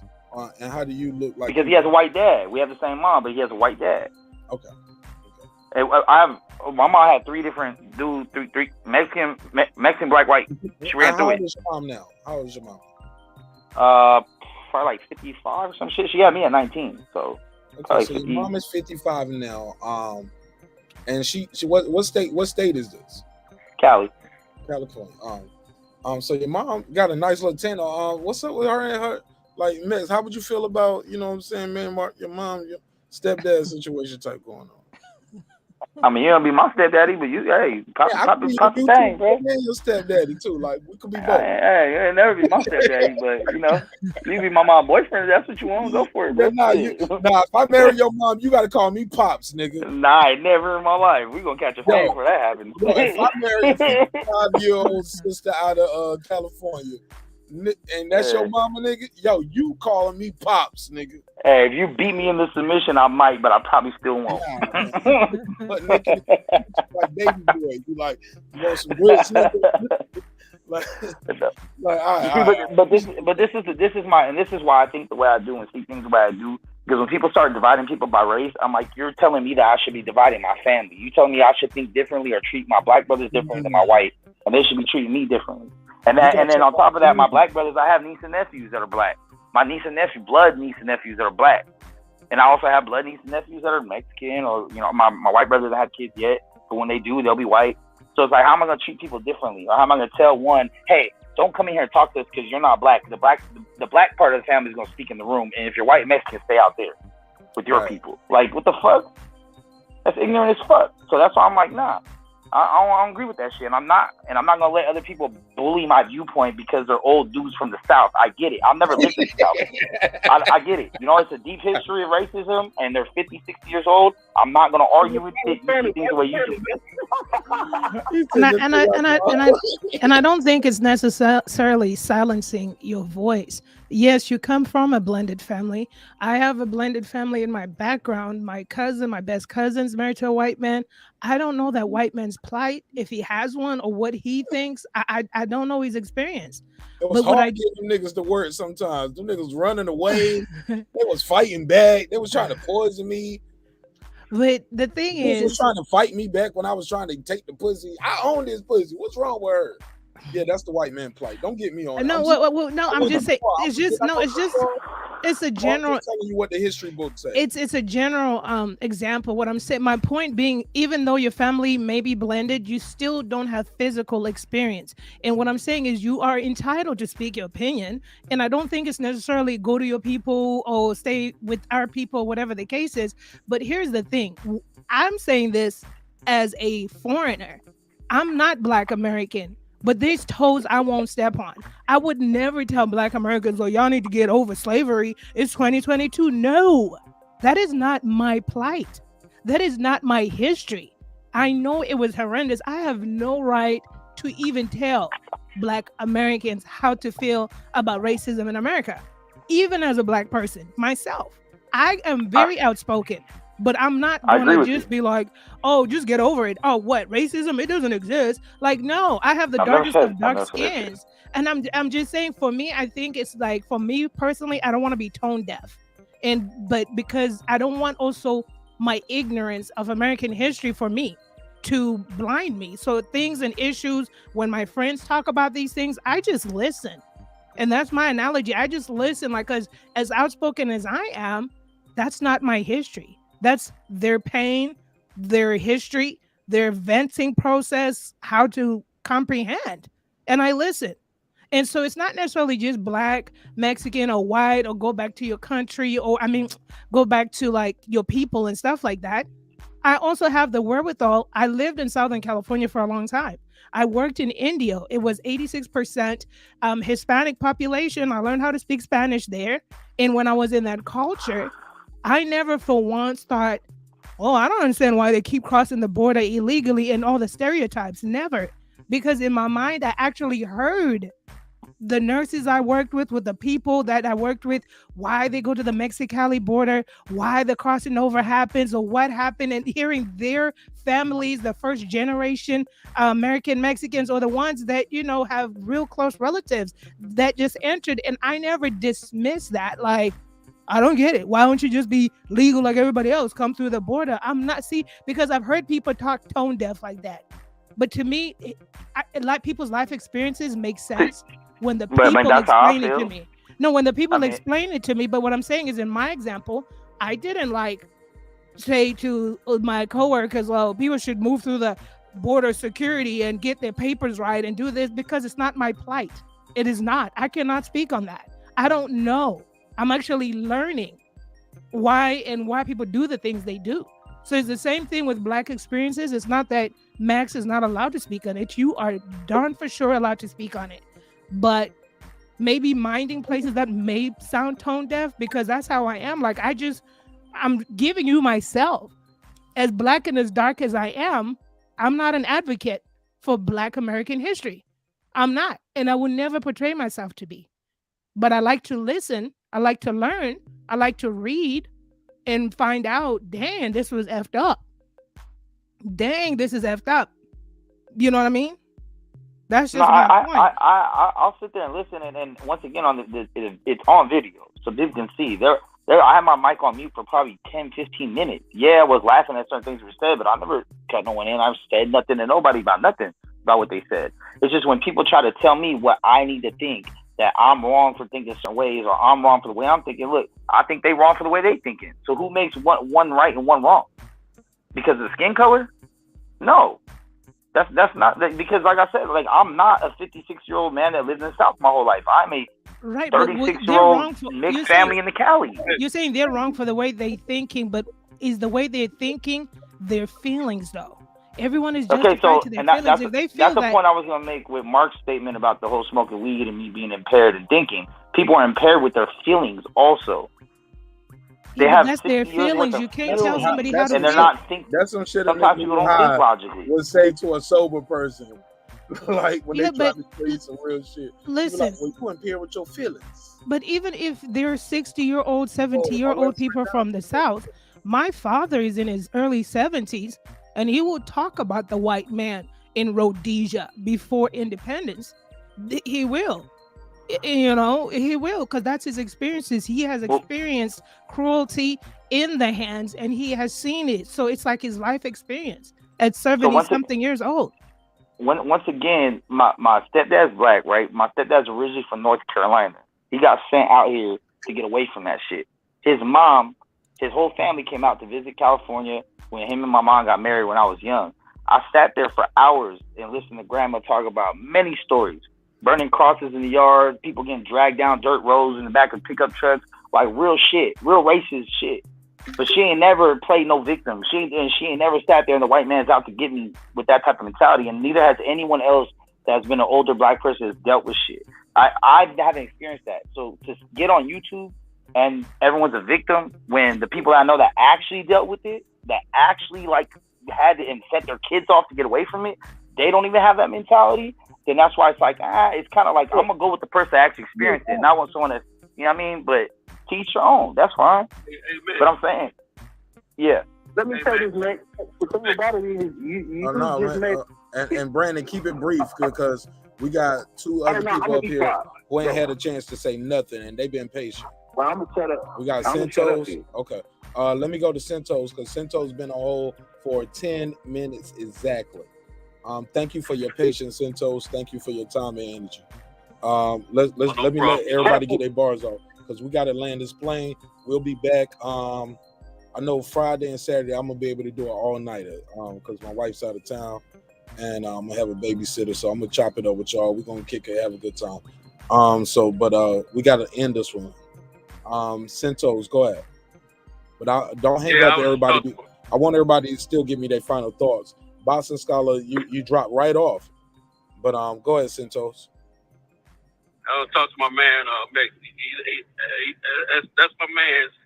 I know a lot of people don't agree with what he says and what he thinks or what have you.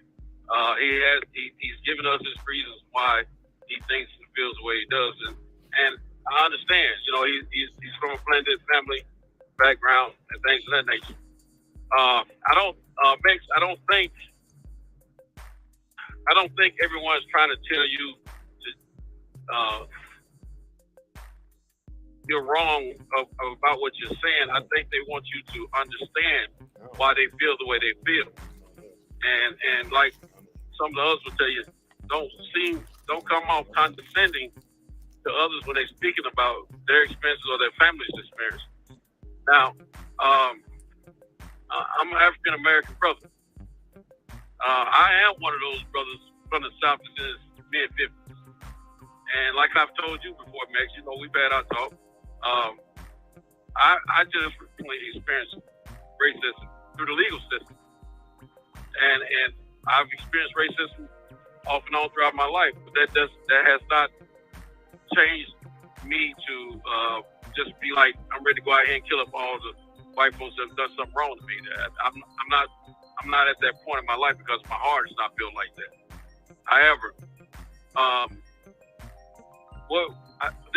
what I want to say is, you know, I think most of us on this panel are aware of the plight that the Haitians had to go through with the French and how they prevailed. and also what they're still going through because of monies that had to be paid back to the French, which I don't agree with them, having to pay it back, but that's another subject. But I think when we all think about, when we hear the story, we are sympathetic to what they've gone through and have an understanding of what they've gone through. And I'm talking about us that are non-Haitian. So I think what a lot of us are trying to say is, we're not asking you to be black or that you're wrong totally when you're thinking or anything like that, but have some sensitivity and understanding of what a lot of Black Americans' ancestors have gone through in this country and what some of the African Americans are going through currently in this country. I don't know how old you were when you left North Carolina. However, so I know a lot of times we've talked, your experiences haven't been that great on the races end. And we all know that even though you say you're American, we respect that. But at the same time, it's possible that your bloodline is also of Mexican descent. And we know what they've done to the Mexicans of before. They've stole and robbed them, of their country, their lands or what have you, and did them wrong as well. Okay, right. See, the Black Americans, we face all of that and rape and just all kind of ungodly things that have happened to us. Burn alive at the stakes, all kind of crap, But when a person is talking about how they feel about the blacks situation that's happening in this country, we're not looking for somebody to say, especially when you're amongst the crowd. You amongst the crowd. You're not an outsider at this point. You're amongst the crowd, bro. And we don't need somebody to pop up and say, "Oh man, y'all tripping, man." We need somebody. If you don't agree, just be cool. Sidebar yourself for a minute. But at the same time, have some understanding and some, that the things that were done were wrong. Now, we're not saying that every black person in this country will get reparations, because we know that won't happen. But at the same time, they owe a lot. And every group that they've done wrong, just about that we can think of, has been taken care of, except the African Americans and maybe the Hispanic, the Mexican Americans. Right. So, I mean, it ain't something that people are making up, man. This is a real painful situation, because if it was over with, it wouldn't be as painful. But it's not over with. Experiencing this stuff every day. When a lot of times when police of the opposite race put that badge on and get that gun on their hip, they become a totally different person. Some become somebody they've never been before. Some become the person they truly are. And that's not all of them, because there's some good people out there, as well as some bad people of all races. And I've made this statement a million times. I've got some good white friends, and I tell you, good white people that you're really cool with, that really ain't on that racist stuff, they will tell you about the racism within their culture. They will tell you happily. So all that stuff does exist. Like I was saying the other night when the other guy was on the panel, racism does exist. White supremacy does exist. And then when the stuff is still going on, and then you think about what your ancestors gone through, yeah, it's very painful. So when you make condescending gestures or make statements that shows that make another person feel that you don't have any kind of care about what their people gone through, they're gonna be offensive to that. And you deserve the same respect for whatever culture of people or race of people that you want to represent. You don't need somebody to be condescending about whatever plight you're supposed to go. So it's just a matter of you're gonna be, you got a multi-blended family that you're a part of. You're gonna be sympathetic to their situation individually. People just ask you to do the same thing on this end. That's all. I mean, and if it's something I agree with, don't poke fun and just sidebar yourself and you cool. I don't think too many people dislike you when you come in talking about boxing, this, that, and the third. But when it comes down to the racial conversation, that's when you get a lot of pushback. You know, you my dog. You know that. And I'm just gonna keep it 100 with you. But if I don't agree with what you're saying when it comes down to that topic, instead of me constantly listening to you and other people go back and forth with one another in a negative way, I'd rather come in and try to educate you. Because I think you have a good heart. And I think you want to do the right thing. But at the same time, when you come off condescending, that ain't a good look. So you might want to, sidebar yourself sometime when they do that. Now, if somebody's talking directly to you, hey, you got to do what you got to do. It is what it is. But at the same time, knowing the history, let me tell you something. Every black person that you meet or talk to in any kind of way that lives in this country, at one time, right now we're adults, but at one time we were kids. And when every child is born, they don't know anything about racism until they're taught. They don't know anything about what happened to their ancestors before them until they're taught. And when you're taught what some of us have learned, I don't see how a person can't have what the ancestors went through previously. And when you think about how they did these other races of people, the low-down situations they put us through, and then think about why they did it, man, it's full understanding. I mean, that's what when I hear about what they've done to Spanish people, full understanding. When I hear about what they've done to the Japanese, full understanding. Some Chinese have caught hell too in the past. Full understanding. Because the simple fact, it's not right. And what they were living by and why they were treating people who they deemed to be less of them, they live by might makes right. Right. And that's never been the correct way to keep people together. Absolutely. I couldn't agree more, Santos. Let me pass it around, man. Go ahead, bro. Hey, look, you held for 10 minutes, so we let you speak for 10 minutes. How about that? That's fair, right? and I ain't even lying, my nigga. I looked at it right on the dot. I was like, damn, he gonna take the whole 10 minutes. I was like, he gonna take the whole 10 minutes. Make that a drop, but nah, you hit. Yeah, that's definitely a segment right there. I need to write this I got my 10 back to the mark. Yeah, nah, man, you're right, bro. I need to write this timestamp down 4:01:56 because you said a lot of dope shit right there. That was great, Santos.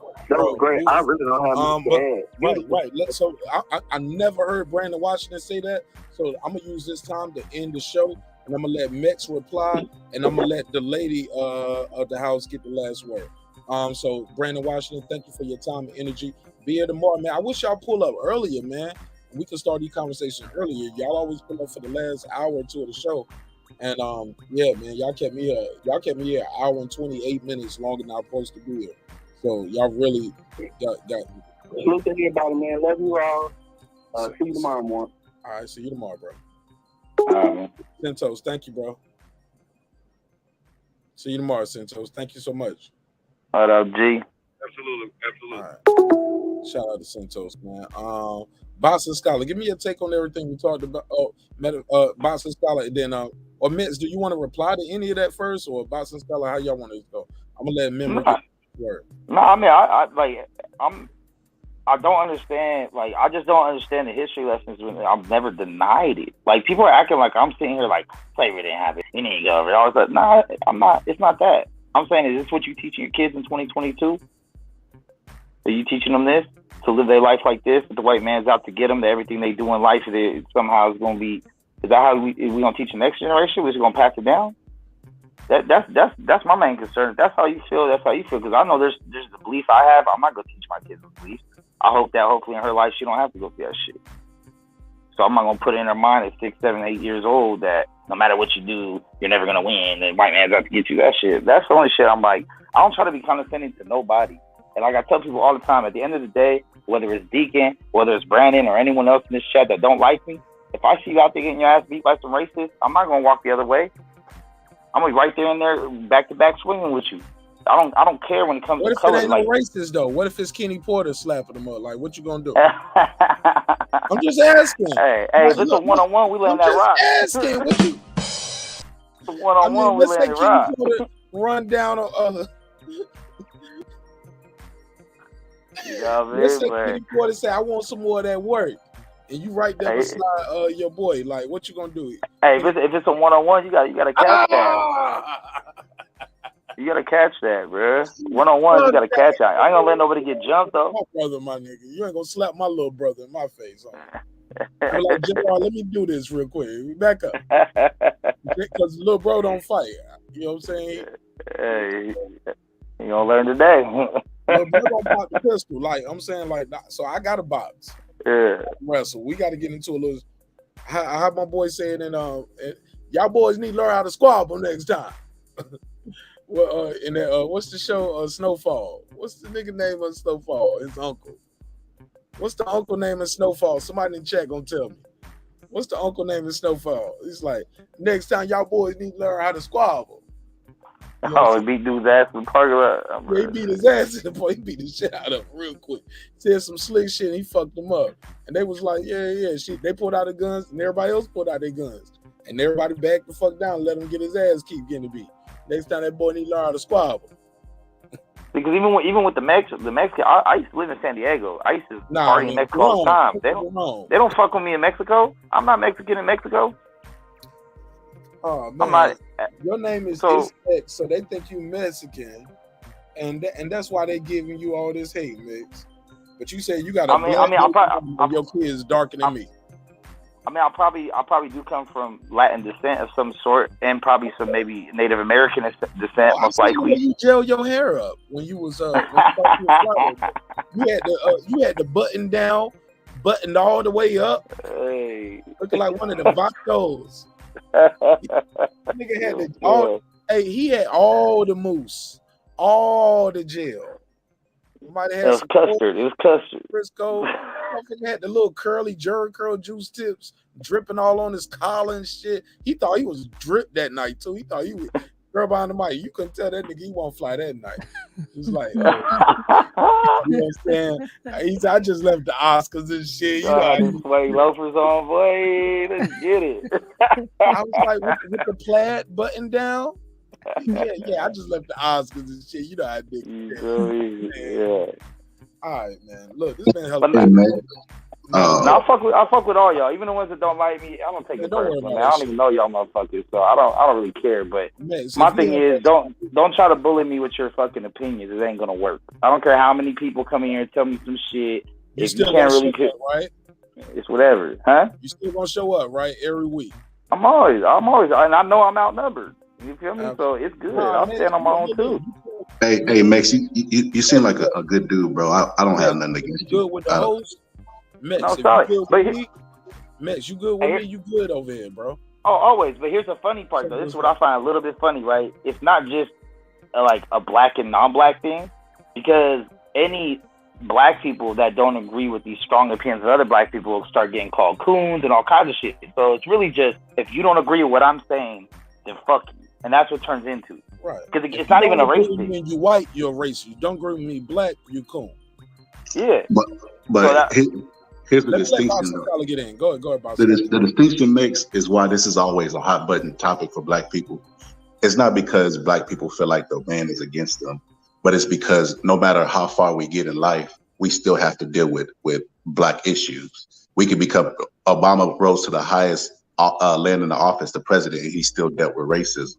It doesn't matter how high we go. We still gonna be. We still gonna be. Not saying. Hey, look, not saying I think he's a coon, but yeah, let people tell it. Oh, he's a coon, or they'll say he's not black enough. It was like, well, you know, he won 100%, nigga. Like he had a white mama. Like, You can't. Yeah. Boxing scholar. I want you to continue. I just had to add that part. Go ahead.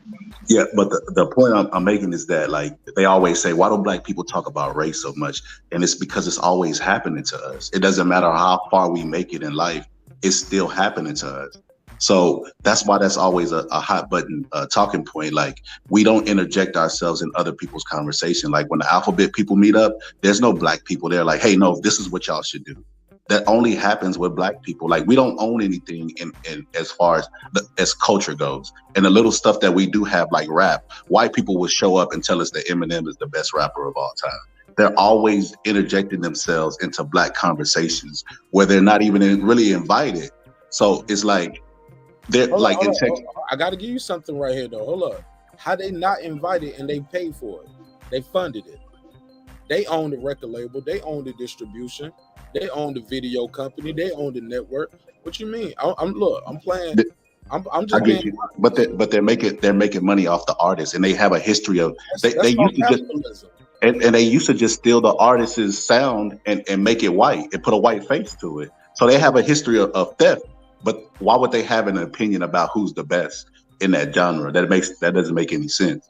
But what I'm network, they own the record label. They own. I got you. I got you. Let me get to my next point. My next point I was gonna make, man, is that I live in Texas, bro, and they still have Klan meetings in Texas. Nobody is like, well, let's quantify why they shouldn't be meeting up, or nobody shows up to those meetings and crashes the party. Like, I remember when the dude Philando Castrillo got killed, and I remember somebody literally demonstrating on the news how to not get killed. It seems like when it comes to black issues, everybody has an opinion. Like, when it comes to everybody else, like, for instance, my best friend, I love her like a sister. She's Mexican. She tells me about, like, border patrol and stuff like that. I never interject myself and be like, I know better, because those are her issues. I wouldn't know better than the person that's going through the situation. So, like, while I do fuck with you, Mex, and I know you have a good heart, bro, just like listening to you, and you have family members, like, the way you see the world isn't the way the world is. Like, it's not a reality, bro. Like, for instance, Marq is a black content creator. The world ain't evolved that much because they still call him nigger on live. Like, we haven't come that far. Like, I let people watch the fight with me backstage, and at the end of the fight, they called me nigger. Multiple of them. Like, nigga, and I was like, oh man, let me get him out of here, man. Then we let the other person say what they said. And he was like, before I go, I just want to say, nigga. I was like, oh man. I was like, so that's why I don't do the live fight party and let any and everybody join and watch the fight with me no more. Like, we gotta have some kind of report. Like, I've had to talk to you before. Like, they ain't gonna. I was just in the chat, or I donated before. Like, man, it'll be those guys too. You know what I'm saying? They think because they donate or send a super chat or send a super thanks, like, you owe them the show. Nicholas Tilquist, y'all see it? Like, yo, he will be up here on the show throwing, like, he'll cut his camera on and he'll be wanting to do all kind of weird shit. Like, he want to do push-ups and pull-ups, and was sitting there, he want to hit from the bong, and he'll put his hands in a way where he's throwing like Illuminati signs and just all kind of weird like signs. Like, if you know signs, like, you know what people are doing. And he was like, well, I gave you $50. I was like, yeah, but that don't mean you own the show, my nigga. And I appreciate it. And I thank God for you, but I don't support racists of any kind, period. White, black, Mexican, or otherwise. Because I know in Mexican cultures they're very racist against black people too. And I've gotten in rumbles and all that shit, you know what I'm saying? And my cousins are in anti-racist gangs. They're called Sharp in LA. Skinheads Against Racial Prejudice. So it's like, I don't fuck with that shit in any manner. So it's like, when people come in with the opposite of it, of we should be segregated, talk to your own people, don't talk about, like, what the fuck? No. How about no? Now what? yeah, I don't think they're saying we should be segregated. I think they're saying, like, when it comes to the he can say we were better off segregated. That's what he said. Yeah, I mean, it's too late to talk about the past where we should have been. I mean, we're here now, we integrated. I think what most and look, and Boxing Scholar, whatever you got, I need you to keep it under 2 minutes. So Miss can my bad, Mark. Yeah. because we've been here, man. I wish you would have got here earlier, bro. We 4 hours deep, so Boss Scholar, keep it as short as possible. And I gotta land this plane, brother. Got you. I think it's more so they just want to talk about their issues amongst themselves, like without outside influence. Like you could have an opinion, but like it becomes divisive. Like everybody has an opinion about reparations. Like they didn't do that with the Japanese. They didn't. Everybody was like, no, hold on, I'm paying taxes. Well, we need to do this. We need to do this. We need to quantify this. When it comes to black people, we always get quantified and put under a microscope. But everybody else just gets ride into the sunset. All right, cool. I appreciate your time and energy. Don't be a stranger, Boston Scholar. Pull up earlier. Mets, finish your final thought. Memory, take us home. Go ahead, man. I mean, very simply, man, I got love for whoever got love and respect for me, man. And if people disrespect me, you can't expect anything but disrespect back, and that's it. I mean, I really only have issues with a handful of people, but I feel like, unfortunately, a lot of listeners on these shows and people in the chat, they hear things from these people without actually checking anything out, and then just run with it. Yeah, I mean, you know how it goes. You know how the telephone shit goes. You know how media does their thing too. Same shit. I heard this person say you said this, so fuck you. And it's just like, yo, the videos are up. Go see what it is. You feel me?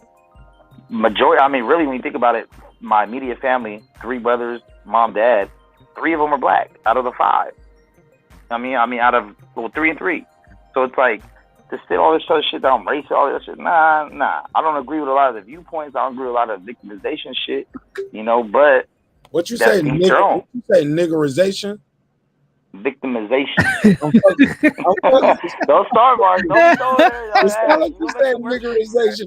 You're gonna make it worse for me, man. I gotta make sure you're on your toes, man. It's all good. Hey, man. Hey, but see, and I'm gonna say this too. I'm gonna say it on your platform. Just throw it out there. Like, you feel me? I say, like, in my personal life, in my personal life, I say nigga all the time. When I get on your guys' platform, I know, but when I get on your guys' platform, out of respect for everyone here, because I know how people feel about it, then that's what it is. I don't say it. So to sit here and say like I'm disrespectful on purpose, I don't. I actually go out of my way to be extra respectful. But when people come at me, you ain't gonna get that back. So if they come at you, you'll just call them a nigger to make them mad? Nah, never that. But I'm saying when you come at me, you can't tell me to respect you and then not laugh at you and shit like. Let's say they do disrespect you. Mm-hmm. I'll never go to race for nothing. Well, even if they disrespect you in a racist way, like you be like, well, fuck it, you call me Nope. Even though you're I would feel like that would be disrespectful to my own family. That would be disrespectful to my own family if I ever uttered a hard R at anybody black, period.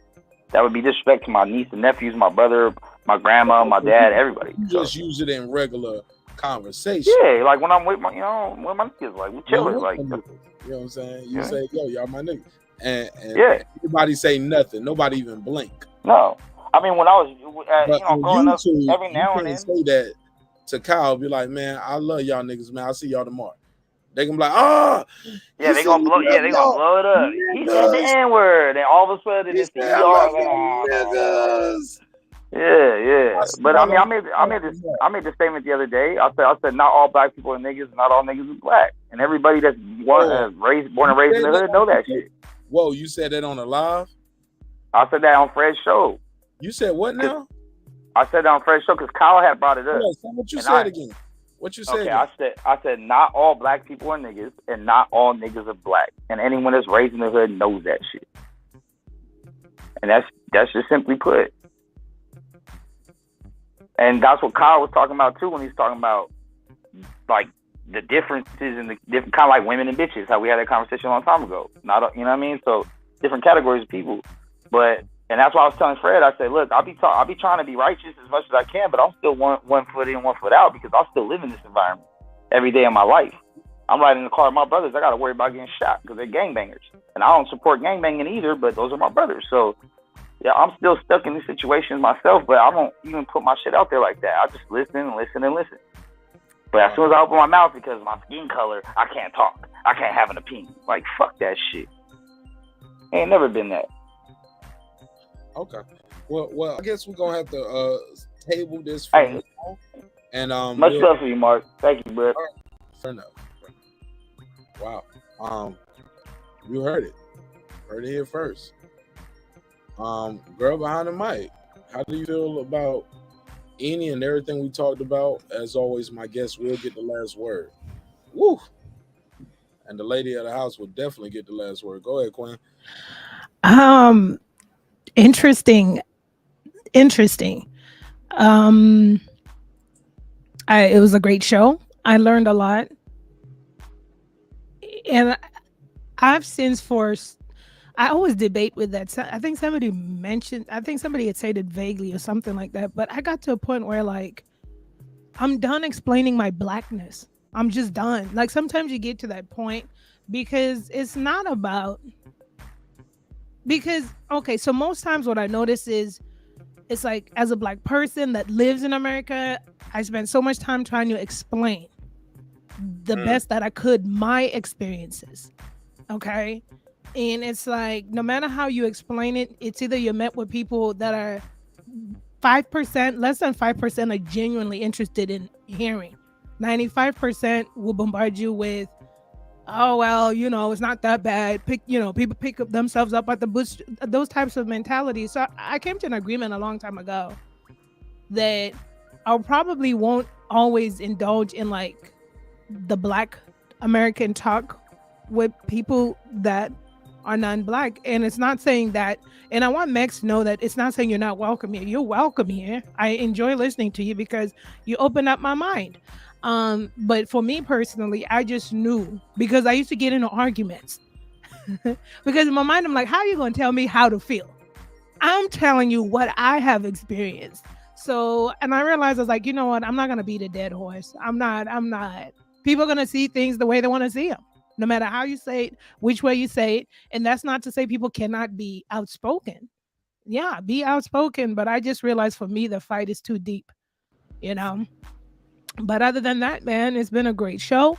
Congratulations for 9,000 subs and up. And looking forward to the next shows to come.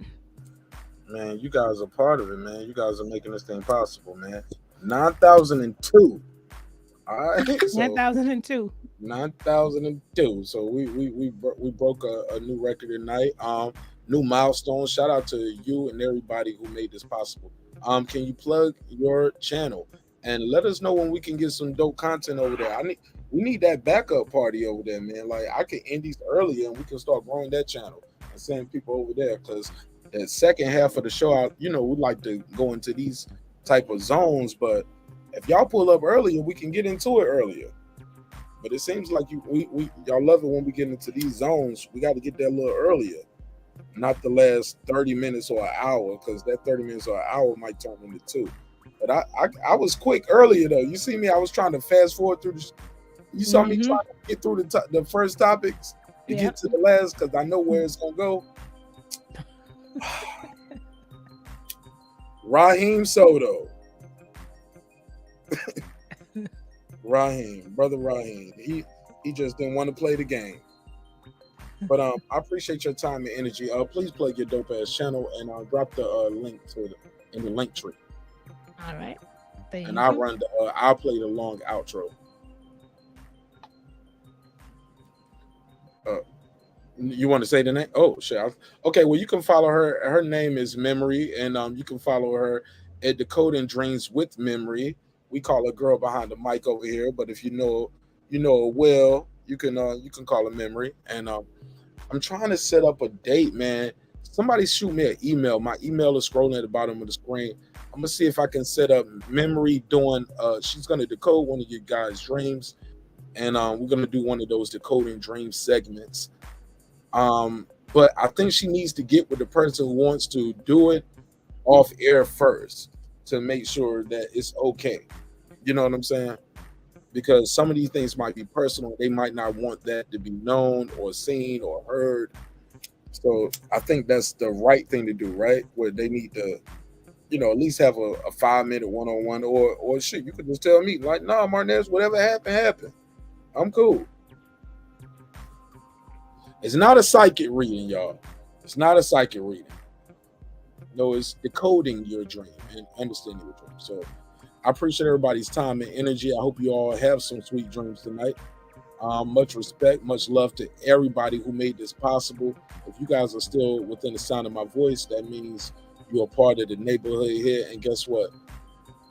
I got love for you. Even if you don't love yourself, God loves you, and so does the neighborhood here at Breaking Beats. It's your man, Marq Nash.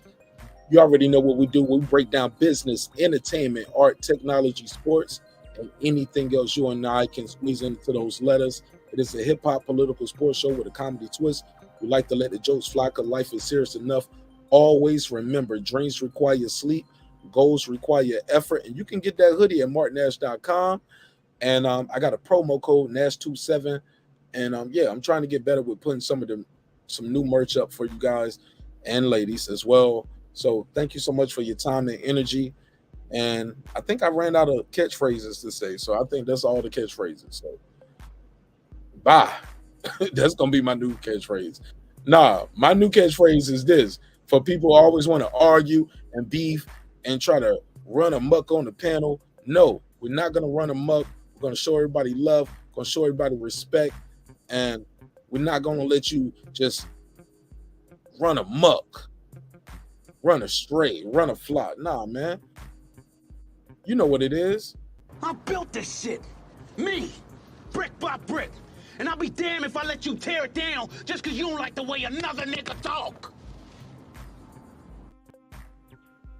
Drive, motherfucker. That's my new catchphrase. Yeah, drive, motherfucker. This that squad side.